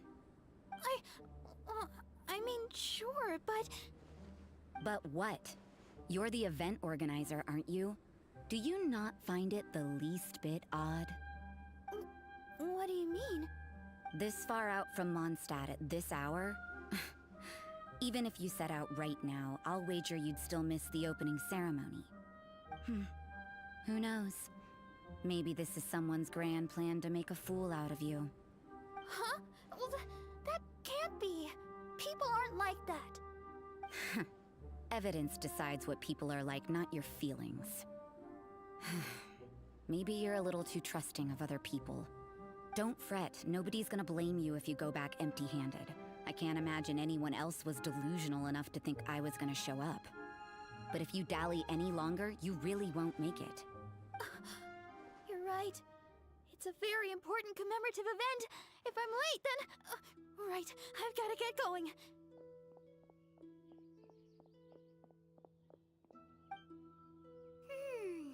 Seems like that sister's an expert in making people believe anything she wants. I thought I heard something. Who are you and why are you eavesdropping? We'd better watch out. She seems like a dangerous villain, or a trickster at best. Oh, really? I'm a member of the long-standing Favonius Church. You're an eavesdropping pixie from who knows where, and you think I'm the trickster? Wait, she heard that? Paimon was whispering so quietly. And as for this outlander you seem to be following... So it's you. The honorary knight that saved us from Storm Terror. Well then, given your status, I won't press you on your reasons for eavesdropping. Otherwise, depending on your answer, I could have arrested you on the spot. What? Do the Sisters of Mondstadt have the authority to arrest people now? We can't go turning a blind eye to hidden dangers, can we? Why shouldn't sisters have a sense of justice? That doesn't sound right. But Paimon can't think of a good comeback. Let's talk about you. What are you doing in the mountains?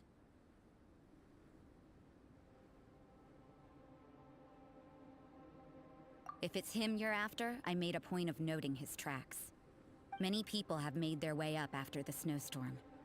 Let's hope they're still there. So, are you also looking for him? No, this is just a professional habit of mine. I sensed elemental traces in these tracks. Never hurts to be vigilant.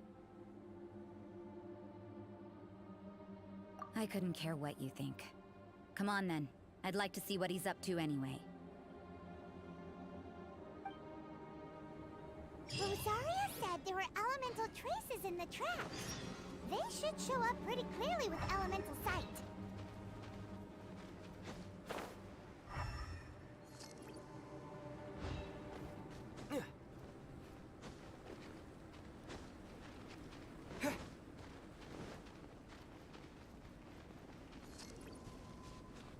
Want to taste of my hammer? Another test.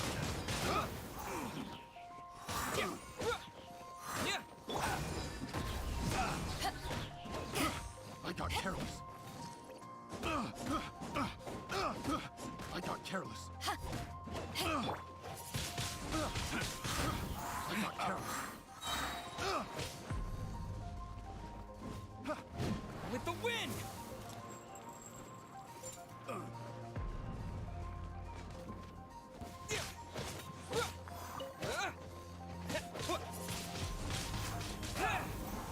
I messed up.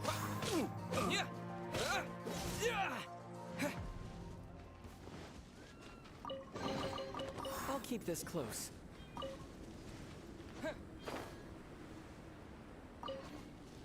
You know, little pixie, your ability to appear and disappear at will is very interesting.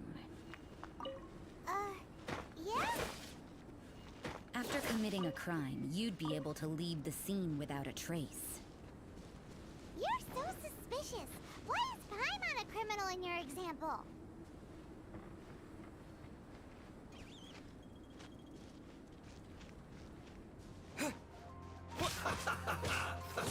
Let's move. Oh, so sorry. Have a load of this.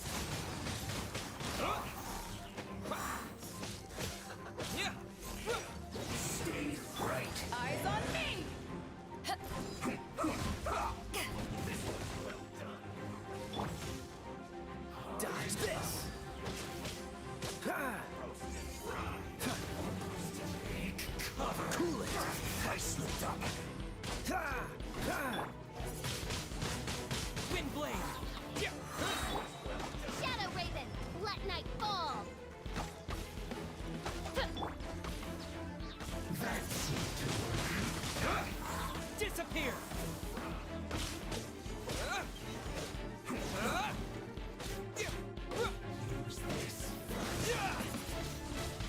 Wind blade!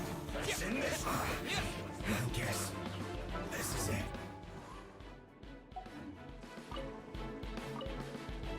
That seemed to work.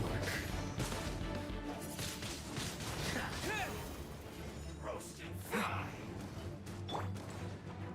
Freeze! You need to hurry up. I must have left frostbite.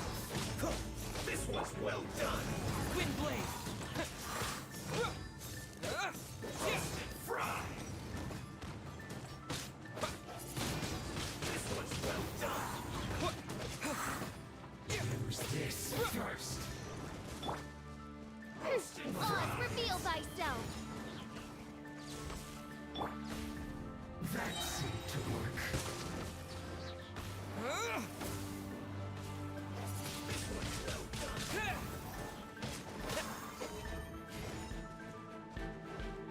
You need to hurry up. Use this first. Roast and fry. Take cover. This was well done.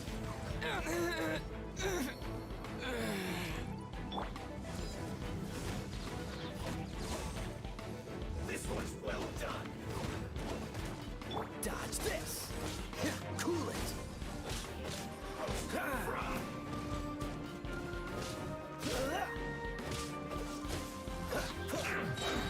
This moment will be frozen in time. This was well done. Power that ended Python!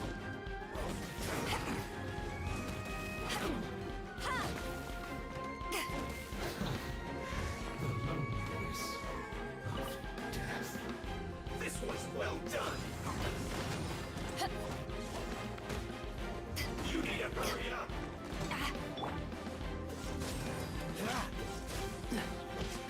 Roast and fry. Midnight Phantasmagoria. Dodge this! You need to hurry up. What's the hurry? This one's well done.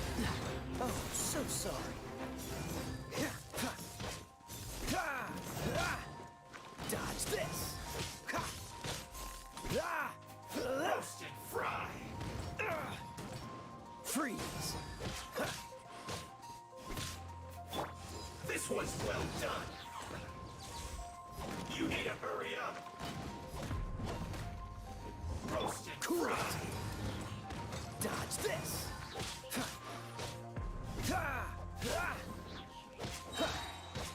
You need to hurry up. Don't get frostbite. This one's well done. Time to fight back, I suppose. Freeze! You need to hurry up. Cool it! Roast and fry. Freeze! You need to hurry up. Cool it!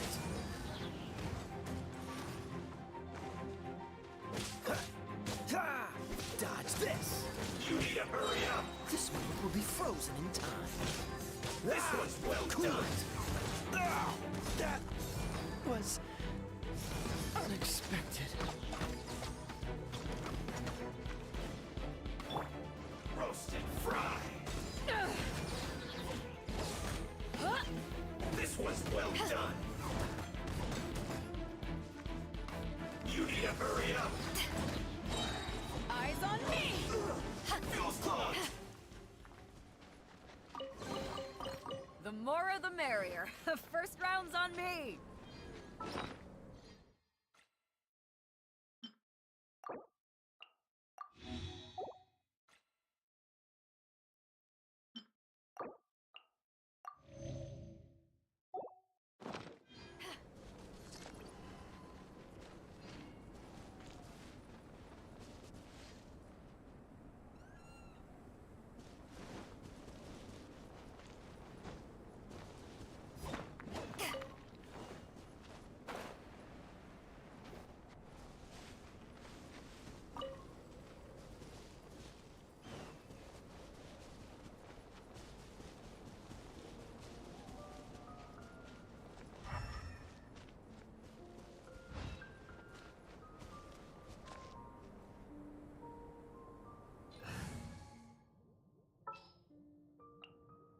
Leave it to me.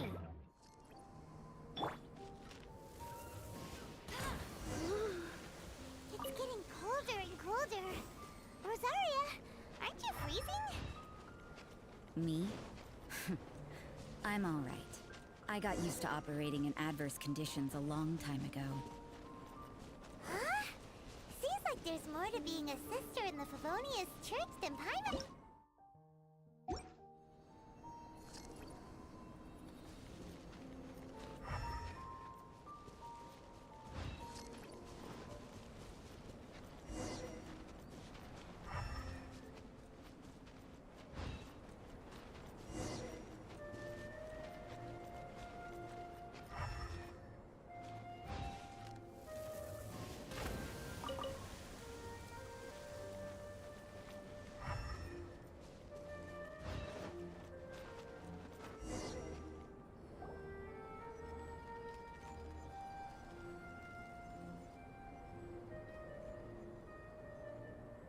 Is that Albedo?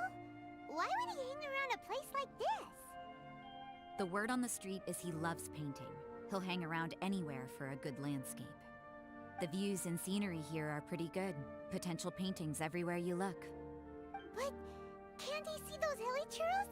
Isn't he in danger?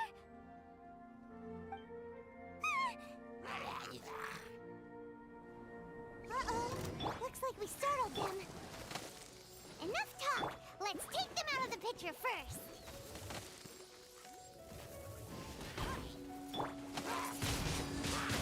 Windblade!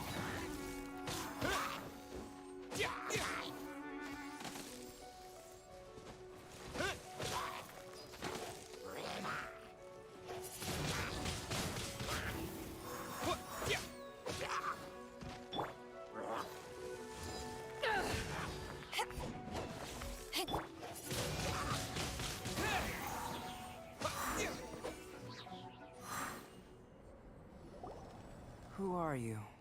Why did you alarm them? Thank the gods I'd already completed my painting. Would have been a shame to leave these particular hilly trails unfinished. What's up with painting hilly churros? What makes them so interesting? I'm afraid the answer isn't easy to explain.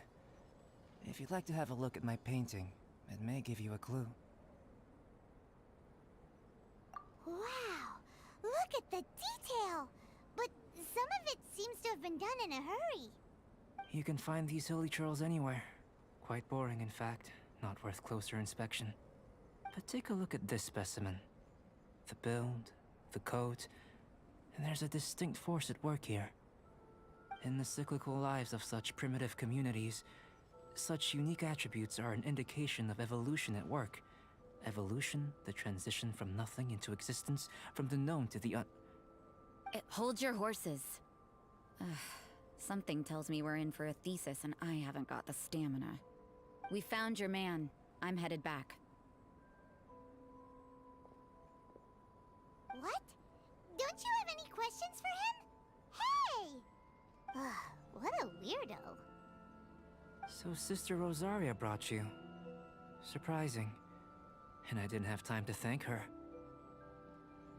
But back to the point. From her words, it seems that you were looking for me? Mm-hmm. We met a girl in Mondstadt, Sucrose. She said you were stuck with your research. I see. So Sucrose sent you here.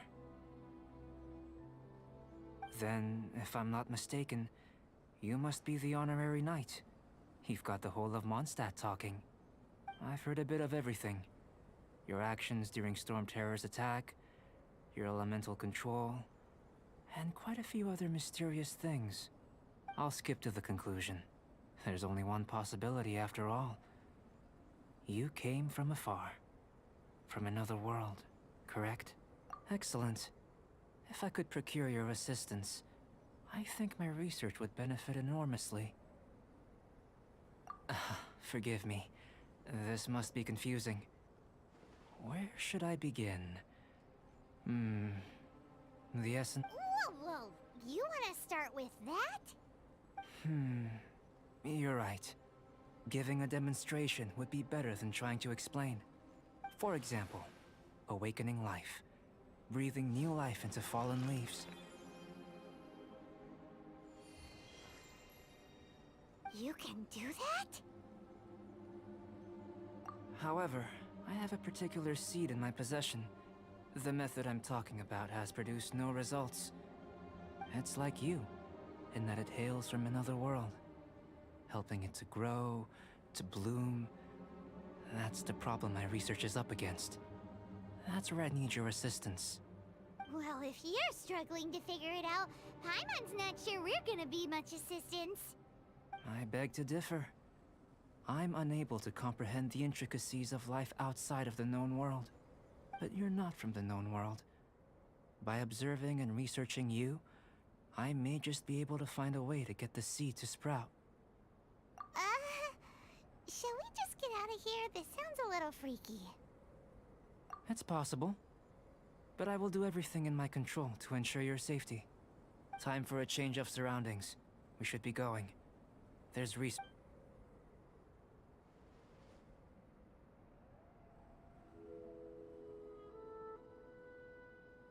Albedo and that traveler seem to have hit it off. Takes a weirdo to know one, I guess.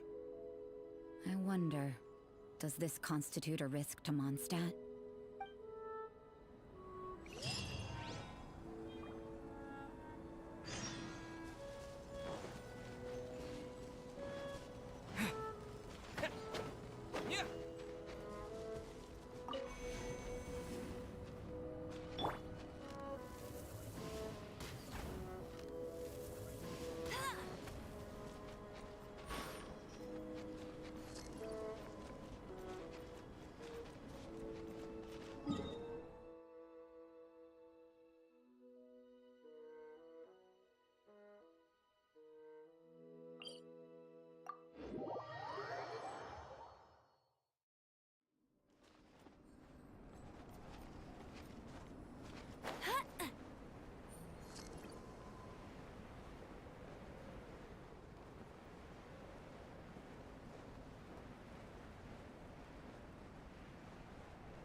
Has a question.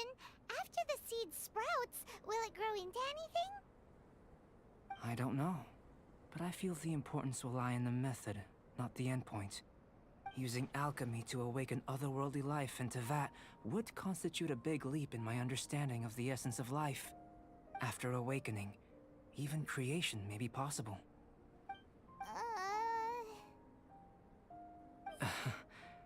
Still a little difficult to understand? No, Paimon's got a brain. But what's the seed gonna become? Isn't that more interesting than whatever it was you were saying? Well, if it turns out to be a delicious fruit, dinner's on me. Yay! Paimon's holding you to it.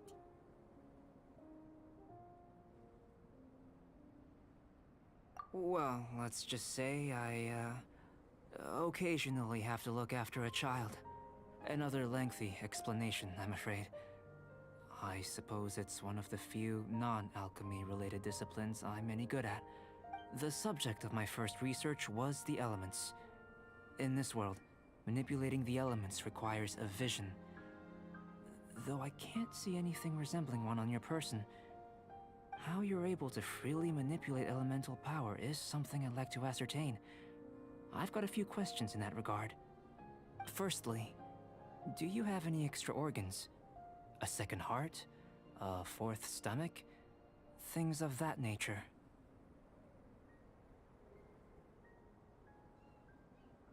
Fascinating.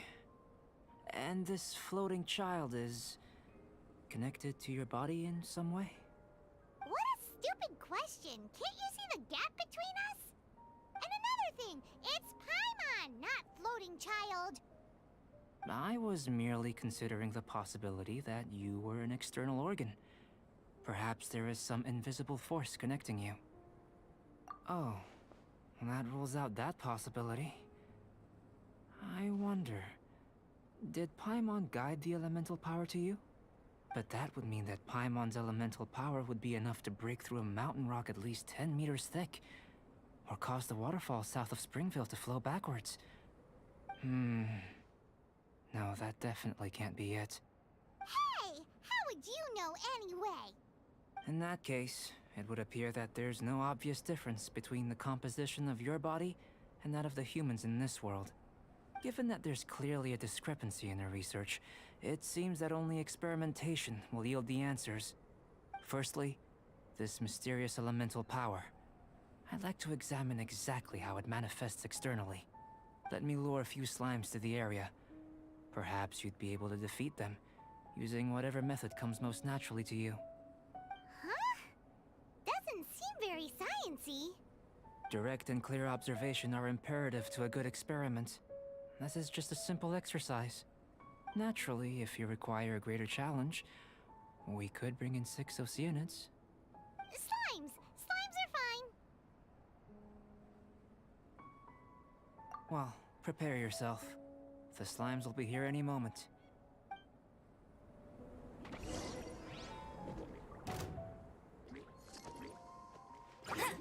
No escape!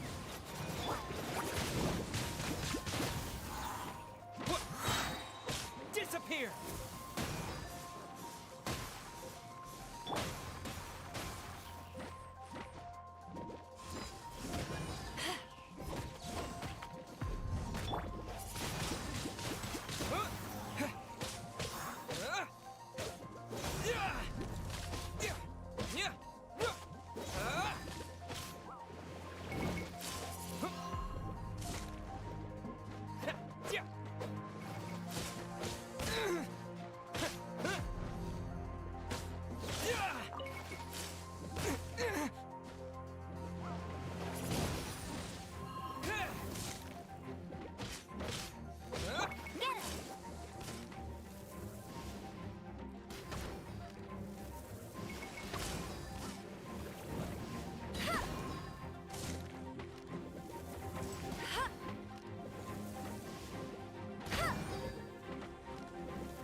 I'll race you there!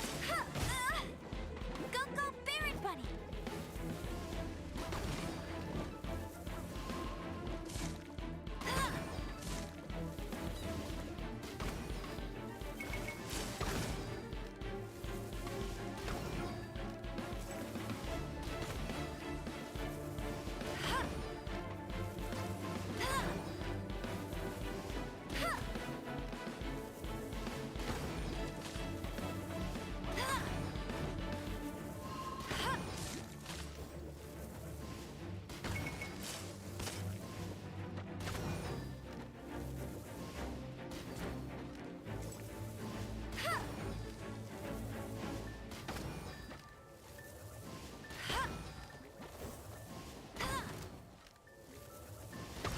Bet you can't keep up with me!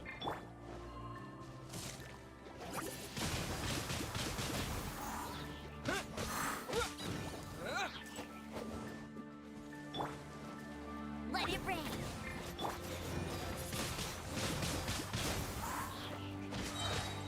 With the wind!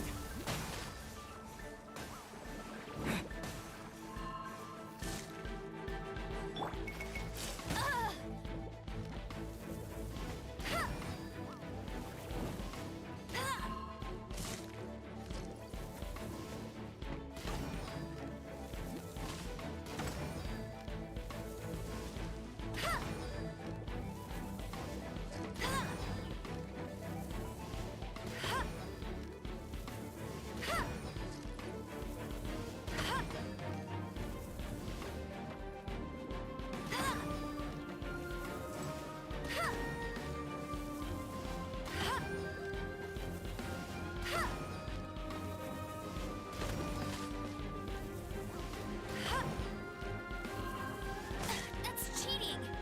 I'll race you there!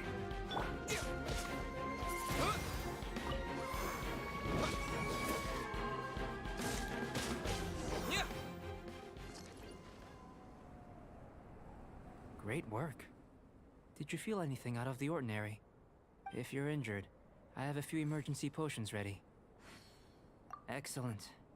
According to my observations, the manifestation of the external elemental flow is as expected.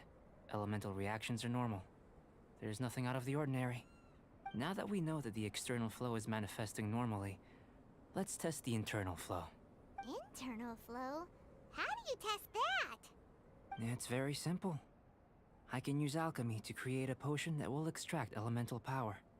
If the elemental power is stored or accumulated physically within your body, this potion may elicit an elemental reaction.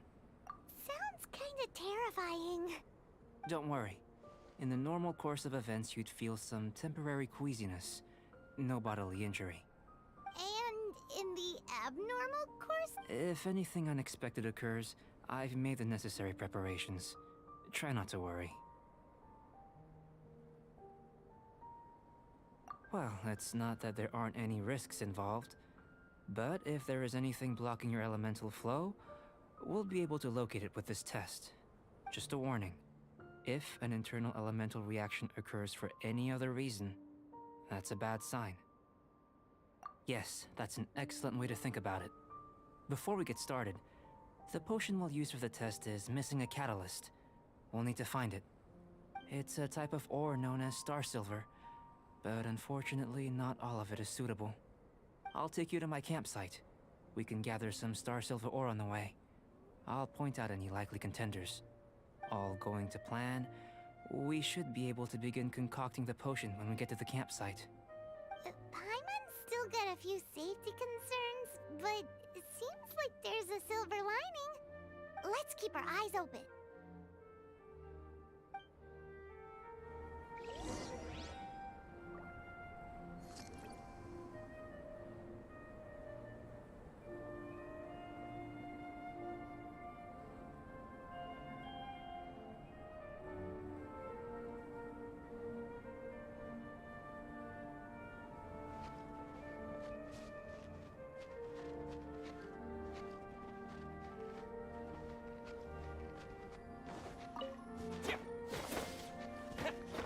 Here.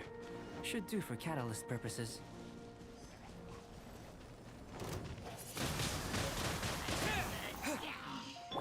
Tired. This one. Usable with a bit of polish.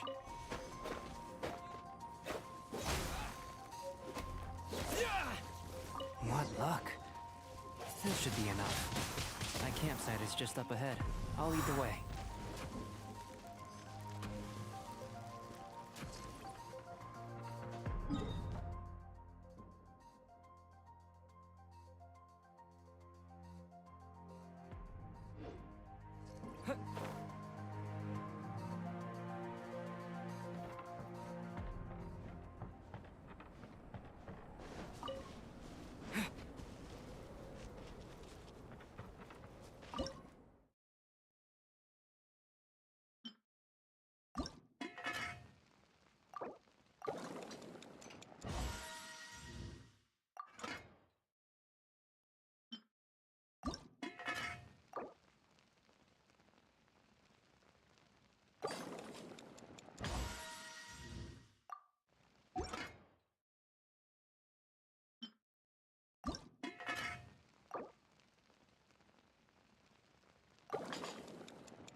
This is my campsite.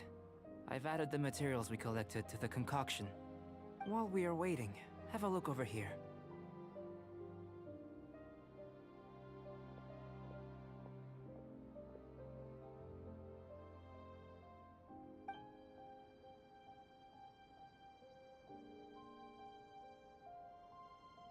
My assistant Timaeus here is helping me with my research. I'm guessing you may have met in Mondstadt already.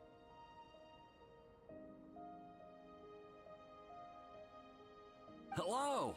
I've just gotten hold of the data from your experiment. The report is already up on the board there. Whoa! Look at all the data! You got all these results from one slime battle? I wouldn't call them results, inferences, and a few daring guesses perhaps. I think the most rational direction would be to expound on the phylogenetic relationship between this traveler and the slimes. Consider. You don't have a vision, but you can manipulate elemental energy. The slimes don't have visions either, yet they too are able to manipulate the elements. Following this line of thought, I'm sure we'll be able to establish a basis in fact. Not bad for a point of entry. But strictly speaking, slimes are elemental life forms. In other words, beings consisting entirely of the element. A cryoregis vine, or even a whopper flower might be a better analogy. But tracing back the phylogenetic relationships between plants and animals, you might have to trace back to the world's origins. In that sense, things might get difficult, don't you think? Yes, sir. That sounds correct. After all, we've got our primary data already. This traveler is a visitor from another world. If it turned out that he did have a phylogenetic relationship with this world... Now that really would be something, wouldn't it? Ah, it would. Apologies. I was so excited to get the data. I'll slow down a bit next time. Speaking of data, to complete our research, we'll need some more. I'll be conducting analysis here for the time being. If you're keen for an update, just come and find me. Great. I'll leave you to it.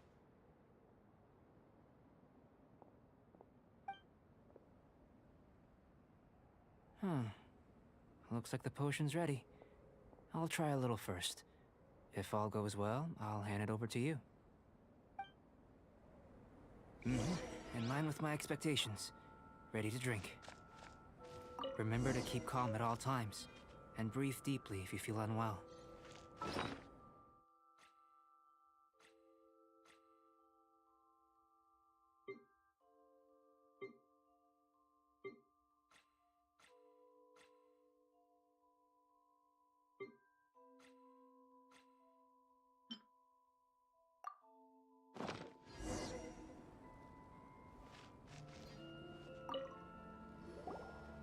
Tasty? You've got a funny look on your face. You said you tried some already. You sure it was ready? What happened to him? Oh, this was the result I was expecting. And a very positive one at that. This potion channels elemental power into the body. Under normal circumstances, a repelling reaction is to be expected. But if the internal elemental flow is unimpeded, you'll only experience momentary discomfort. Once the flow is complete, there won't be any other effects. So you knew you'd be sick and still drank some? It was my own concoction, of course. Only natural for me to be the guinea pig. But of course, you're my assistant. By all sense and reason, it would be wrong of me to place that risk onto you. In conclusion, I'd say we have our conclusion. As far as elemental energy is concerned, you're no different from anyone else in this world. Nothing peculiar. Aw, Paimon wanted something cooler to happen. Then again, better an ordinary result than a peculiar result. Peculiar results have a tendency to be of the undesirable variety.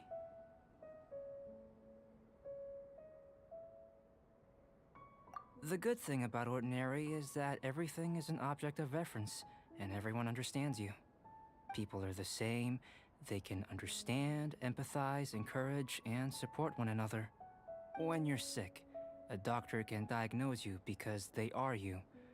When something goes wrong, you can ask people who've made the same mistake for their experience because you are them. But a peculiar person, they don't have much recourse for the things we take for granted. The essence of their life is fundamentally different. For example, A human can't understand the life of a Pyro-Regisvine, or an Eye of the Storm. To sum up, this has been a positive outcome. Going forward, you can use your elemental power without fear. Timaeus, the results of the new experiment are out. If you could see to collating them.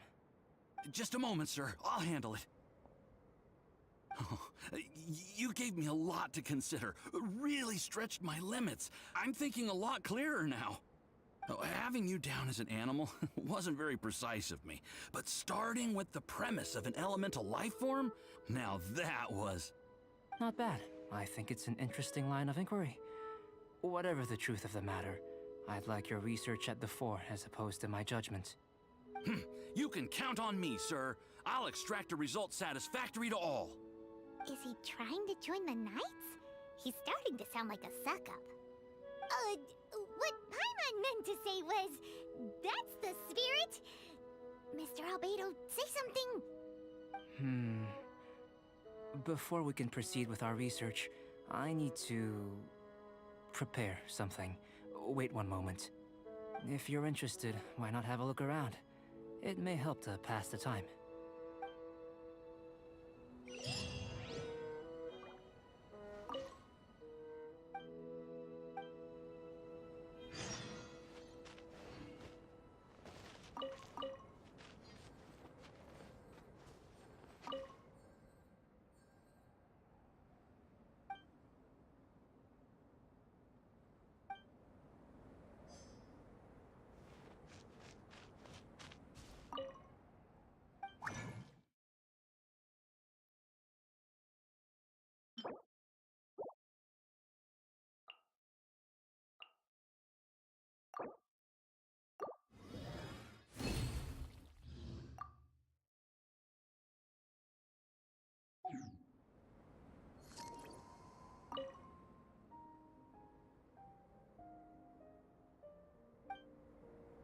Here comes Albedo! Let's go see him!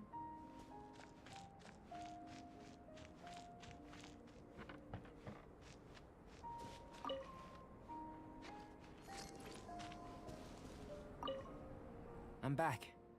Did you see anything interesting? Not to worry. They're all for alchemical purposes. You'd be hard-pressed to find an everyday use for them. Well, on with the research. There may be significant differences between different worlds. Take Tevat, for example. Here, those with visions can manipulate the elements. But worlds may well exist where only one person is able to do so. Or even everyone. So, leaving elements to one side, do you possess any unique abilities? Ones that don't exist in this world? I think answering this question calls for the same methodology as last time. In other words, time for the next experiment. No. You shan't be required to exert quite so much effort this time around. Now, see this pillar here? Use your willpower to try and break it. That was your best effort? Well, can't be helped, I suppose. What's with the disappointment? Isn't that, like, impossible? Have you tried using your elemental power with food? I don't mean for cooking as such. Rather, channeling your power into the ingredients themselves. I'm curious to see how the taste and texture respond.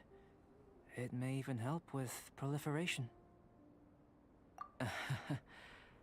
I suppose I have a curiosity for things that others find surprising. Anyway, why don't you cook us up a sunshine sprat? I've just finished preparing the recipe. Cooking?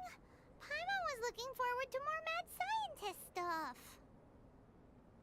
Not only is this recipe a staple for me, it's also worth experimenting with and highly nutritious. Paimon bets you're just hungry. It does sound yummy, though. Okay, Paimon approves. Good buddies are always on the same page. I'll leave you to it then. Looking forward to the results. If there's anything left over, maybe Timaeus can finish the last morsels. Paimon doesn't think we'll have that problem. How are we gonna channel elemental power into the food? Maybe try the willpower thing again.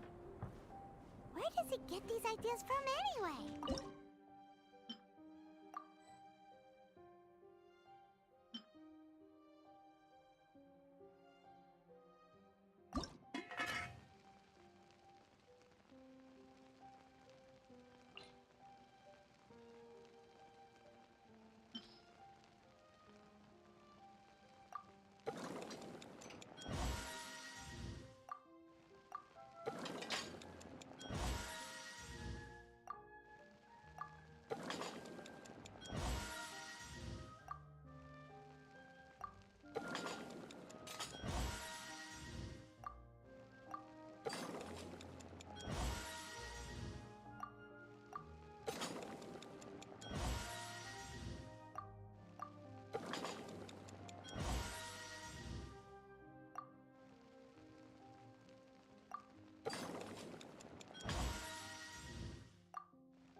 Let's just do it the old-fashioned way. That was fast.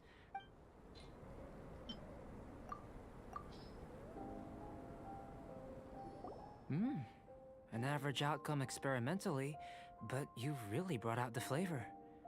You seem well versed in the science of gastronomy. As far as the proliferation hypothesis is concerned, we've come up short. Seems like food presents the same headaches in your world as it does ours. Unless... could it be that the natural laws of this world are limiting your unique abilities? We just didn't know how to channel elemental power into the food. It's a little more complicated than adding herbs and spices, you know. Not to worry. At least we put some food to good use. No need to feel disheartened. And here's your portion. Enjoy. I can box it up if you like. Woohoo! Thanks! Glad you were paying attention. I can tell that you're good friends. Paimon was keeping an eye on you and your safety during the whole experiment. Not that Paimon would have been able to do much if things had gone wrong. But anyway. Hey! You were being nice a second ago! But you do have tasty recipes, so Paimon forgives you. And you're right, we are good friends. You have good friends too, right? Good students? Yes. I'm fortunate too, I suppose. Anyway, moving on to the next experiment. There are all manner of alchemical items here. Keeping them in their proper place is a challenge at the best of times. A while ago, I had the misfortune of misplacing a batch. I managed to retrieve the majority, but 2 vials have been evading me. Animal crystal fly elemental extract and electrohypostasis powder. Paimon's barely finished eating and you want us to go gathering again? Don't worry if you can't locate them. I was planning to replace them anyway. Though finding them would save me the hassle. If you had, say, a superpower, like night vision or vibratory sensing, lost property would be a thing of the past. I must have dropped them somewhere in the area where you were looking just now. So, guess we'd better take a look. Oh yeah! You could use elemental sight!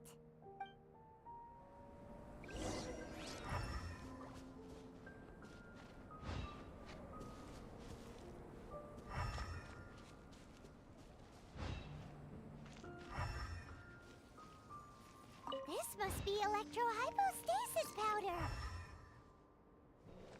The extract of an animo crystal fly can only be animo Goodness, you managed to find them. Incredible. 1,000 thanks. I'm wondering, this elemental sight, this is what allowed you to locate the items and find me here on the mountains, correct? Yep. Guess it does sort of count as a superpower, huh? Unfortunately, though elemental sight is seldom seen, It is not unheard of in Teyvat. Only a never-before-seen otherworldly power would be of benefit to my research. You mean we failed again? Don't be disheartened. This falls entirely within my expectations.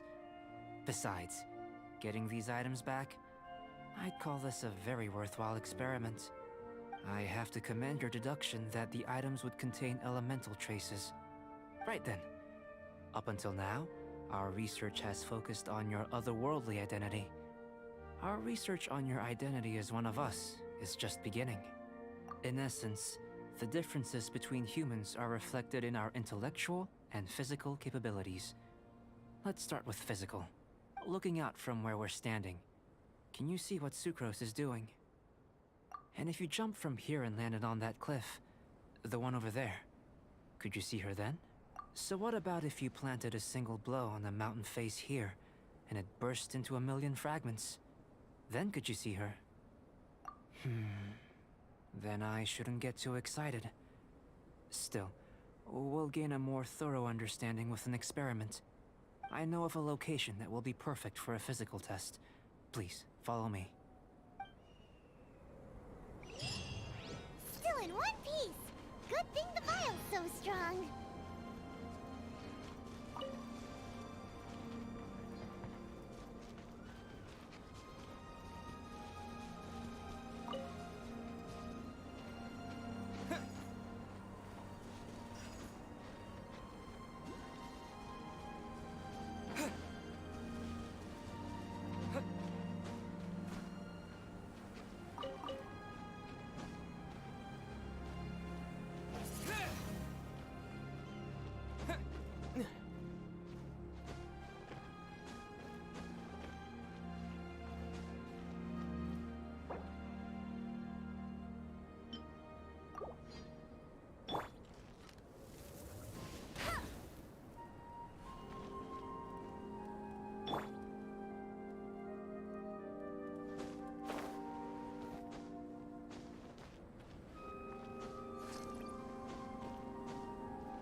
You want us to jump? From up here? Not necessarily. Not if you know of a better method, that is. Whichever method you choose, the experiment will end when you reach the opposite shore of the lake. I will factor the time expended and your top speed into my comparative analysis. The opposite side of the lake. So, we're gonna be swimming? Without limitations, we complete tasks intuitively, using the method that seems most rational to us. Some of us would be unable to stand the icy waters. Others might find the whole thing rather refreshing. No matter what choice you make, it's all a part of the experiment. For me, every detail is invaluable to the research. Then if you would, please, I eagerly await the results. Wait a minute! While we're busy testing, what exactly are you gonna be doing? Me? Recording data, responding to risks, providing, emotional support. So if we do decide to go swimming, you gonna dive in with us? No. Unless you're thinking of conducting competitive research? Oh! Forget Paimon said anything.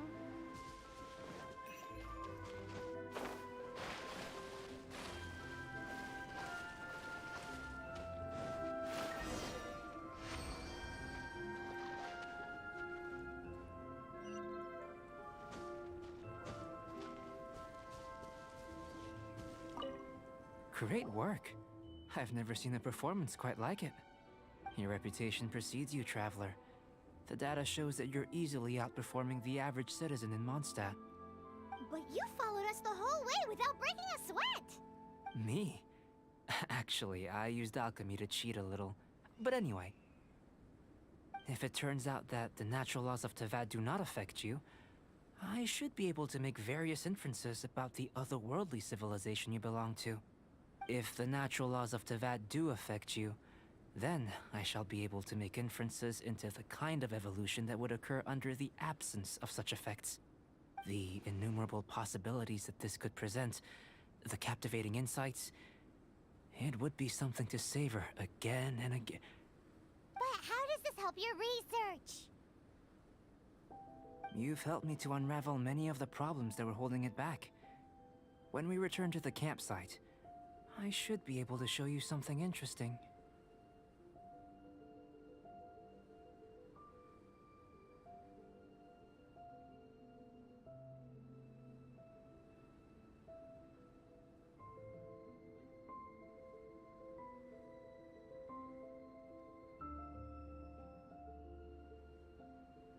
I may be about to make some analogies between you and a few unusual specimens. I hope you won't be offended. Gold, petrified trees, a sun 8 times the size of our own. The essence of the investigative process is enthralling, but such feelings are inevitably fleeting in nature. I'm willing to pour all my energy into research, and yet specimens are finite. As the unknown transitions into the realm of scientific understanding, the feeling of enlightenment is lost. All these things that start out as objects of fascination end up possessing the prosaic mundanity of a sunsetia or a sweet flower. They cease to be noteworthy. Oh, so that's why you wanted to paint those hilly turtles? Because you got to see something new and interesting in the differences between them? Precisely. To quote my exact words from earlier, these creatures are, for the most part, quite boring, not worth closer inspection. There is precious little about them that serves to pique my curiosity now. So after all these experiments, are we gonna be, like, boring to you? Like some basic draft of a sketch? Of course not. You have been of great assistance to me, and I will remember this friendship for a lifetime. Now, before we head back to the campsite, there's one more experiment. Intelligence. Follow me. There are some other ruins nearby.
I imagine you must have encountered more than a few conundrums during your travels. I'd like to observe your intelligence by means of a practical test of your capabilities, much as we did for the physical test.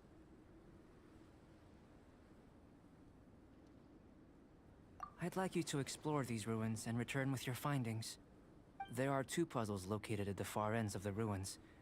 After completion, you should be able to activate the mechanism in the center. As with the physical test, there are no restrictions. Everything you do is an action I wish to observe. A tried and tested adventurer, I see. So, let's see you in action. Start wherever you like.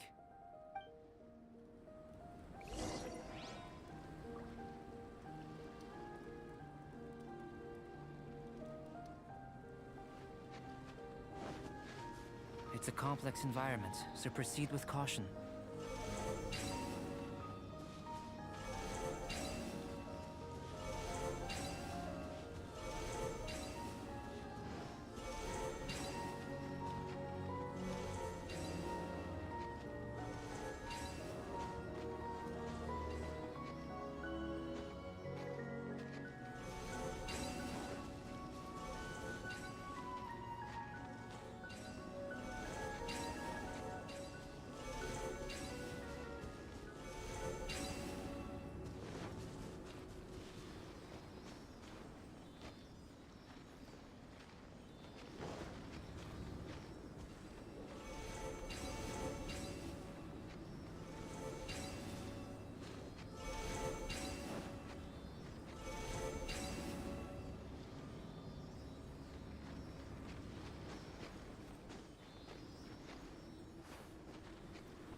Sealy like these are a common sight in the mountains.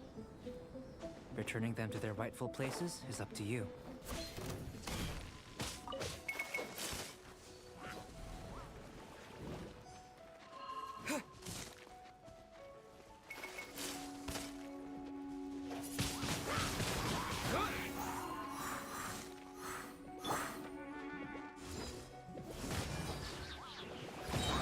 To ashes!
it should now be possible to activate the central mechanism. Exactly what will happen when you do is something I'm looking forward to finding. Oh, seems that the water level has suddenly decreased. We should be able to see what's in the water now. What's this? To the best of my knowledge, these belong to a script of some kind. They can be found all over Teyvat, but they've never given up their secrets. There's still a lot to learn about them. And as for why they should ever have come to rest here, a true mystery. Let me make a copy first. I'll make time to go over them in greater detail after our research. Another thing for the don't understand list. Unsolvable mystery this, weird experiment that. It'd be nice to get some cool results for once. Seems like if you want the reward, you gotta pay the price. I've truly gained a lot from all this. Comparatively, the little reward I can offer is too small to mention. Let me return to the campsite first. By the time you get back, I may just have a fleeting miracle for you to witness.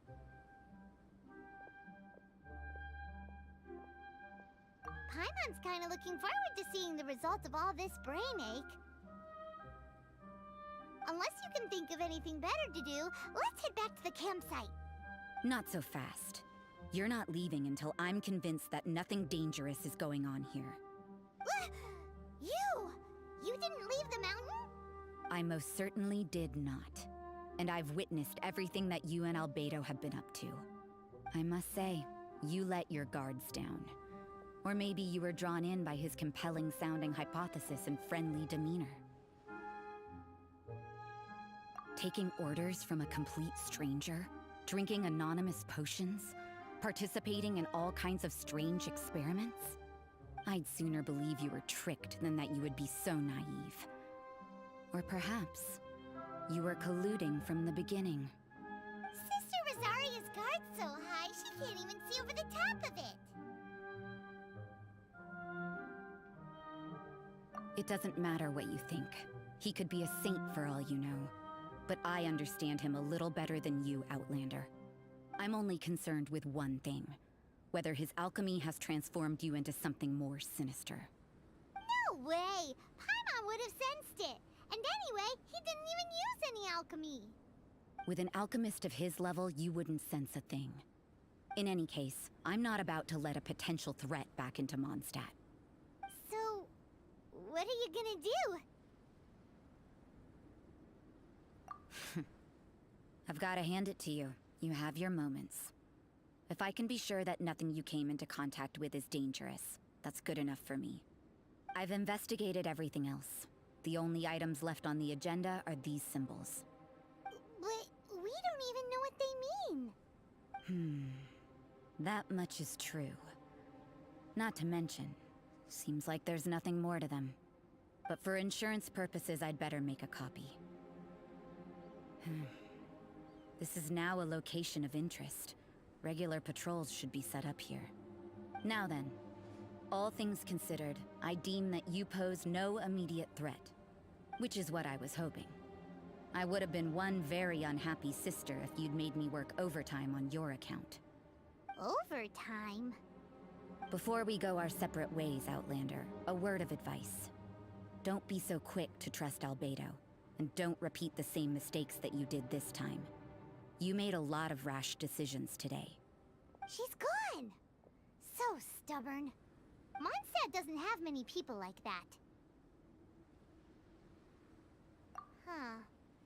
Never mind her. Let's go see Albedo!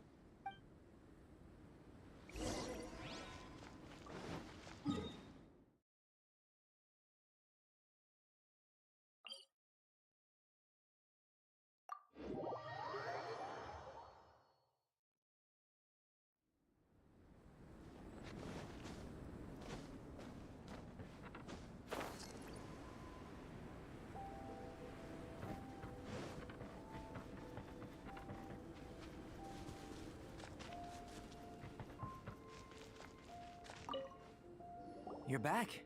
Good timing. I've just about reached the conclusion. You took quite a while. Did you get held up on the way back? I wouldn't worry. She's just doing her job. Time for the results. We got a myriad of data today, and it was very difficult to finish all the research in one go. But the integral preliminary conclusion that I can offer you is you're very much like a human from this world. You couldn't tell that just by looking? We spent all day working our butts off for that? Please, I understand that this may have seemed self-evident to you, but in fact, nothing in this world should be taken for granted. Have you ever considered that the world of Tevat may have a natural hostility to Outlanders? I mentioned the natural laws of this world. You're able to converse with me here without consequence, and nothing seems amiss. But it's arguably a small miracle. The only other life form that, like you, has come here from afar is the seed that I mentioned. Under the effects of Tevat's natural laws, it isn't even able to sprout, let alone bloom. But after I observed you, I had another idea. Imitating you helped to inspire my alchemy. And so... Whoa! It looks like something's appearing! The transition from nothing into something, from shoot to stem, and now to fruition.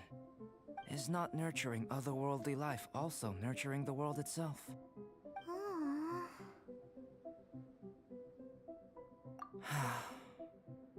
It would seem that that's as far as we go.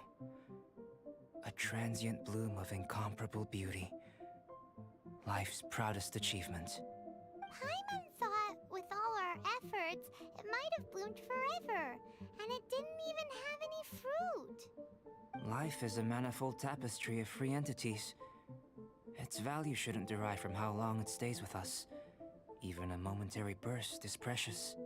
A short life can be well lived. A life lived efficiently, lived to perfection, is necessarily one unburdened by loneliness. So, do you understand what I meant about us conversing here arguably being a small miracle? Things feel a little heavy right now. Don't be sad. You've got Paimon to look after you. Albedo, Paimon really wants to be your friend. Thank you both. Even if dispelling loneliness is not essential for life, it certainly doesn't hurt. Your help inspired me to discover the means to make a flower bloom.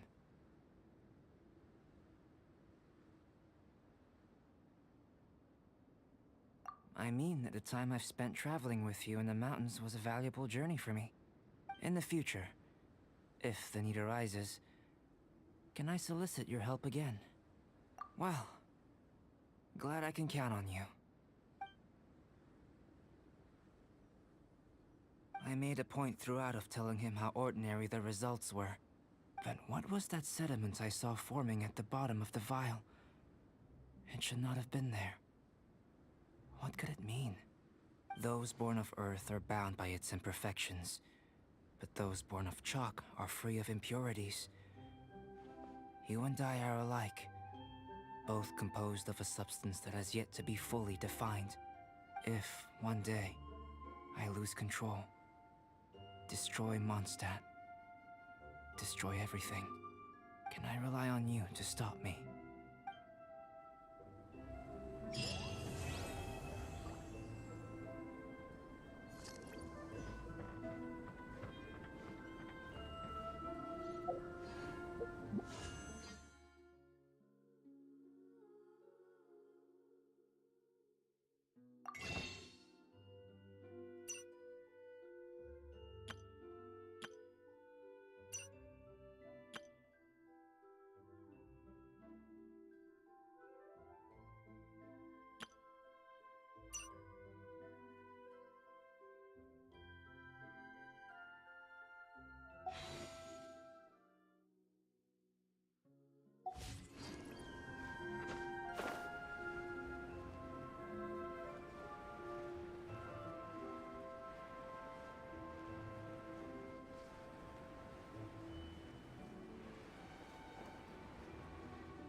you! Didn't think I'd be running into you here. I guess it's my lucky day. How are your adventures going lately? Did you come here to get a new commission from Catherine, or to get paid? And where are you going after this? Bet you've got a really exciting adventure lined up, huh? Oh, I'm talking too much, aren't I? I'm sorry. I was just so excited to run into someone I admire so much. And, maybe a little starstruck too. Of course! You're the mysterious traveler, the hero who quelled the Storm Terror crisis, and the leader of your own adventure team to boot. If I'm being honest, I'm totally jealous of all your achievements. Yeah, word's been spreading in adventurer circles for a long time now. Your adventure team shows up all over the continent. It might look like you're just handling a bunch of boring commissions, but then, as soon as something big goes down, you're always there. Anyway, I just really envy you. You're sort of like the protagonist of this world or something. Me, on the other hand, I'm just some unlucky guy. My adventure team even... never mind. I shouldn't get all down in the dumps in front of someone I admire. I should be open to see what I can learn. Speaking of which, I have a favor to ask. When you go adventuring later, can I come and watch?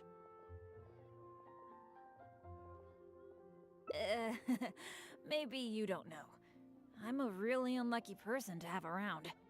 If you brought me along on an adventure, my bad luck would probably just screw everything up. I don't want to get you into any trouble, so just let me watch from the sidelines. That'd be good enough for me. Really? I didn't mishear you, did I? You mean, go adventure with you? Just like we do if I was on your adventure team? Wow, I never thought I'd get an opportunity like this.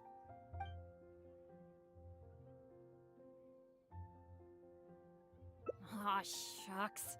Hearing you say that has got me all flustered. But I'm happy to hear it. By the way, since we've got this rare chance to work together, let me share some recent intel with you. According to my friend Fischl in the guild, a mysterious and dangerous ruin has recently been discovered. Based on how the guild ranks the difficulty of its commissions, it's probably between a rank B and a rank A. Normally, I wouldn't feel confident about taking on this level of commission. After all, with my poor luck, it's safer for me to take on commissions that are a few notches lower than my actual ability. But since you'll be joining me this time, it'll be a piece of cake, right? Of course! Defeating Storm Terror puts you on par with Guildmaster Cyrus in my mind. By the way, this ruin might be a dangerous one, but that usually means there'll be some great treasure hidden inside. I can't wait! Oh, do you usually make some food before you set out on an adventure?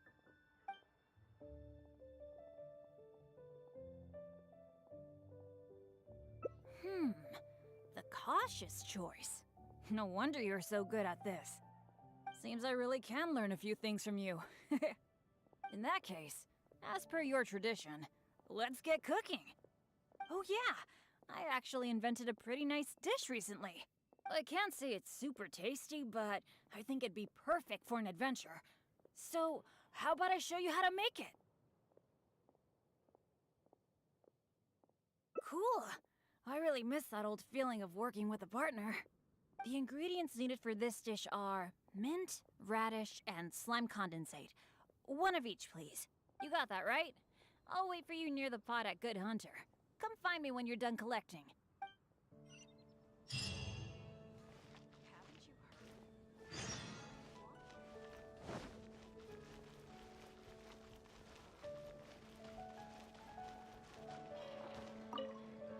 You got them all? That's fantastic! You've really outdone yourself.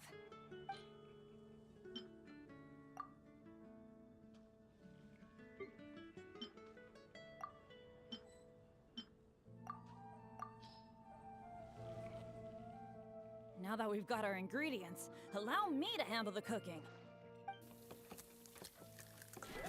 It's done. I forgot the exact order you're supposed to add the ingredients in, but it should be all right. I'll pack it up and leave it with you until we get to the ruins.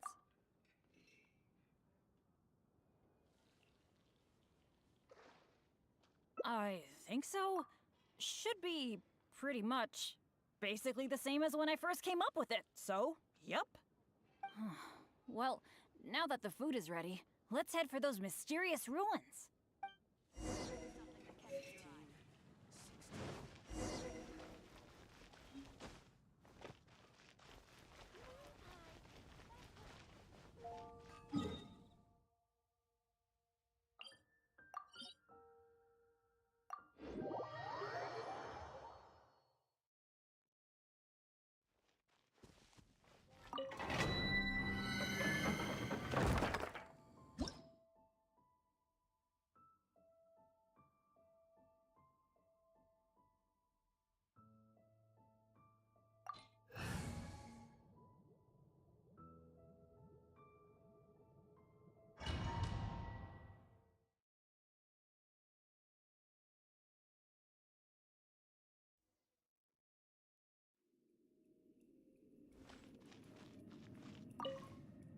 It feels pretty ordinary here. I was expecting some kind of sense of impending doom. Could it be that because you're here with me, I'm feeling more at ease? Huh. It looks like the door in the front is closed and only the door behind us is open. That mechanism must be for opening the next door, right? Right.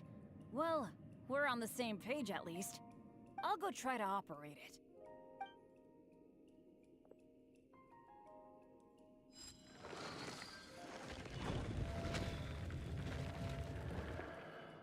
Just as I expected.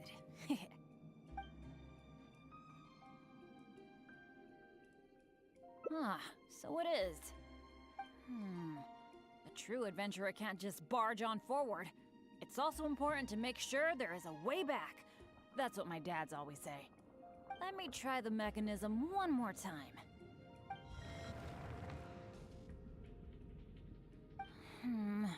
It seems to be jammed. This is not good. It seems that we can't get back the way we came. But don't let it get you down. This kind of thing happens all the time. We just have to believe that there's always a way out. What's going on? Hey, did you hear that? It sounded like it came from the door up ahead of us. Could there be other people in the ruin too? Let's go check it out.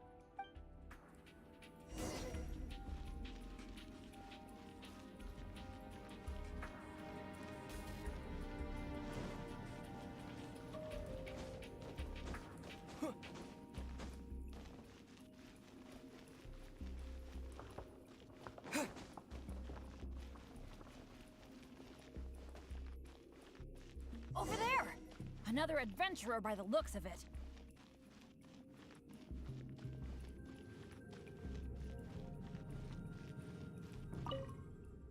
Hello, fellow adventurer. We, like you, are here to... Bennett? Royce? It's you! Oh no. Oh please. Oh no, no, no. I'm so happy to see you again. How are you doing? I've been thinking about you and the other guild members a lot recently. This is the worst. Why did I have to run into you? Oh. It took me forever to get this door open. Finally, I was about to advance further in, and all of a sudden, it closes again. I guess that's because I activated the mechanism just now. I knew it. I knew it! Of course it was you. I knew it as soon as I saw you. As long as you are around, no adventure can ever be a smooth ride. This is turning into a very bad day. Who are you? And what the heck were you thinking, teaming up with Bennett? Hey, don't fight, don't fight! Let me introduce Royce, a former member of Benny's adventure team and an old friend of mine. Friend? I didn't even tell you I was leaving the team, and you still think of me as... your friend? Never mind. I'm a little on edge because what just happened. I'm sorry. Well, it was my fault. You think? I left because at that time, I really couldn't stand it a second longer. My adventures always used to go off without a hitch. But after joining your adventure team, I was tripping and falling one day, getting struck by lightning the next. Oh, and the number of times ruins would cave in on us? I just couldn't dismiss it as mere coincidence anymore. The last straw was when my left leg got hit by that random explosion that came out of nowhere. After that, I couldn't stand it anymore, both literally and figuratively. So I left and went back to being an independent adventurer. Only afterward did I start hearing the horror stories about Benny's adventure team.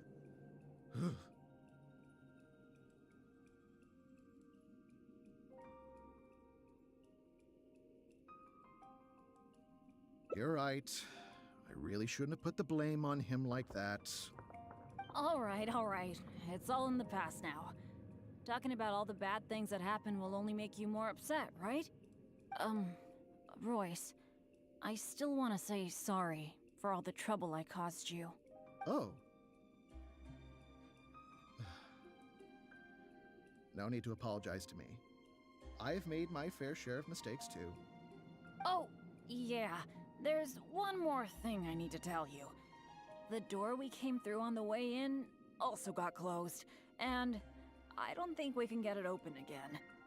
So we're probably trapped here now. What a pain in the butt. Bennett! Everything always goes wrong when I'm with you! Oh, well, there's nothing I can do. Sorry.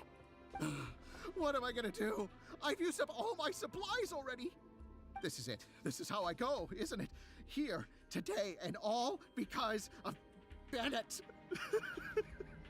Well, I don't know what I could do to apologize. If you don't mind, maybe we can share some of our supplies with you? But of course, I'll have to check with my partner first. So, what do you think?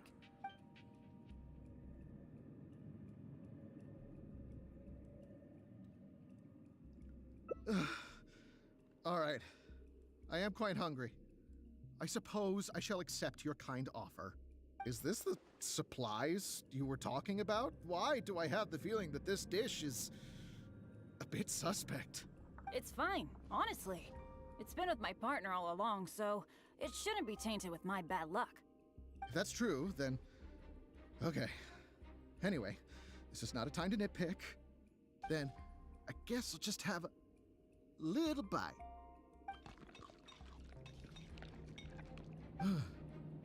Tastes a little... huh, what a strange texture. Ugh. What is that churning feeling in my stomach? Bennett! Hey, what's wrong? Royce!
It feels pretty ordinary here.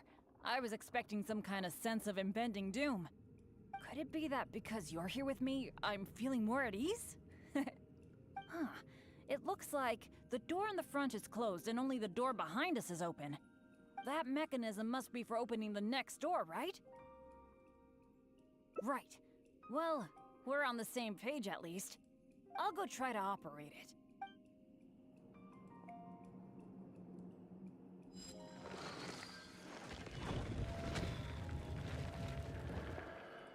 Just as I expected.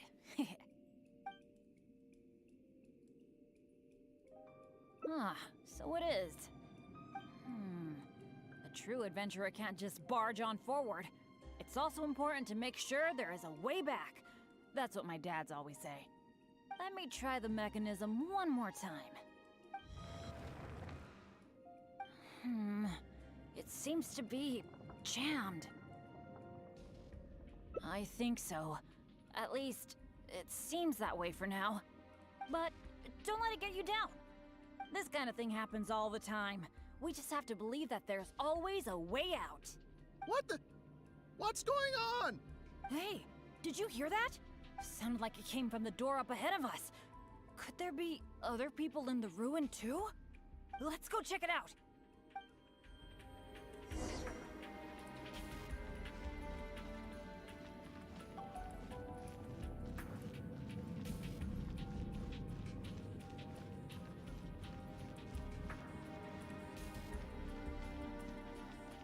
Over there! Another adventurer by the looks of it.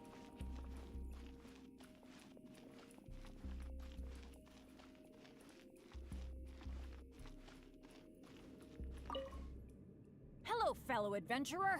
We, like you, are here to... Bennett? Royce? It's you! Oh, no. Oh, please. Oh, no. I'm so happy to see you again. How are you doing? I've been thinking about you and the other guild members a lot recently. This is the worst. Why did I have to run into you? Oh. It took me forever to get this door open. Finally, I was about to advance further in, and all of a sudden, it closes again. I guess that's because I activated the mechanism just now. I knew it. Of course it was you. I knew it as soon as I saw you. As long as you are around, no adventure can ever be a smooth ride. This is turning into a very bad day. Who are you? And what the heck were you thinking, teaming up with Bennett? Hey, don't fight! Let me introduce Royce, a former member of Benny's adventure team and an old friend of mine.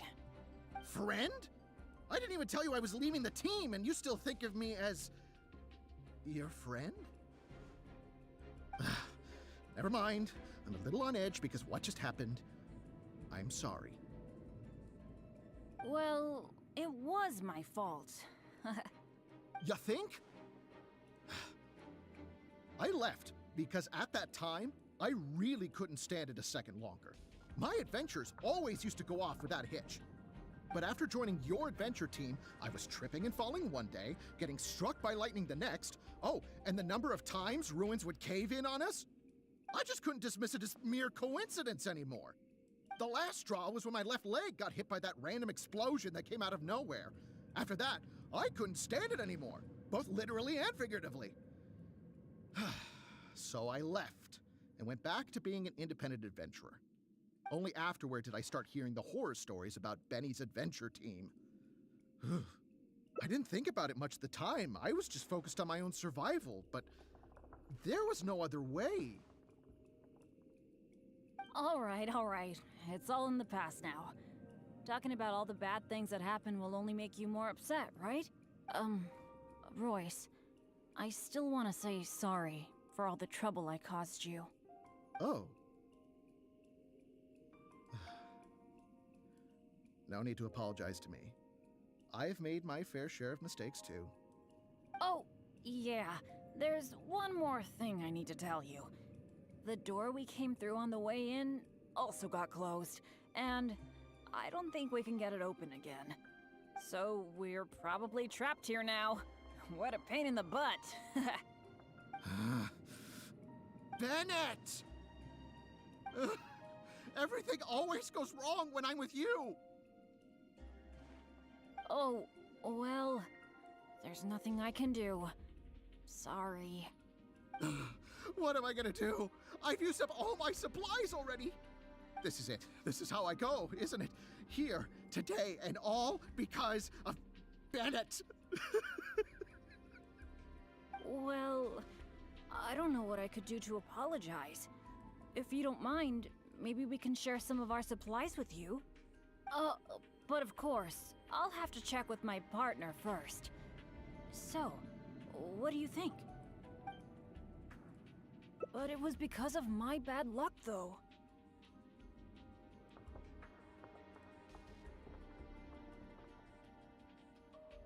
So, you mean, as the unlucky one, I should think of myself more?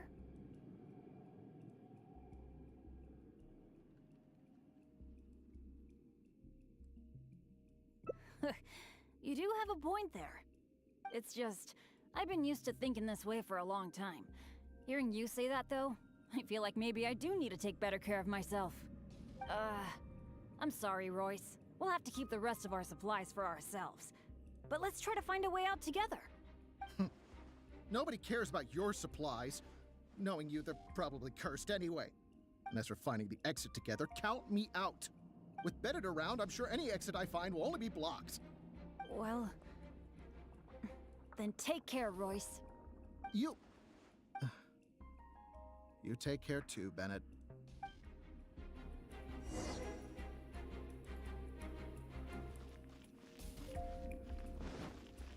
Oh, that was so dangerous. Can't believe it. It's a trap.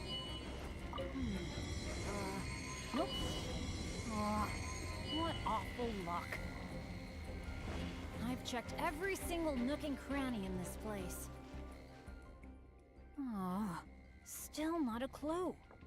Is there really no way out of here apart from that broken mechanism? Well, guess our only hope now is to wait for help. The Adventurers Guild might notice our disappearance and send someone. Then again, that depends on how lucky we are. If the rescue team takes too long to find us, we might already be... Oh, I hate feeling helpless, sitting here waiting for the end to come. Oh, yeah, I am being a bit too pessimistic. No, come on, this isn't like me. Okay, let's double check our supplies. Our priority right now is figuring out how long we can hold out. Take out the dish I packed. It's probably a little late for this, but it looks kind of strange. Was there really something wrong with my cooking? This is bad. This is all we've got in terms of supplies. I should have thought this through more. Hey, wait a minute.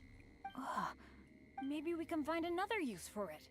Long story short, I once got injured when I was in this severely dangerous place and I got knocked unconscious. I really thought that was gonna be the end of me. But turns out that's not how it went. Instead, according to Guildmaster Cyrus, who rescued me, after I lost consciousness, it was as if my bad luck just stopped affecting me. He took me back to Mondstadt without encountering any trouble at all along the way.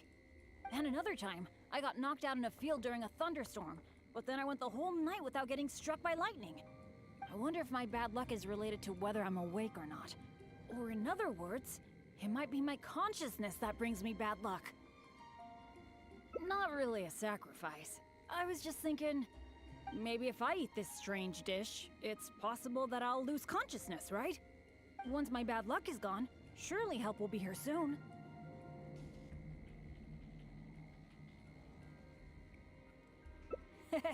It's okay. It's better than dragging you and Royce down with me.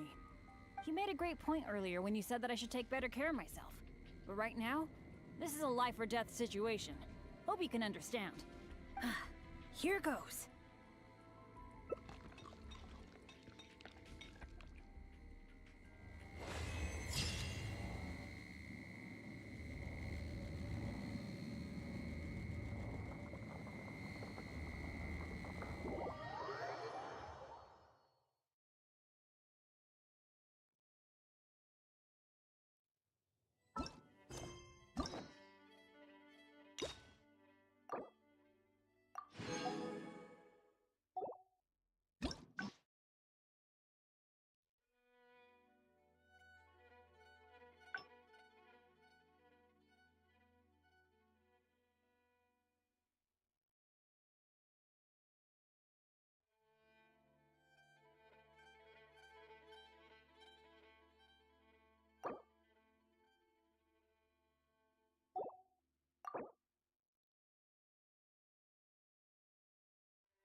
it's you! Didn't think I'd be running into you here. I guess it's my lucky day. How are your adventures going lately? Did you come here to get a new commission from Catherine? And where are you going after this? Right. Oh, I was just so excited to run into someone I admire so. Of course! You're the if I'm being honest, yeah. Word's been spreading in adventurer circles for a long time. It might look like you're just handling a bunch. Anyway, me on the other hand, I'm just some unlucky guy. Never mind. Speaking of, when you go adventuring later, can I come and watch?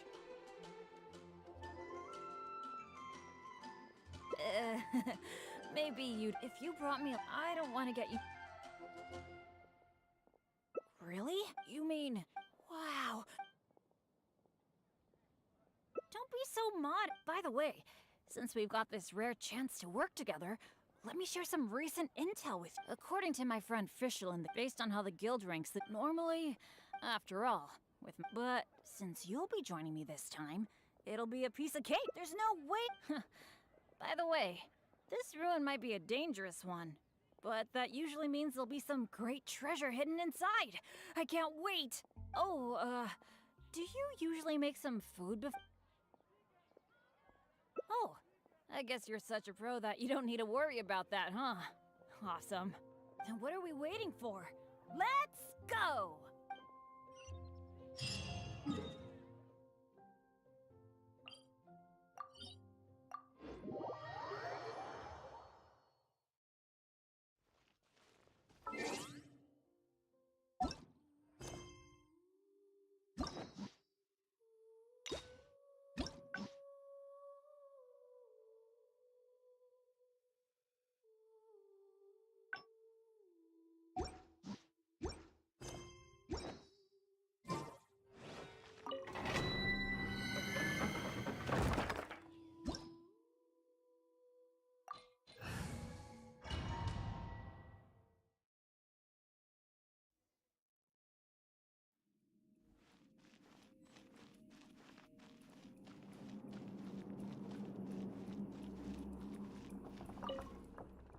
Feels pretty ordinary here.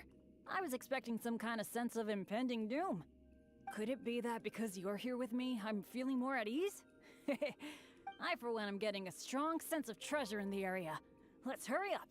Onward.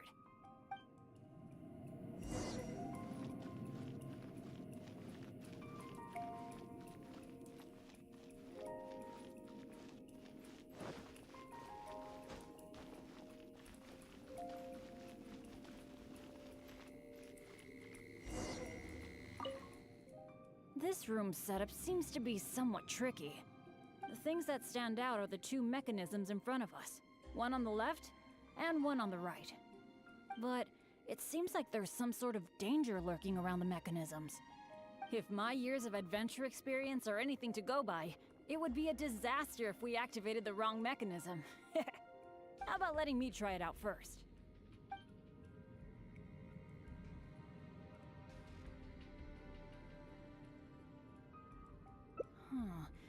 I could try it out myself, but what do you think we should do?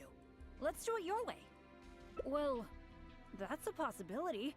Yeah, let's try it then. I'll take the right side, you take the left. Go stand by the mechanism, and when we're both ready, let's trigger them.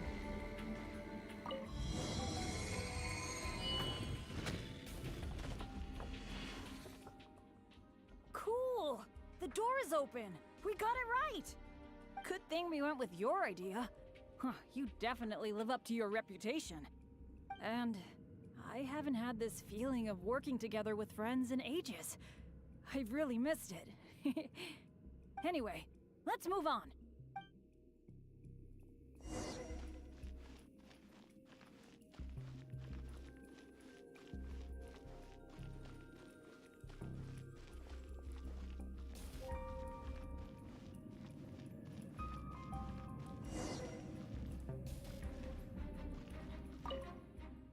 Oh, so this room has 4 mechanisms, which means...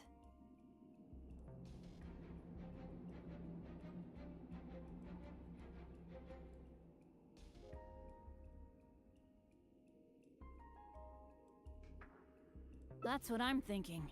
Based on the last room, I think we're gonna need 4 people to trigger all the mechanisms at the same time. Ah, if only the rest of Benny's adventure team were here.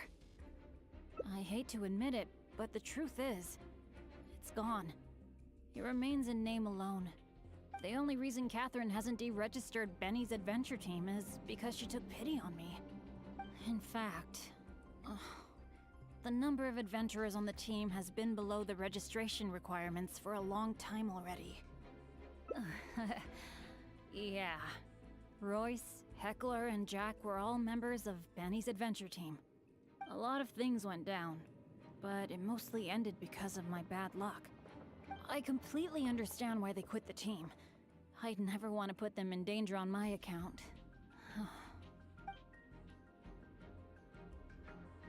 Yeah, I felt really let down at first, but I'm pretty much used to it now. It's okay. Even though I'm the only one left on Benny's adventure team, one day I'm gonna make sure its name is known all over Teyvat. Thank you. Let's focus on the problem at hand. Sorry. The thought of the adventure team got me all sentimental. Now that I think about it more carefully, maybe we're making too many assumptions about the solution to these mechanisms. Exactly. Okay, I'll take a quick look at these mechanisms while you look around for any other clues.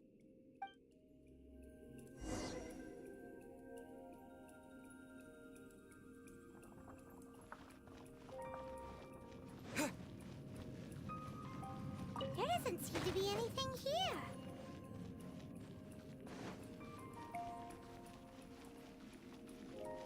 Oh, it's so dusty. Paimon bets no one has been here in a long time. Hey, that looks like a notebook. Let's grab it and check it out with Bennett, shall we?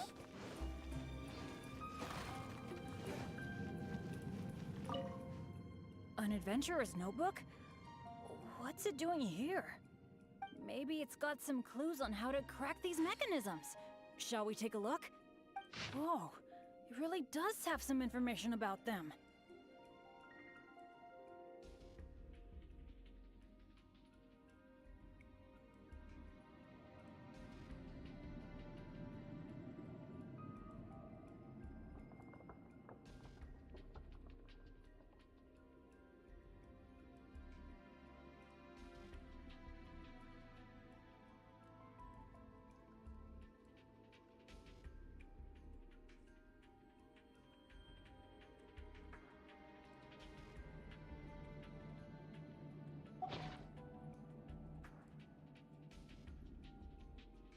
It seems that the writer is holding something back.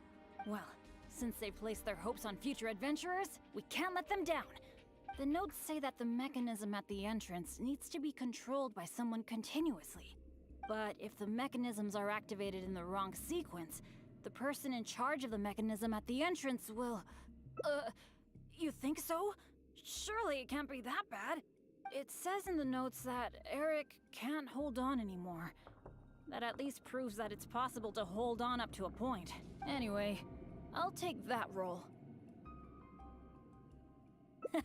It's okay, it's okay. Getting injured is just part of my daily routine. I'm pretty used to it by now. At the very least, I should be able to last longer than this Eric guy. And more importantly, I trust you. You can definitely crack this mechanism puzzle, right? I mean, come on! You're the great adventurer that I've always admired. Alright, alright. Let's just focus on solving these mechanisms. Remember what the notes say. The number of torches is not the hint for the activation sequence. Perhaps the sequence is related to the position of the torches on the ground. Well, don't put too much pressure on yourself just because you're afraid I'll get hurt. Just go with your gut and do it.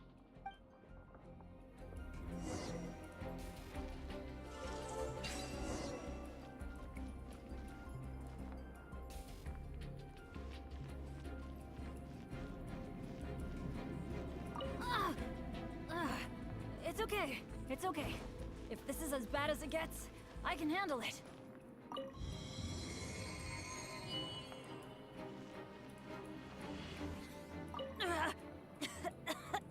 I'm fine.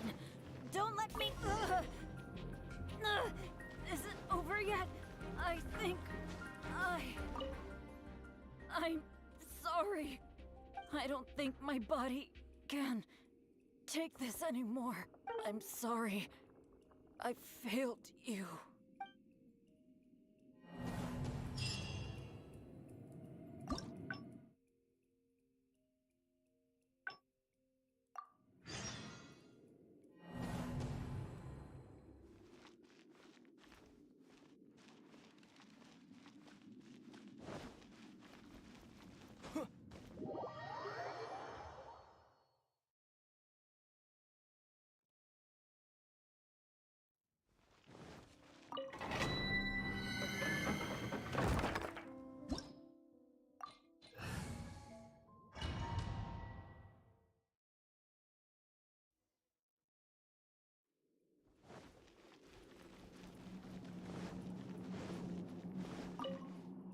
It feels pretty, or could it be that I, for one, am...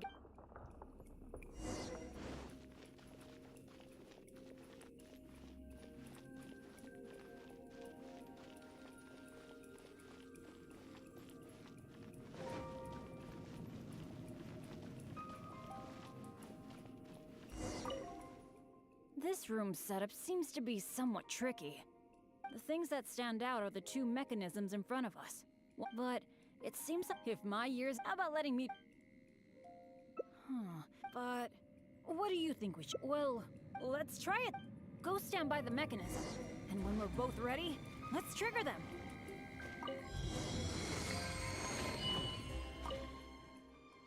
Cool! Good thing we... And...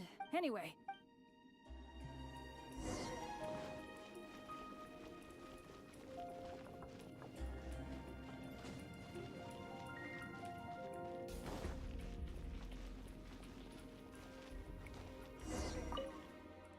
Oh, 4 mechanisms. That's what I think we're gonna... if only the rest... I hate to... The only reason... In fact... a lot of things... I completely... Yeah, even though I'm the only one left on Benny... Let's focus on... now that I think about it more carefully... Exactly.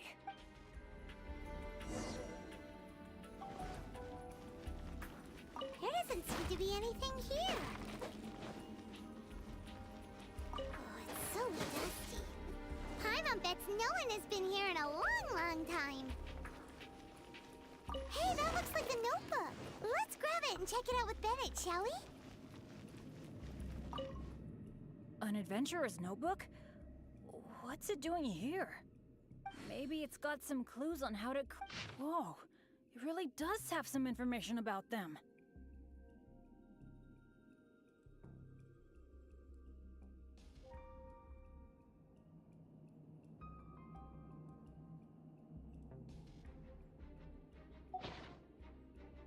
It seems that, well, the notes say that but if the mechanisms are activated in the... Yeah, I guess that's what the notes are referring to when they say, Eric can't hold on anymore.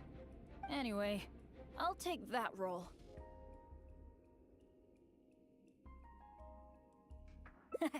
It's okay, it's okay. Getting injured is just part of my daily routine. I'm pretty used to it by now. And more importantly, you can definitely crack this mechanism puzzle, right? Alright, alright. Let's just focus on solving these mechanisms. Remember what the notes say. The number of torches is not the hint for the activation sequence. Perhaps the sequence is related to the position of the torches on the ground. Well, don't put too much pressure on yourself just because you're... Just go with your gut.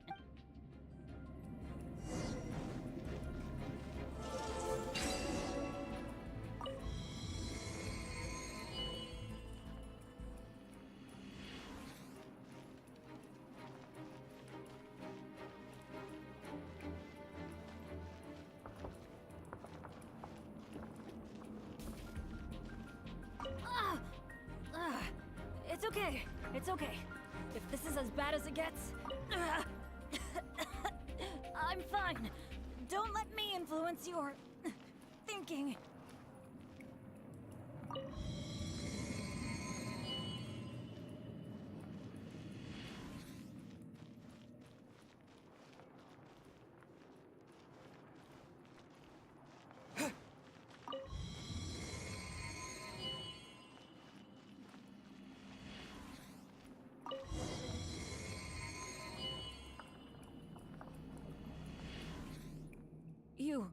You solved it? Oh, I didn't really do anything. You're the one who nailed this. Let's go and open the chest, shall we? I can't wait!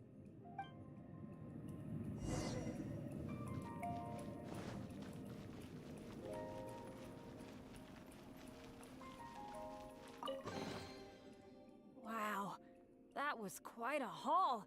This must be the proudest moment for any adventurer. Not only getting the chest, but having this golden opportunity to join you on an adventure. For me, that's a pretty major treasure already. Really? Then I'm honored.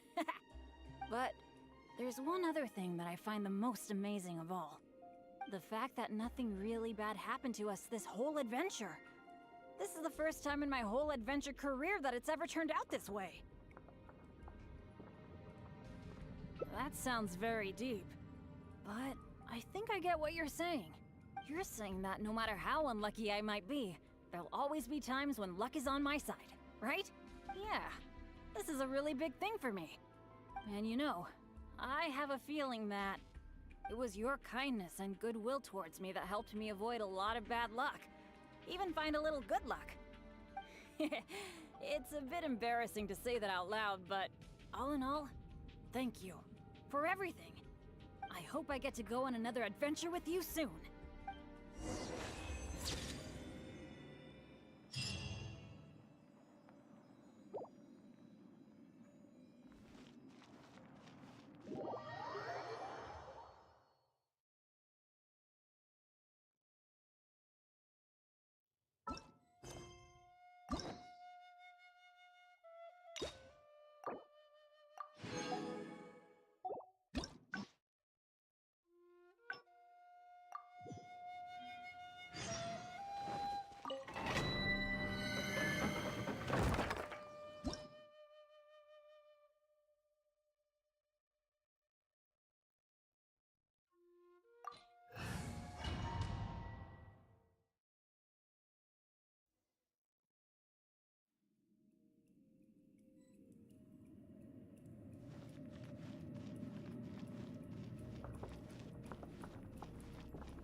It feels pretty ordinary here.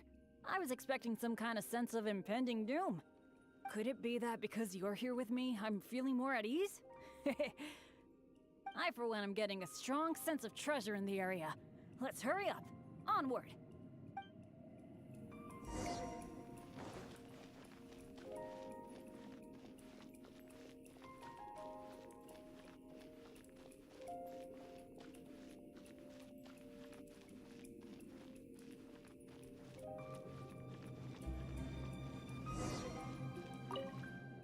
This room's setup seems things that stand out, but if my years of adventure, how about letting me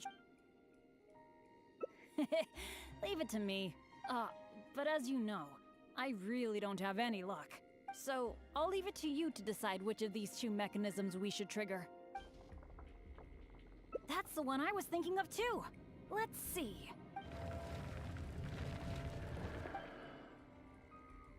What was that noise? Oh no! It looks like all the exits are blocked. Guess I still managed to get the wrong one. This is really bad.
I'll keep an eye on you.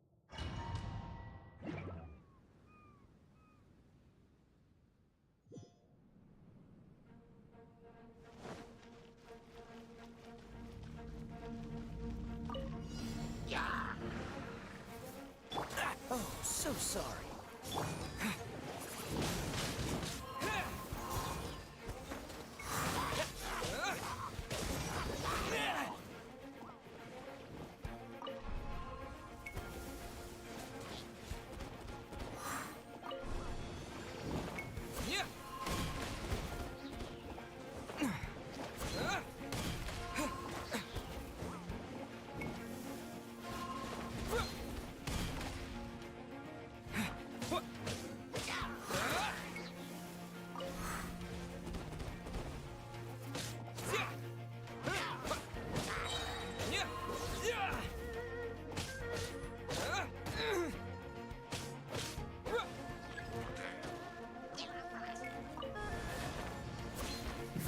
Disappear!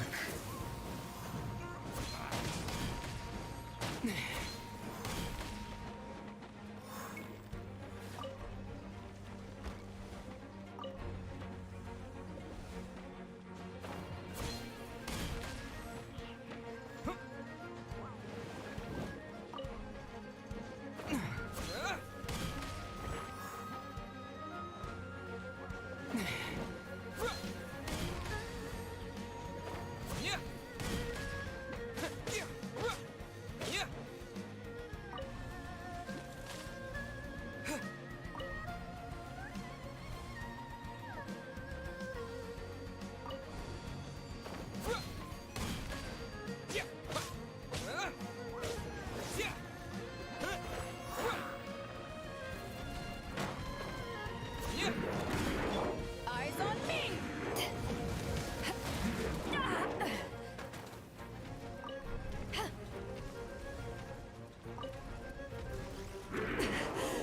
It's not over.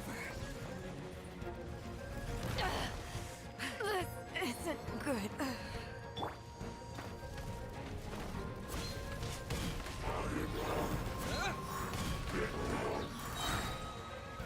With the wind!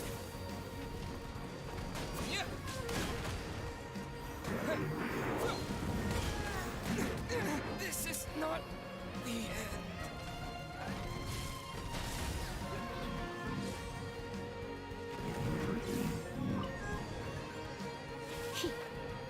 Huh?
What is the situation?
Illusion shattered!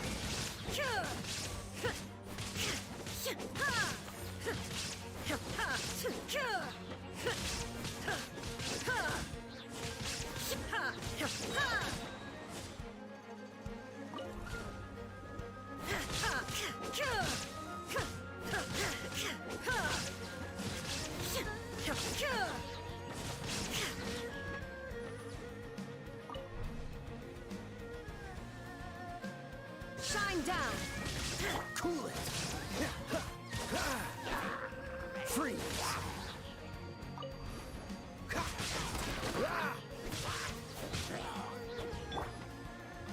Now you shall perish!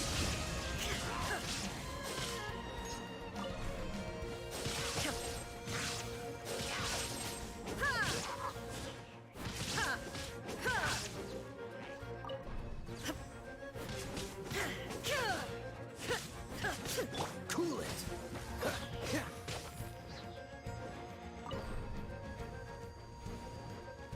Freeze!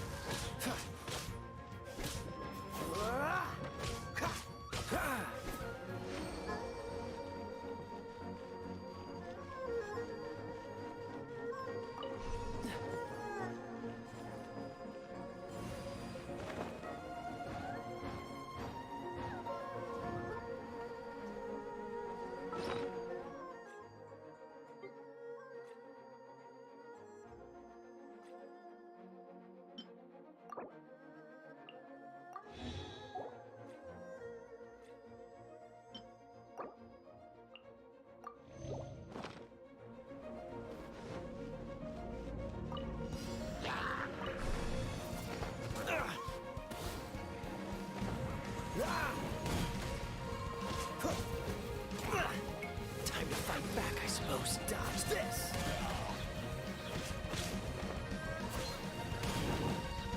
What's the hurry? Cool it!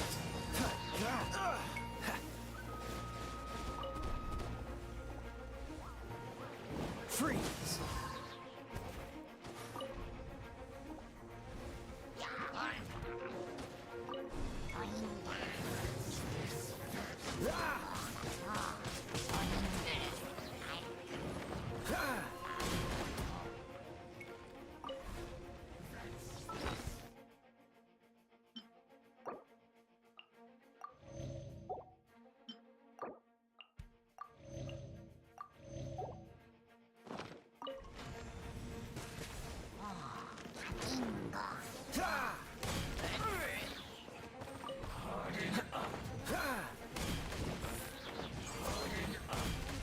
I must collect myself. This is Cool it!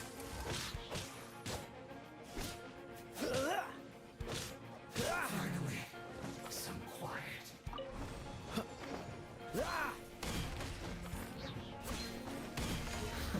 What's the hurry? Oh, so sorry. Don't push your luck.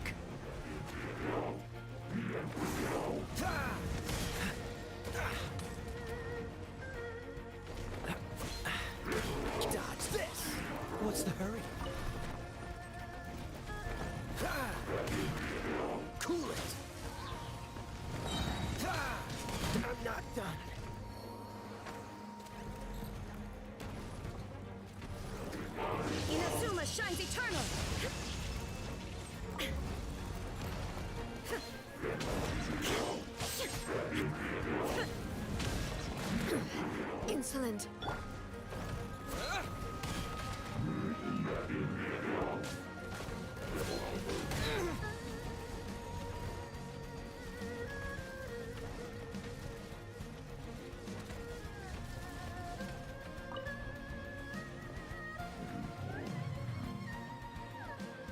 Disappear!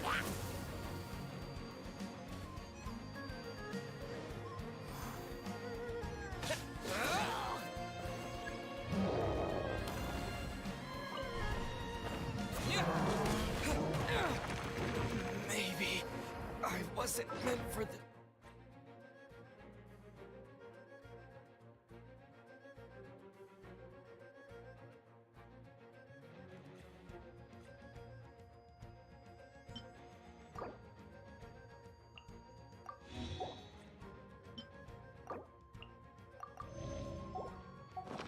world.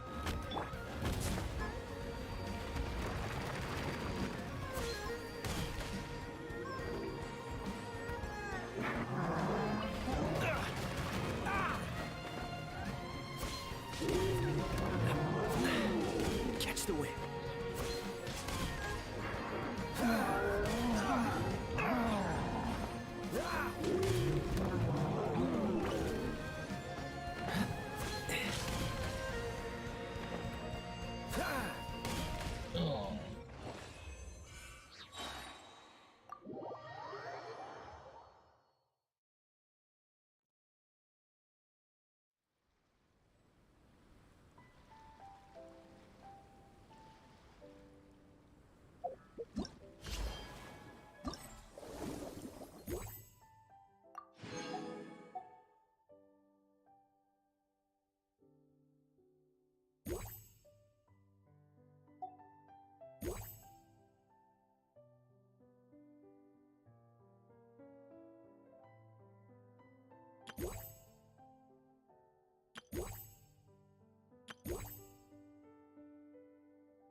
fortunate.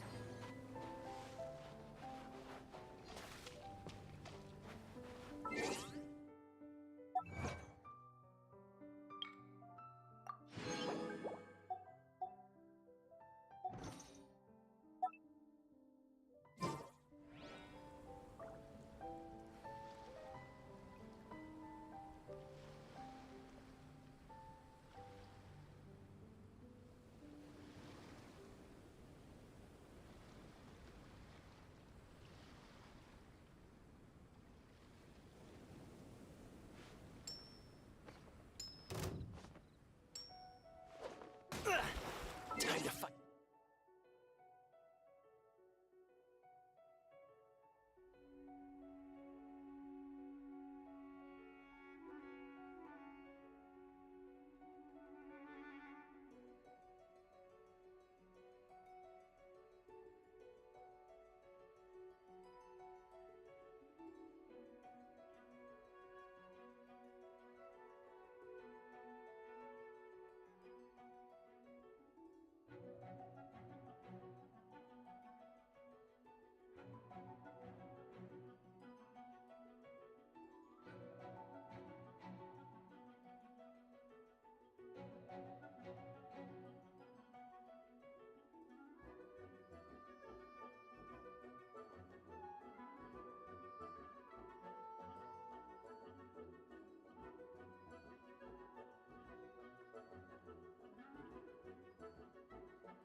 Back, I suppose.